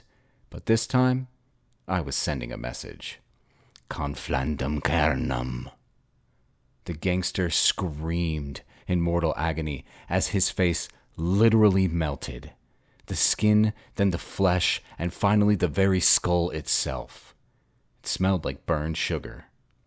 Using the air bonds, I lifted him off the ground and threw him out of the laundromat and into the rain. Then, with a flick of my wrist, I burned a symbol into the plate glass window of the shop.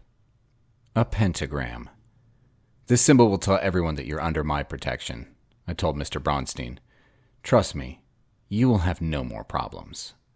The old man nodded, his face a mask of shock. Vusi and I left, but as I walked past the dead body and melted head of the ex-Big T member, I burned another pentagram into his chest, so people knew who had done this. And I had not yet begun to fight. We saw 3 more places that night. A fast food restaurant, a basement bar, and an all-night good old-fashioned record shop.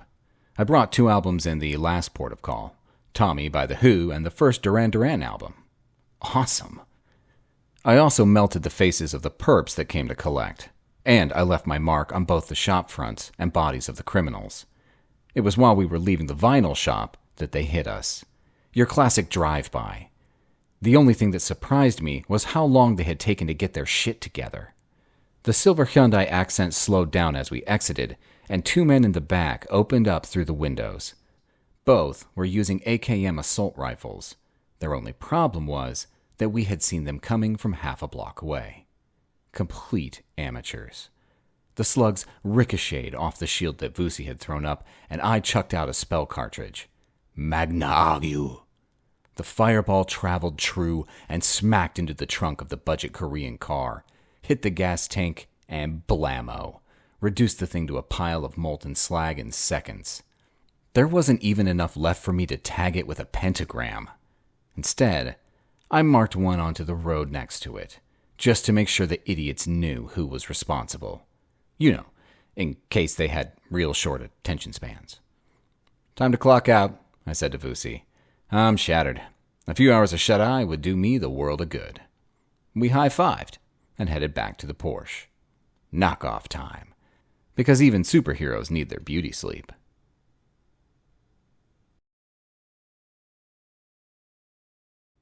"37. I am less than happy, stated Uncle Bogdan.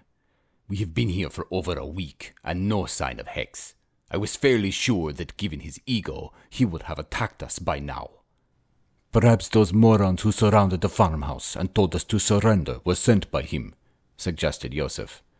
Bogdan shook his head. No, impossible. No one would send those clowns to carry out any sort of task, unless it was a calculated insult. I wouldn't put that past the man. He is known to have an insufferable sense of humor. I doubt that, uncle, said Vadim. Even for someone as twisted as Hex, that would be too convoluted.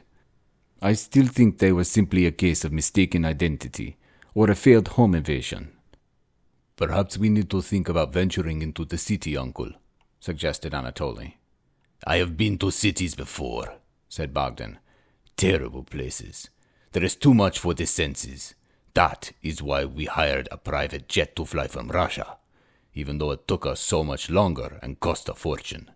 By doing so, we avoided any large cities, only saw airports and inside of planes. They're not so bad, uncle, insisted Anatoly. Seriously, when was the last time you were in a big city? 1942, he answered. Leningrad. It was terrible. The dead lay in piles like cords of wood, burning buildings, no food. We had to eat rats, and then, finally, even each other. 2 years I was there. Anatoly sighed, and his next words were spoken with both care and understanding. Uncle, you cannot rate your experience in cities on the horror of the siege of Leningrad. I promise, New York is nothing like that. You might even enjoy yourself. Trust me, it is not so bad. And anyway, we cannot simply sit here for the rest of days. And by your own admission, Vadim and I cannot take on Hex by ourselves. We need you. We need the clan. We need our family. Bogdan stood up. You are correct, he boomed. I apologize, nephews. We are clan, and we cannot let the discomfort of the city stop us from eliminating any threat to our family. Let us prepare and sally forth. It is time to go Hex hunting. The clan traveled in the Ford van that the shepherd and his men had arrived in. The wheel arches scraped on the tires as their combined weight tested the suspension to its limits, and the van wallowed from side to side if it was pushed any faster than 40 miles an hour. 2 hours after Bogdan had made the decision to go to New York, the clan were booked into a suite of rooms in the Radio City apartments in Manhattan. Spartak was flicking through the channels on the TV, his face a picture of puzzlement. How many channels here? He asked no one in particular. Look, there is 22 with just news. All news. He continued watching for a few more minutes. Is all same news, he stated.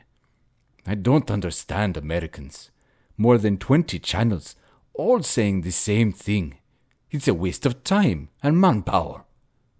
Meanwhile, Zakhar had opened the minibar and was staring morosely at the miniature bottles of vodka. What the fuck is this? He voiced. Who would make such tiny bottles? Why? Is it sample? Jewelry, perhaps? He opened one, sucked the contents down, and nodded, surprised to find that it contained actual vodka and not perfume or even water. 60 seconds later, 10 empty miniature bottles lay on the floor, while Zakhar contemplated the 2 small bags of nuts in the bar. He shook his head, tore them both open with his teeth, and swallowed the contents in one gulp. Yosef lay on one of the huge king-size beds, a smile on his face. Is like sleeping on cloud, he said. What decadence. Anatoly glanced at Vadim and rolled his eyes. It was like taking a bunch of old-school Russians out of the motherland during the Cold War days and exposing them to American culture. They all carried on like it was something special. If any of them had ever bothered to visit Moscow in the last 20 years, they would have found it was almost the same as New York, perhaps even more luxurious, if you had the money, obviously. But the Popov clan had not ventured out of their rural environment for decades, and as such, they were trapped in the idea of a Khrushchev era, Cold War Russia. gray clothing, long queues, and smoking Trabant automobiles, as opposed to the perpetual nightclub that Moscow had become. Still, the brothers said nothing to burst their bubble and simply stood back and waited for the clan to acclimate before they all ventured out onto the streets.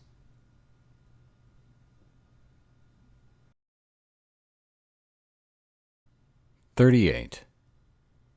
Before they had ventured out, the twins had packed a rucksack with spare clothing for everyone, as was the custom whenever going on any field trip with a group of shapeshifters. Then, they had taken the clan to eat at a restaurant next to the apartments. It was a faux American diner, which meant that some yuppie had done up a restaurant to look like a diner. All chrome and red leatherette seats, designed a menu that consisted mainly of hamburgers and fries, and then, because it was in the middle of Manhattan, charged like a wounded buffalo. The prices were probably 5 times what a genuine roadside diner would have cost. But the twins didn't care. They had money, loads of money, and the clan needed feeding or else they got irritable. And when they got irritable, well, it was better to feed them regularly, whatever the cost. 26 hamburgers, 30 portions of French fries, and 16 double-thick shakes later, they left the diner and headed out into the city. And it was like taking a group of kindergarten kids into a burlesque theater. They wandered through Times Square, marveling at the lights, the sounds, the people. A man approached Bogdan, grasping him by the elbow. "Hey, man," said, his eyes flicking from side to side like he was watching a non-existent tennis match. "You like Spanish girls? Cheap, $250 including room."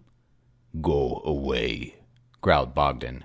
"Drugs, then. You want drugs?" Bogdan shook the man's hand off his arm.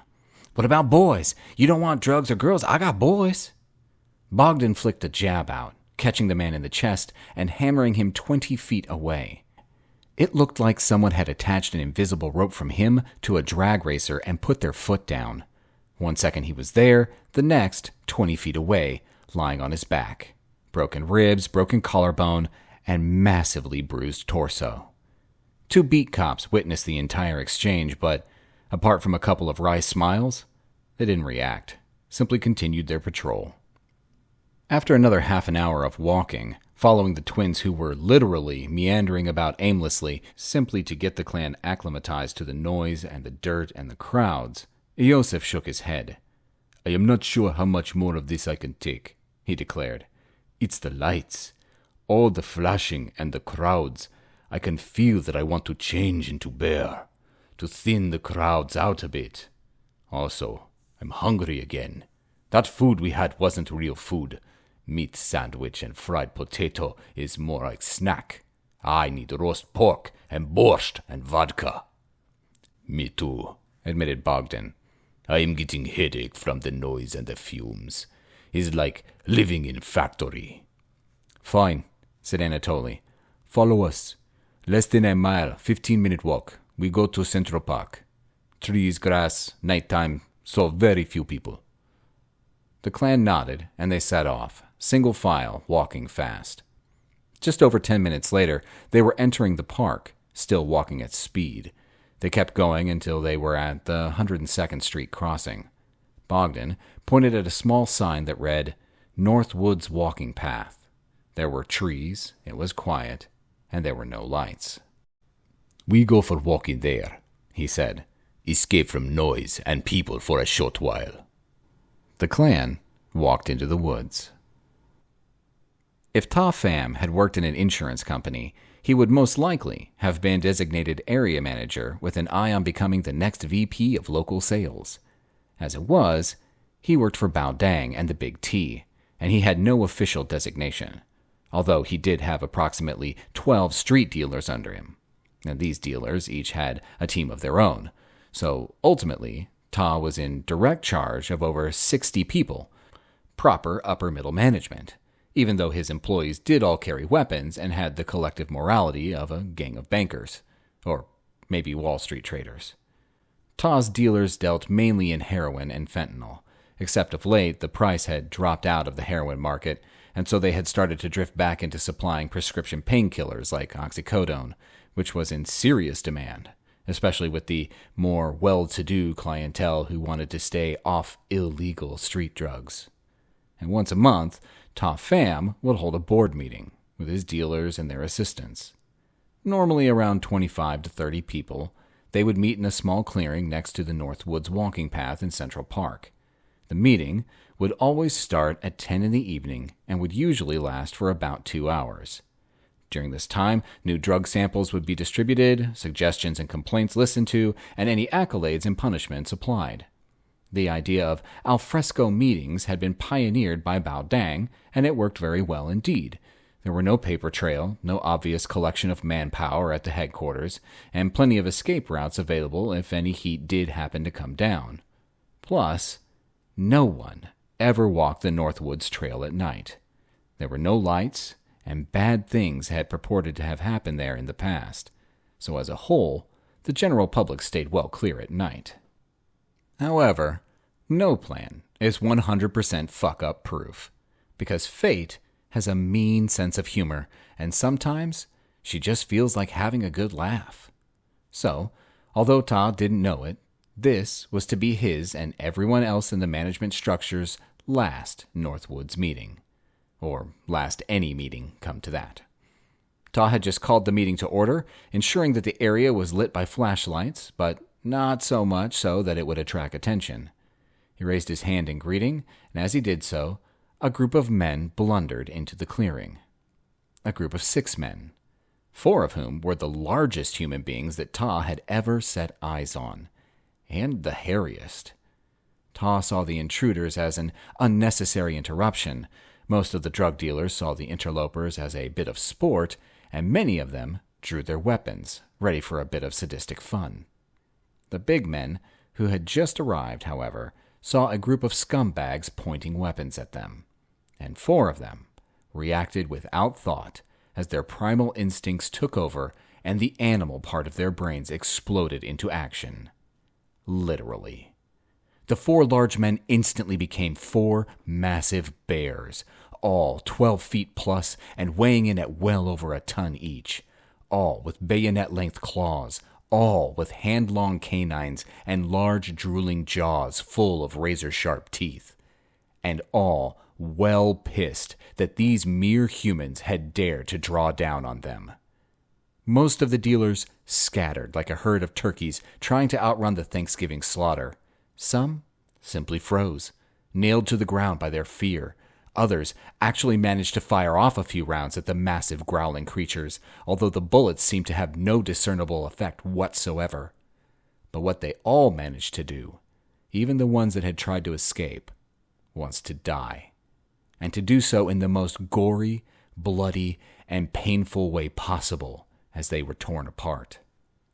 Mere minutes later, the entire group of almost 30 dealers had been reduced to a scattered pile of dismembered limbs, headless torsos, and piles of wet, squishy internal organs.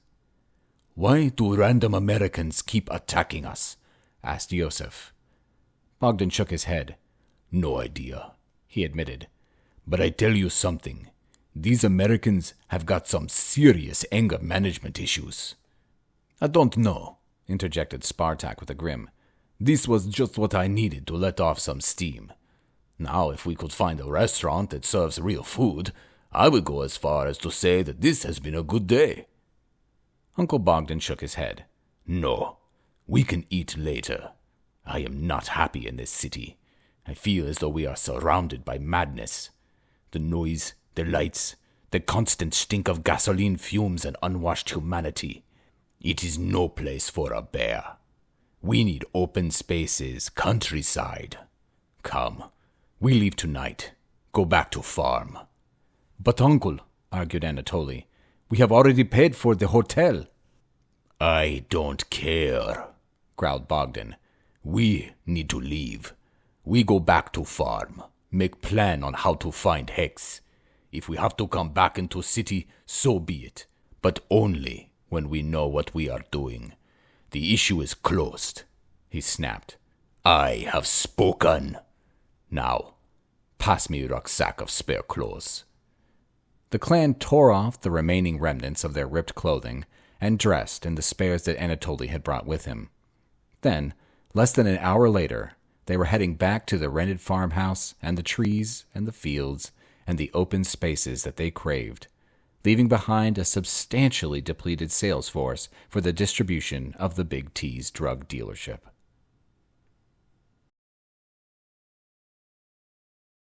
$39. I sighed and stretched, raising my hands above my head in an attempt to pull out the kinks in my back. I was bored. The Big T gang members seemed to have given up on collecting their protection money. We had been waiting in the shop for almost an hour now, and no gang member had pitched up, even though the place was scheduled for a payment. Looked like I had been a little too efficient at putting the fear into them all. Maybe they're watching us, suggested Vusi. You know, we're pretty well known. Wouldn't be that hard to put a tail on us. Keep clear of wherever we are. I nodded. Could be. Tell you what, I continued as I turned to Mr. Callis, the owner of the late-night hardware store. Can we borrow your son for a bit? No danger, I just need someone to walk out with Vusi, so that if anyone is watching, they think that we've left the building. Sure, agreed Callis. But my son doesn't look anything like you. This was true. I was a shade over 6 feet, blonde, built like an Olympic athlete with looks like a male ramp model. Or so I've been told. Callis Jr. was 5'10", stocky, swarthy, and had a face like a house brick. Not a problem, I assured Callis. I'll cast a minor glamour over him. Anyone watching will see me. What, you gonna make me look like you? Rasped Callis Jr. I nodded. Well, it better not be permanent, he said. I don't want to spend the rest of my life looking like an over-pampered show poodle. Show poodle? Really? Some people had no class. Don't worry, I assured him. There's no magic powerful enough to make you look like me on a permanent basis. He nodded. Good. I'm in then. Let's do it. I took out a spell cartridge and cast the glamour. Okay, I said to Vusi. Now you two go to the Porsche, get in, and drive away. If they are watching, then it shouldn't be long before the Big T asshats come in for their money. You be all right by yourself? Asked Vusi. Unless there's about 1,000 of them, I replied. My friend nodded, and the two of them left, heading down the road to the Porsche.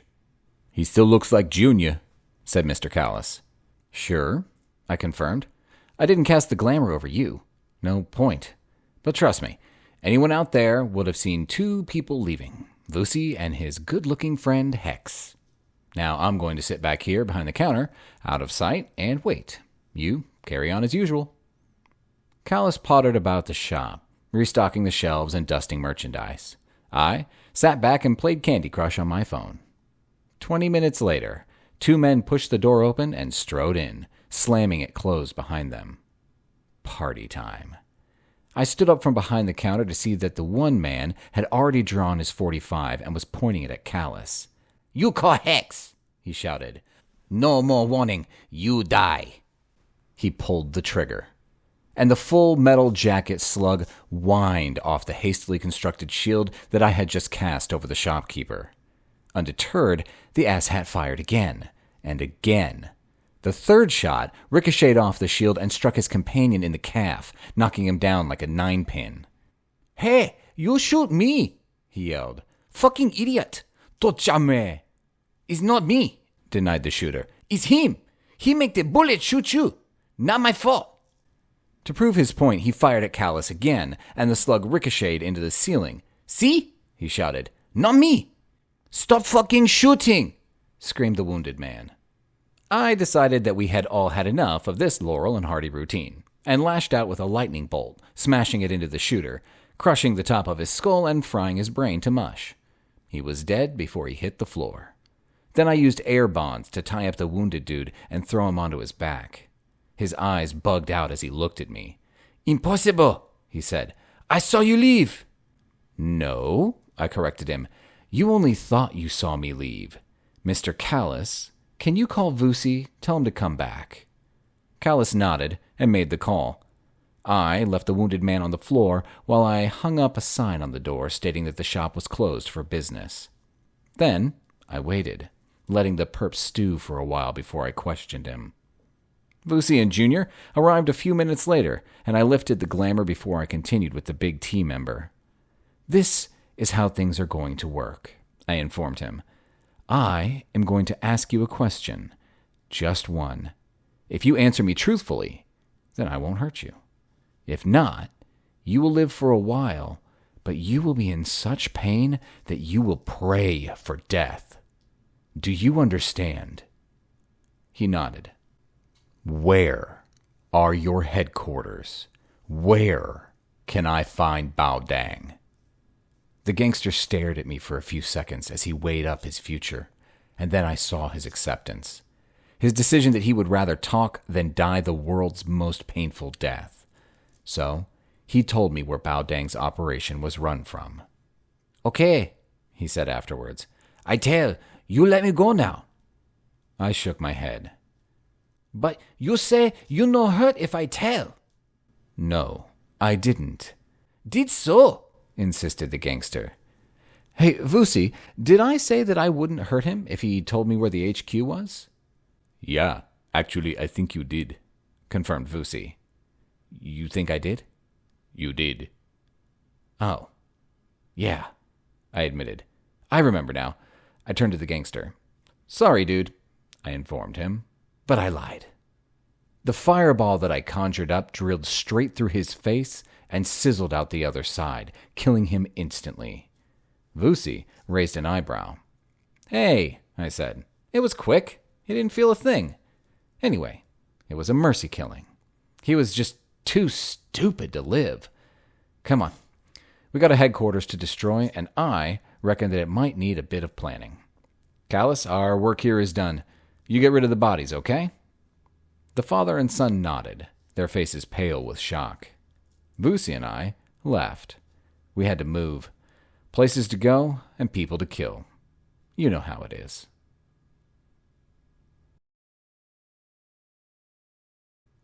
$40.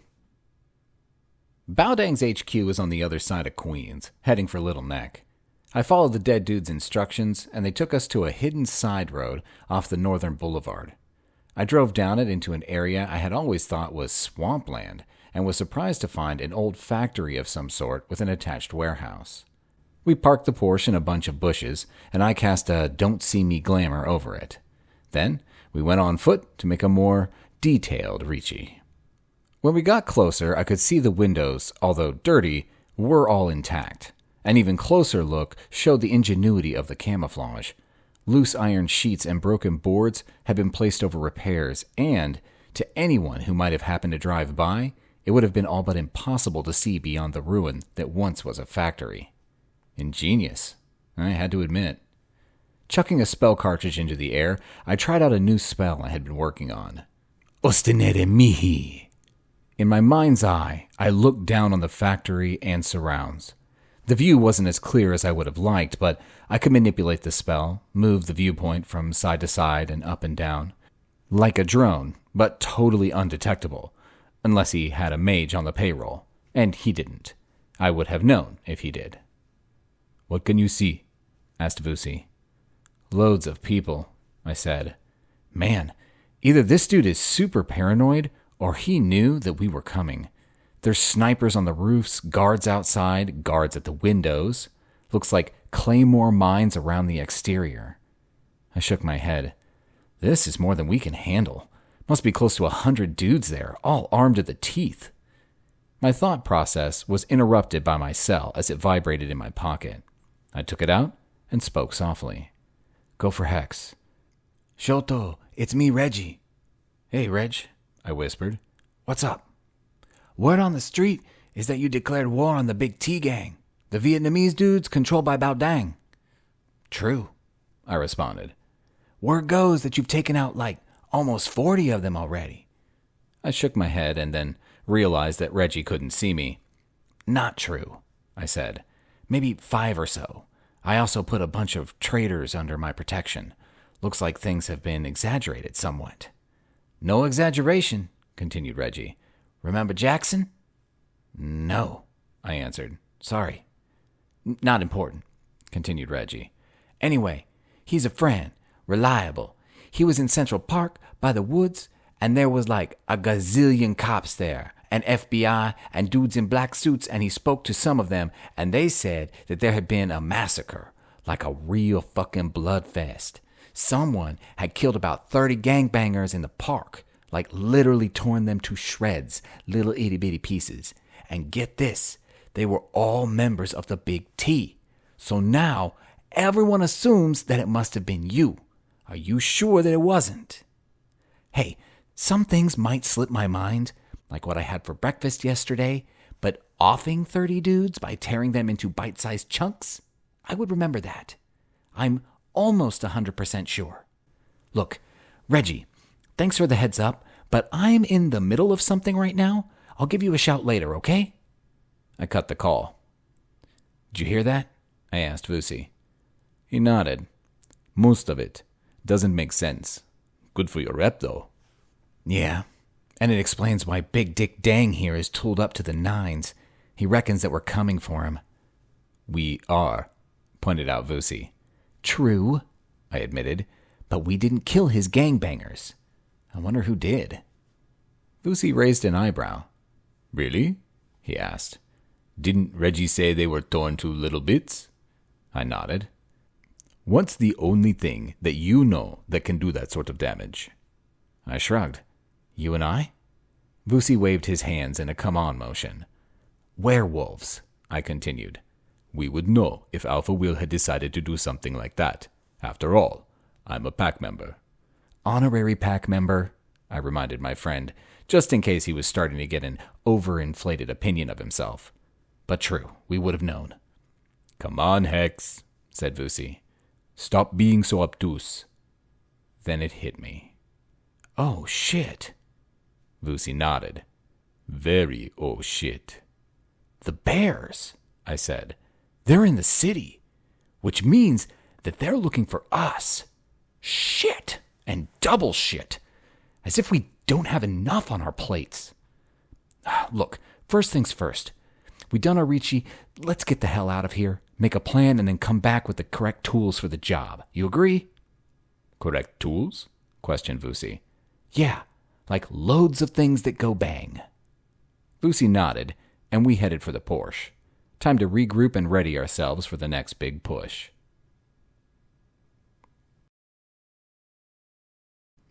"41. I had gotten maybe 2 hours sleep, but needs must. I wanted to hit Dickhead Dang's HQ that night, and we had a lot to get ready before then. Firstly, I had spent what I considered an unnecessary amount of time convincing Vusi that it would not reflect badly on his manhood if he actually carried a weapon that didn't have its origins in the Iron Age. Eventually, he had agreed, so now both of us would be carrying the AA-12 fully automatic shotgun with 3 drums of ammunition. That came in at just under 200 rounds. He drew the line at hand grenades, but I had attached 4 of them to my combat webbing. Also, I had my trusty FN pistol and 2 extra mags. Then, the stroke of genius that I had come up with. 2 quadcopters, each capable of carrying a payload of just under 1.5 pounds. C4 explosive comes in packs of 1.25 pounds. Perfect. It took a couple of hours to attach a cone-shaped charge to each copter and rig them with a timer. A standard block of C4 makes a big bang. Not as big as Hollywood would have you believe, but trust me, a lump of C4 goes off on the roof of your house, and it will most definitely fuck up your day. And finally, my ace in the hole. I was taking Goat along. The 3 of us waited until nightfall, and then we piled into the Porsche and sat off. To save space, Goat had retained his go-to form. No point in maxing out before we got to the target. As I drove off, I idly wondered if Goat could become anything else, like a Tyrannosaurus Rex or something. I decided to ask. I mean, what harm could it do? "Hey, Goat," I said, "can you change into anything else? You know, like a dinosaur or something?" Goat stared at me like I was stupid. Vusi rolled his eyes. "Okay, fine. I had just been dissed by my best friend and a goat. Sorry for asking." We spent the rest of the journey in silence. Mine haughty and introspective, theirs childish and immature, particularly when they caught each other's eye and shook their heads.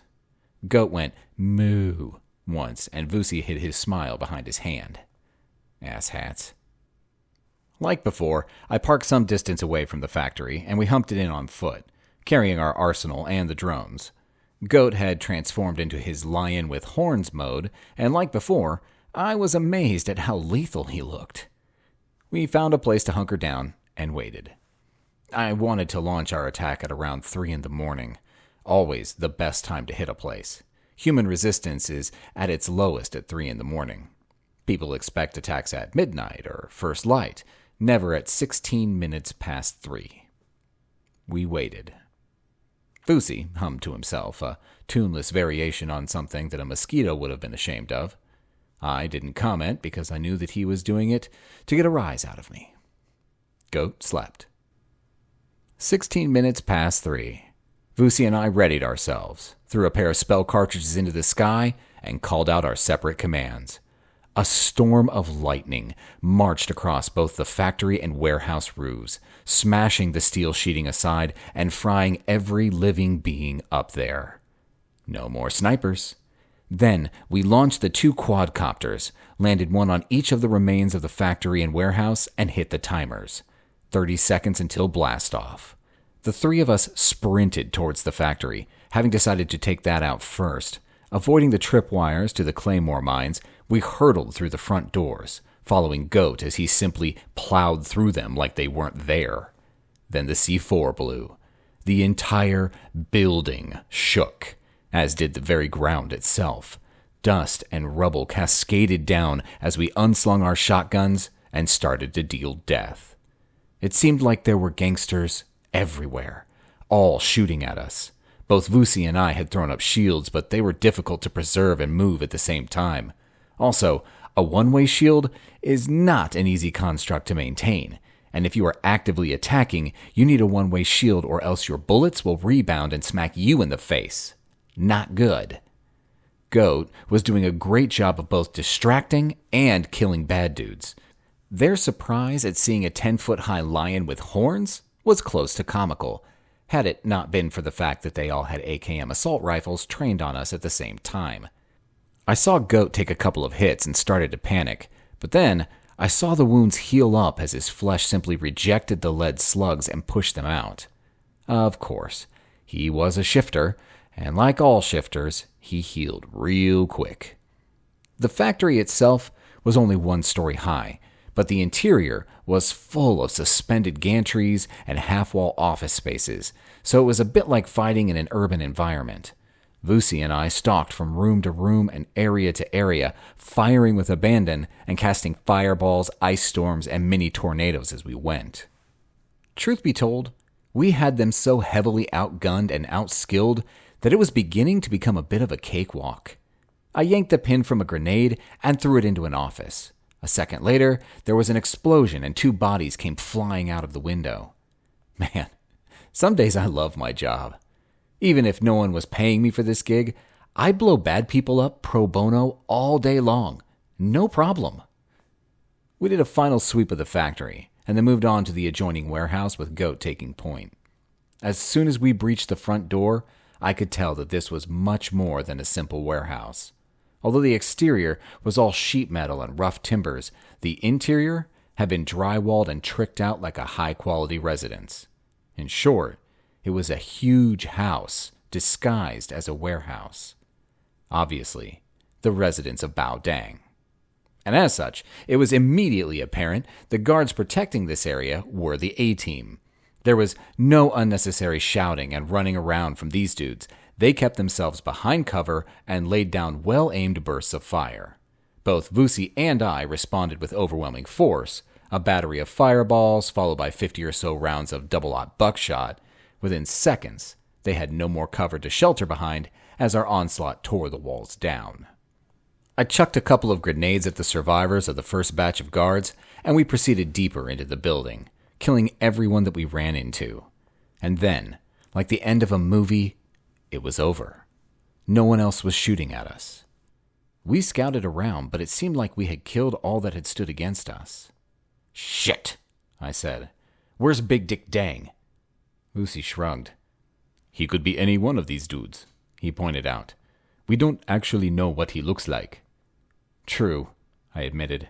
Well, whoever he is, or was, they're all dead now. So, I suppose mission accomplished. What say we conjure up a few flames, burn this place to the ground, just to make sure? Vusi nodded. Sounds like a plan. Let's do it. We each pulled out a spell cartridge, but before we could cast anything, Goat butted me in the side, hard enough to almost knock me off my feet. "Hey, quit it!" I scolded him. But he just butted me again, and then stood back and tilted his head to one side and said, "Woof!" "What are you, a dog now?" I asked. He walked away for a few steps and then turned to face me and spoke again. "Woof!" I think he's asking us to follow him, noted Vusi. Goat looked at Vusi and nodded. So we followed him.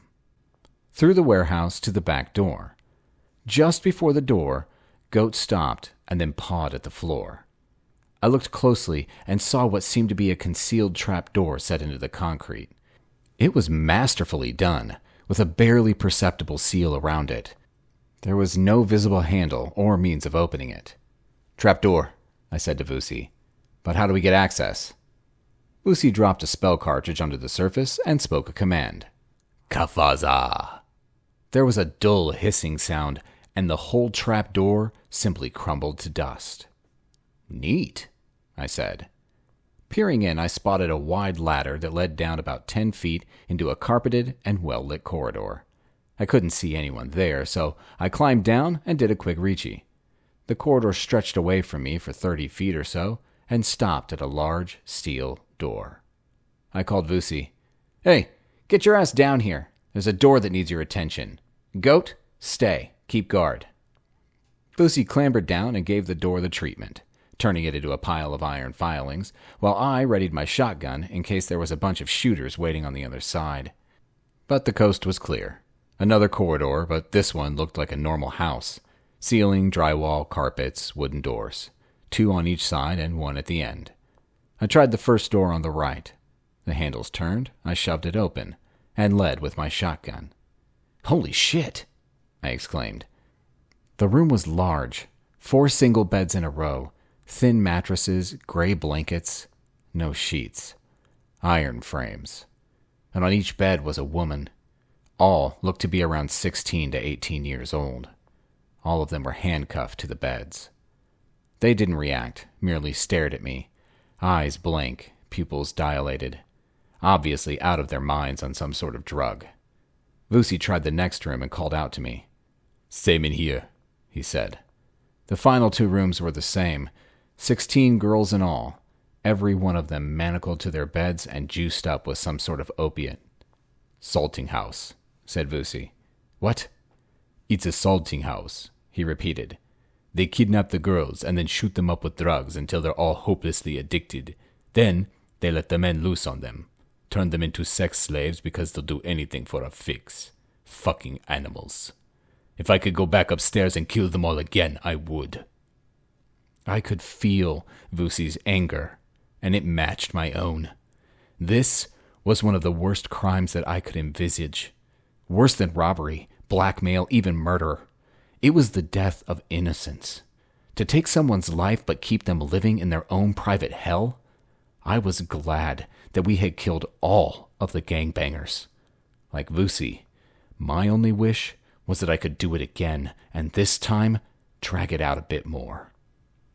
I was about to try the final door at the end of the corridor when my spidey sense clicked in.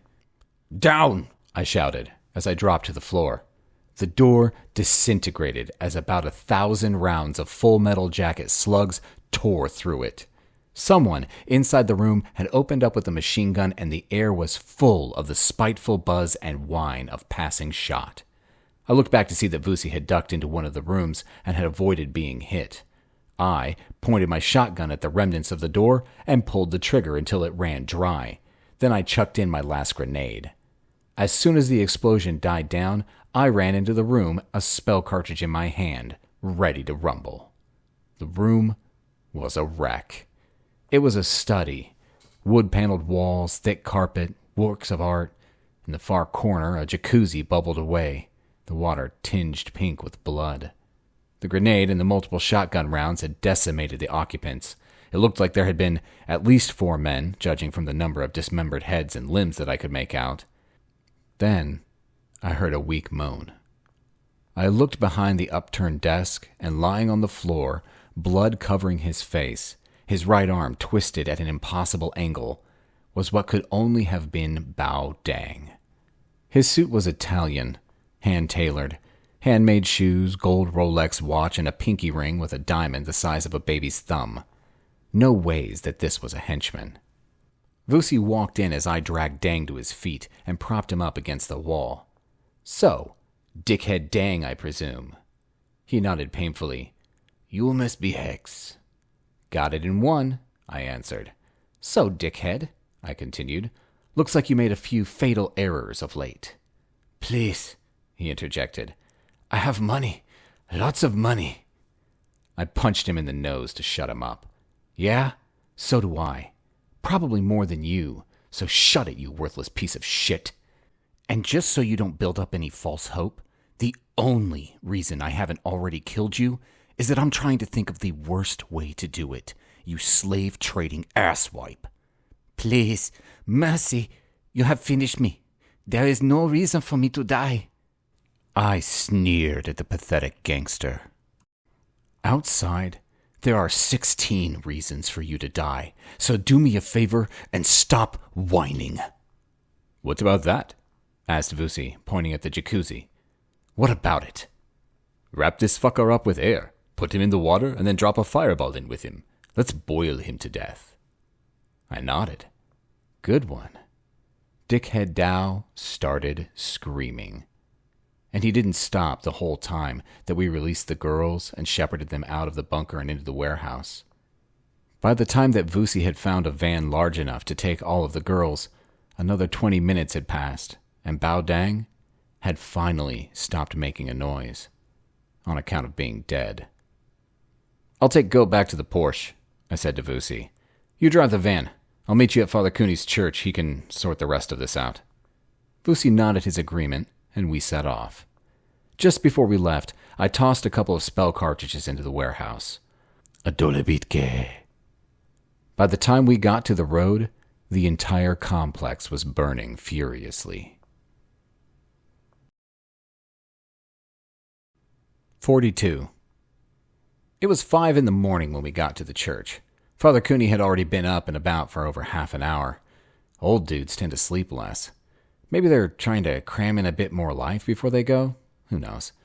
The father went at the problem like it was a national emergency, and within an hour, the girls were surrounded by doctors and nuns and social workers and volunteers. I knew that Cooney would keep my name out of the whole affair, so after slipping him a wad of cash to buy the girls whatever they needed in the form of clothes and food and shit, Vusi and I left. I dropped Goat at the apartment, and then Vusi and I carried on. There were some people that I wanted to see. But before that, we stopped for breakfast. Firstly, because we were starving, and secondly, because it was a little early. These dudes that we were going to see weren't priests. They rose a little later in the day. After breakfast, we drove to the Belmont area of the Bronx. Rocco, the caretaker Mancini, habitually took his first espresso of the day at a small restaurant called Mama De Luca, in a private room at the back, accompanied by at least another 6 men, his underboss, his consigliere, and 4 family soldiers. They all knew me well enough to not even attempt to stop me walking in. I sat down opposite Rocco without waiting for an invitation. Vusi stood behind me, silent, deadly as a waiting shark. "Firstly, Don Mancini," I said, using the term of respect on purpose to show that I had not come to fight. "I would like to offer my thanks for keeping the families out of the latest war that the Vietnamese Big T gang stirred up." He spread his hands out in front of him and nodded slowly. "My pleasure, Mr. Gunn," he said. "We did what we could to keep out of your way." "Good," I replied. "I am also here to tell you the war is over. The Big T gang are no more. Nada. Not one of them is left alive. The headquarters have been burned to the ground and the leader exterminated in the most painful way possible. So please, let it be known to all what happens when you fuck with Hex." Again, the Don nodded, and I could see a couple of impressed looks on the faces of his soldiers as they contemplated how quickly I had managed to put down an entire street gang. Also, they were dealing in people, I continued. Slave trading, young girls. I have no idea if your people are into anything similar, but if you are, then it stops now. Not in my city, not now, not ever. Am I clear? Rocco nodded. Crystal, Mr. Gunn. Rest assured no such thing will take place in New York, at least not by any of our members. One of the young men whom I had assumed was a soldier leaned forward and sneered. Uncle Rocco, he said, is this what we have fallen to? Taking orders from this pretty boy? Shut up, Gino, snapped Rocco. You show respect to Mr. Gunn. Respect, you hear me? The Don turned back to me. I apologize, he said. My nephew, Gino Camilleri. He's from the South. He's a little slow. I'm teaching him the ropes. I smiled and nodded. Inexperience, I said. Not your fault. I'll let this one go. I stood up, as did Rocco. We shook hands and I turned to leave, but as I got to the door, I turned. Oh, one more thing. The next time you drop me in the shit with Father Cooney, telling him that all this street violence was my fault, I pointed at the Don, forming a gun with my thumb and forefinger. Just don't, okay? Rocco blanched and nodded. I opened the door, but as I did, I heard the subtle sound of metal rubbing against leather. I spun around to see Gino Camilleri drawing his pistol, his face a mask of anger. No one talks to us like that, he shouted. Fuck you! I could have bound him with air. I could have hit him with a telekinetic punch and knocked him out. I could have used a number of non-lethal methods to drop the stupid son of a bitch. But it was the end of a long day, and I was well beyond pissed. I unleashed the cartridge that I had been holding in my hand the whole time. Premium! Camilleri's head exploded in a mist of bright red. There was a shocked silence. Then Rocco spoke. My apologies once again, Mr. Gunn, he said with a straight face. My idiot nephew appears to have lost his head. I did him the honor of not laughing, and Vusi and I left and headed back to the apartment for some well-deserved sack time.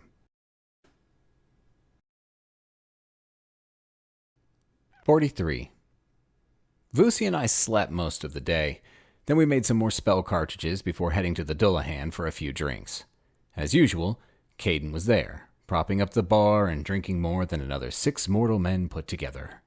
"Just the gents that I wanted to see," he called out as we entered. "Barkeep, a couple of rounds of whatever it is that these 2 reprobates drink, and another round for me. So, word is that you've taken care of your gang problems." I nodded and accepted the drinks from Gan's body. "Excellent," continued the leprechaun, "because I have a plan vis-a-vis our other problems. The way I see it, the bears are too much for us to handle alone, right?" I nodded again, as did Vusi. "And August Proudly is also most likely a little above our collective pay grade." Again, nods all around. "Well then, my cunning solution is, we set them against each other.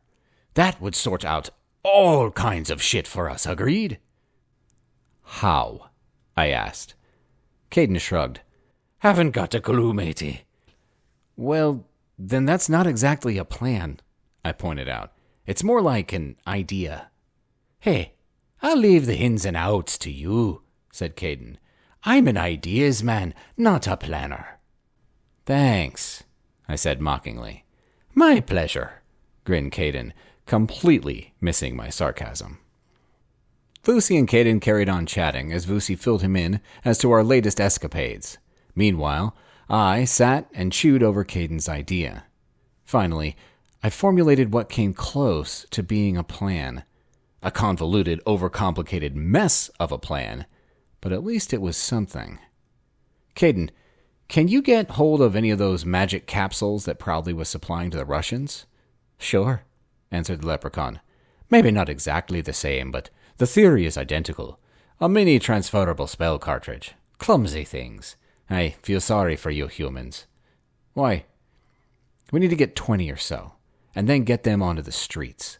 Let everyone know that the twins are selling again. Tell everyone that his family are bringing the new stock in from Russia. It's better than the old stuff, no side effects, better quality, actually good for you as opposed to the last batch that were poisoned. But that's not true, said Caden. Doesn't matter, I argued.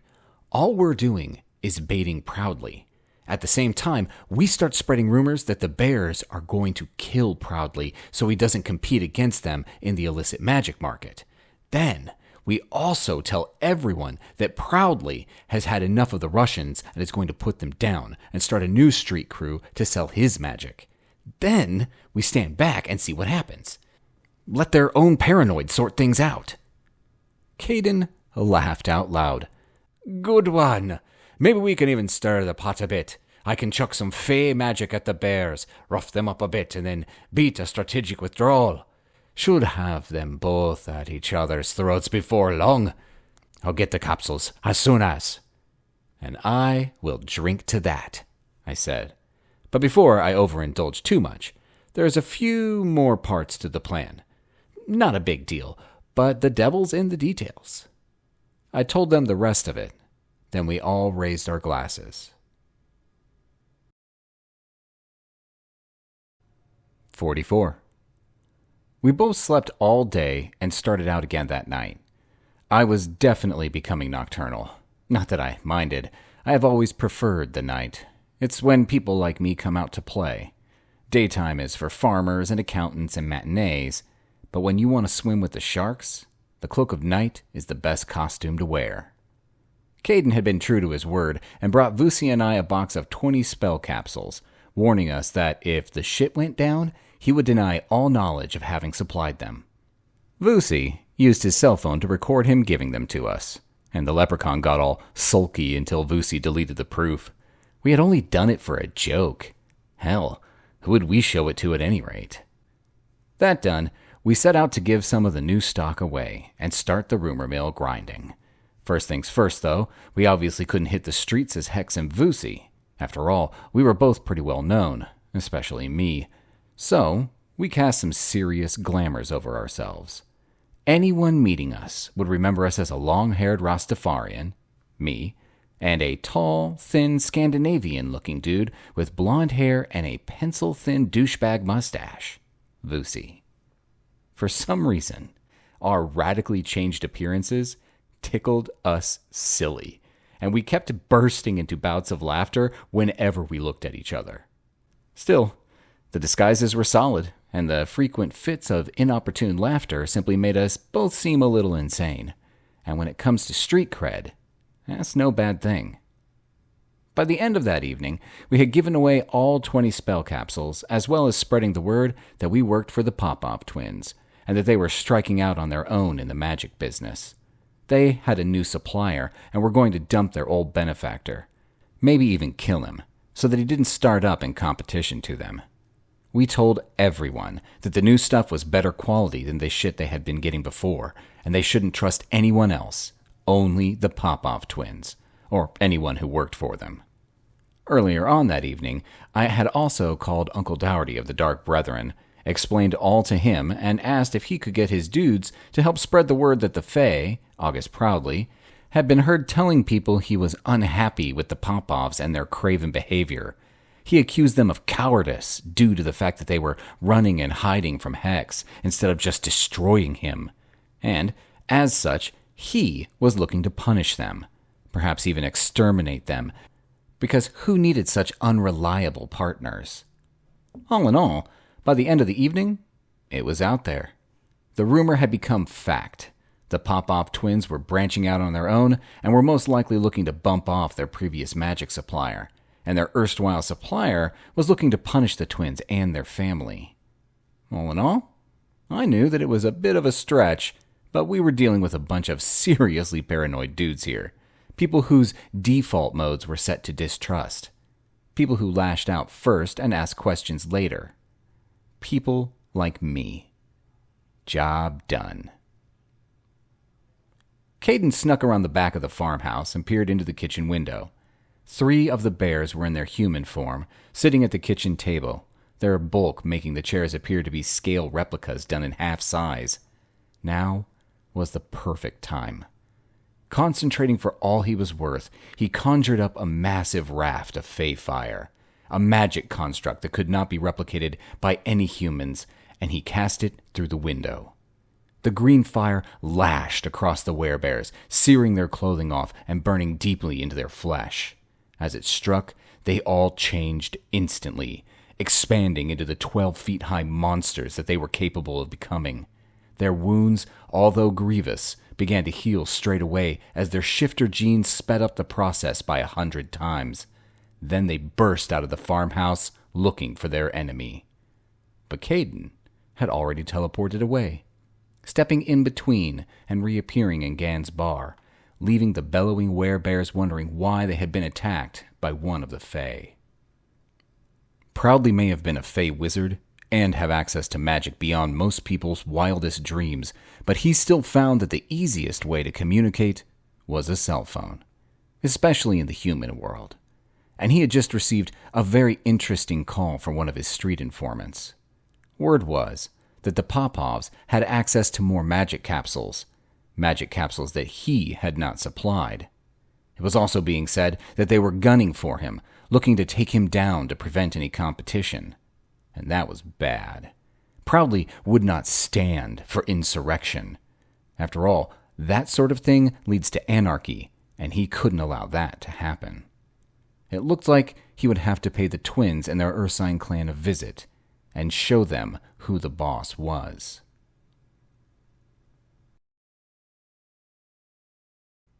"45. Reggie had just got off the cell. August proudly may have thought that he was the man when it came to having informers, but he was worm crap compared to Sholto Gunn. I controlled the info on the street.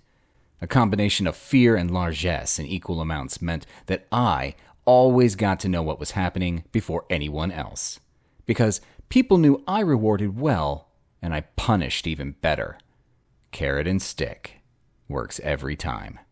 And the street was telling me that Proudly had thrown down the gloves and was going after the twins and their werebear family.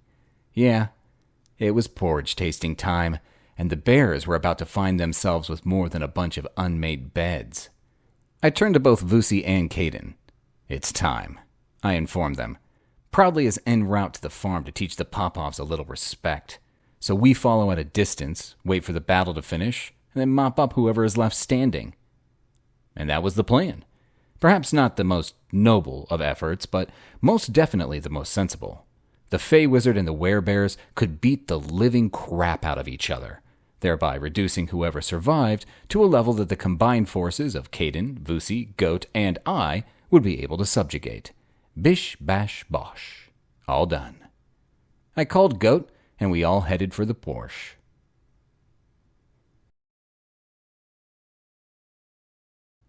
"46. An hour and a bit later, we were hiding in the trees surrounding the farmhouse, and things were quiet. Too quiet. Truth be told, I had been hoping for a bit of fey fire and lightning and roaring bears and hand-to-hand combat. Instead, nada. All quiet on the Western Front kind of thing. Let's get in closer for a better look, I whispered to Vusi. The 4 of us snuck towards the farmhouse, keeping to the shadows and moving with exaggerated stealth. The windows were dark, drapes closed, doors shut. To all intents and purposes, it looked as though the place had been abandoned. Empty. Shit! I turned to Vusi, about to ask him what he reckoned we'd do next, when there was a blast of light and the entire area around the farmhouse lit up like a miniature sun had just risen. I felt a prickle of power run over me, like a mild electric shock. Man, this was magic of the highest order. It's not easy to light up the night sky like daylight. It takes an enormous amount of power. I couldn't do it. And there they were, the 2 Popov twins, both carrying AKM assault rifles. In front of them, August proudly, standing tall, a smile on his face so wide that he was in real danger of swallowing his own ears. And behind them, 4 fully changed werebears, mouths open to expose massive canines, claws extended, and gobs of saliva glistening on their chops. Beyond doubt, the most terrifying group of mothers I did ever see. If Sholto Gun could ever be terrified, which he couldn't. So, there. Proudly clapped his hands together sarcastically. "Pathetic," he crowed. "Absolutely and totally pathetic. Did you really think that you could fool me with your clumsy maneuverings, your inept attempts at subterfuge? Oh," he continued, "look, Hex brought a pet goat. Ye gods, this just gets more and more pitiful." The twins laughed aloud, and the werebears grunted and growled their amusement. Goat glared at the Fae and said, "Woof!" And that made them all laugh even more. I must admit, their hilarity was starting to get to me. Sholto Gun doesn't take kindly to being the butt of anyone's jokes. No siree, Bob. Time to put an end to this shit. "Oops," I said. "Well, pardon me, while I get over my own naivety and stupidity. My goodness, did Hex really think that he could outsmart a bunch of Winnie the Poohs and a fucking fairy? How could he have been so arrogant?" I put 2 fingers in my mouth and whistled. The forest seemed to come alive as the New York pack appeared out of the shadows, led by Alpha, Will Tennant. Over 100 werewolves. Turns out that Vusi was more than simply an honorary pack member, as I always implied. Turns out he's actually more like a highly respected brother of the pack. Well, who would have thought? Bloody wolves put physical prowess above pretty much everything else. Still, not complaining. We needed all the help that we could get. Goat changed, threw his leonine head back, and roared. Then, we all attacked at the same time. As per our plan, Goat and the wolves attacked the werebears en masse, a veritable wave of teeth and claws and fur. At the same time, Caden, Vusi, and I hit proudly with everything that we had. Vusi and I concentrated on lightning strikes, while Caden summoned massive gouts of green fey fire. The Popov twins added their 2 bits worth as well, opening up on all and sundry with their automatic weapons, spewing out hundreds of rounds of hot lead. The twins went first. Their frail human bodies no match for the vast quantities of magic and violence that had flooded the area. One of them stepped in front of a stray lightning strike and simply exploded.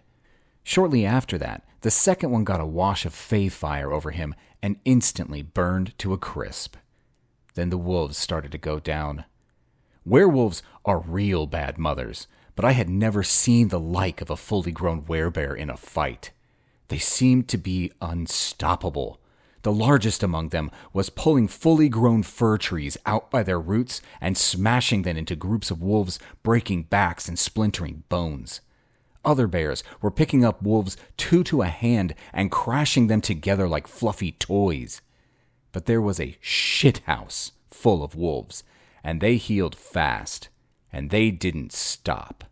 Eventually, one of the bears went down under the welter of wolves, blood pumping from 1,000 bites. Then, I saw Goat skewer a second werebear, driving his scimitar-like horn through its chest, and then twisting rapidly from side to side as it tore the creature in half. Way to go, Goat! But truth be told, Proudly was kicking our collective asses. The dude was super powerful, and he didn't need spell cartridges, pulling his power straight from the earth. Vusi and I could both theoretically do the same thing. We had been coached by Vusi's ex-great-great-great-grandmother, Ugogo.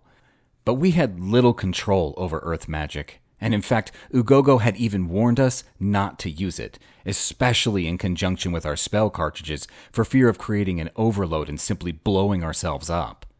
So, of course, I decided that the only thing left to us was to ignore her warnings. I pulled out my last 2 spell cartridges and shouted to Vusi, Hey, remember what Ugogo told us never to do? He nodded. Don't combine earth magic with cartridge magic. Well, I'm going to do it, I yelled back. No, you aren't, he shouted. Not without me. I don't know what the fuck you two are going on about, screamed Caden, but it sounds reckless. I'm in. Vusi pulled out his last cartridges as well, and the two of us threw them all into the air. At the same time, we delved deep into the earth, drawing as much raw magic to us as possible. Then, with a collective command, we unleashed hell. Infernum, I commanded. Isihogo, yelled Vusi. Burn, you fucker, shouted Caden. Proudly, threw up a shield, throwing all of his energy at defecting our combined attack. But at the same time, Vusi and I flicked a tendril of power behind the Fey Wizard, piercing his thinner rear shield and drilling a twin lance of flame into his back. His shield instantly dropped, and the massive wave of fire that we had collectively cast at him crashed down in a tidal wave of flame. At the same time, it started to feed back. The pool of earth energy simply too much for Vusi and I to handle. I felt my arms start to blister as my clothing caught alight.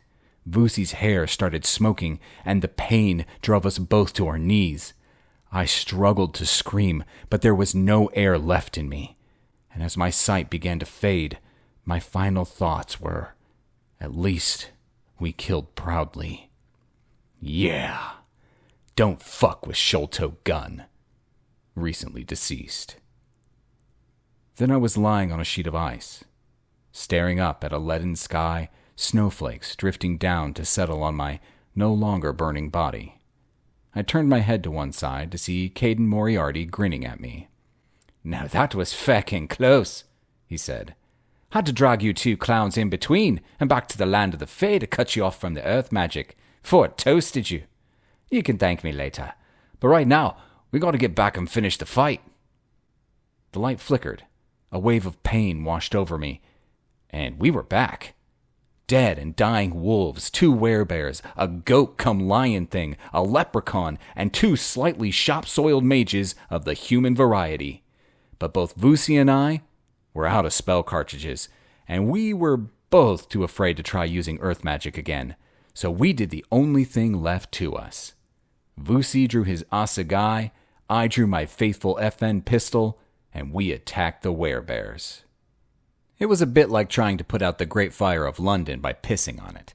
One of the bears grabbed Vusi and threw him head over heels into a tree. The other one punched me in the chest, and I heard my ribs shatter as he did. On the plus side, I managed to shoot the SOB in his right eye, and werebear or not, my armor-piercing silver-coated double-blessed bullets brought down a world of hurt on the beast. But not enough to stop him. He reached down and grabbed me by the arm, and as he prepared to rip it off, Goat hit him like a runaway freight train. Both horns lodged in the bear's back as Goat tossed him skywards. Then he ran him through again as he hit the ground. Finally, Goat grabbed the werebear's leg in his massive jaws and with one mighty crunch bit it clean off. Caden moved in with a lance of fey fire and finished the creature by vaporizing its brains. Then there was one, the biggest werebear. Opposite him stood Goat. The wolves fanned out behind Goat like an honor guard. Then the werebears started to change, and moments later, there stood a man. Albeit a huge, naked, extremely hairy man. He bowed low to all of us. "My name is Bogdan Popov," he said, his voice a thunderous bass rumble. "And in over 300 years, I have never been bested in battle. Not by man nor beast. Whole armies have fallen before me and my clan. But now, it is finished. I ask only one thing of you. I ask that you let me die as a human being. Not a creature of the night, not as a cursed being, but as an uncle and a brother and a person. I ask that you remember me as Bogdan Popov. Man." Vusi walked up to the huge man. "I salute you, Bogdan Popov," he said, "and I grant you the honor to die, not only as a man, but also by the blade, because to my people there is no higher honor." Bogdan nodded his thanks. Vusi struck hard and fast, and the assegai plunged deep into Bogdan's chest, exiting through his shoulder blades in a fountain of blood. The big man smiled, and then fell to the ground. "Ingidli," shouted Vusi, as he raised his assegai above his head. "I have eaten." And the wolves howled their lament at the death of a man. And Goat stared at me and said, "Bah?"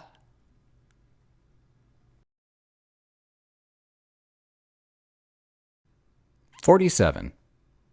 All's well that ends well." I know, it's cliche, but usually the reason that cliches exist is because they're true.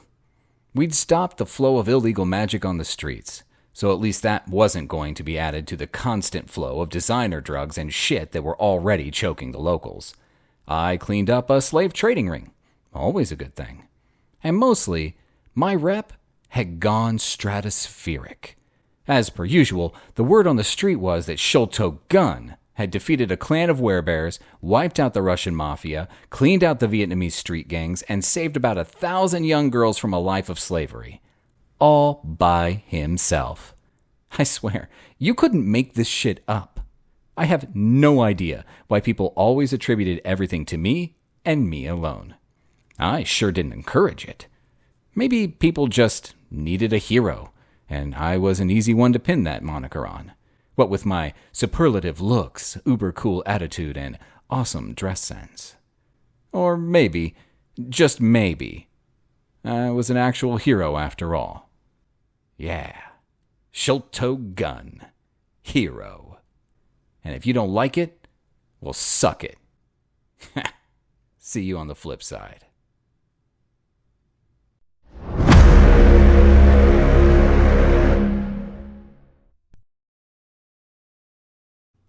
This has been Hex, Book 3, Dark Magic, an Urban Fantasy Series. Written by Craig Zerf. Narrated by Chance Hartman. Copyright 2018 by Craig Zerf. Production copyright by Craig Zerf.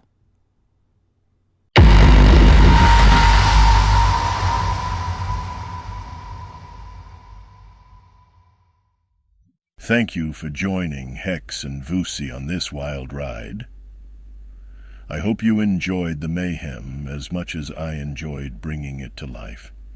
Keep an eye out for their next adventure, Book 4, Valiant Magic, where the stakes get even higher and the enemies even nastier. If you haven't already, please hit that subscribe button so you don't miss out on the next chapter in their story. It's completely free and helps me keep this channel going. Thanks again, and until next time, stay magical.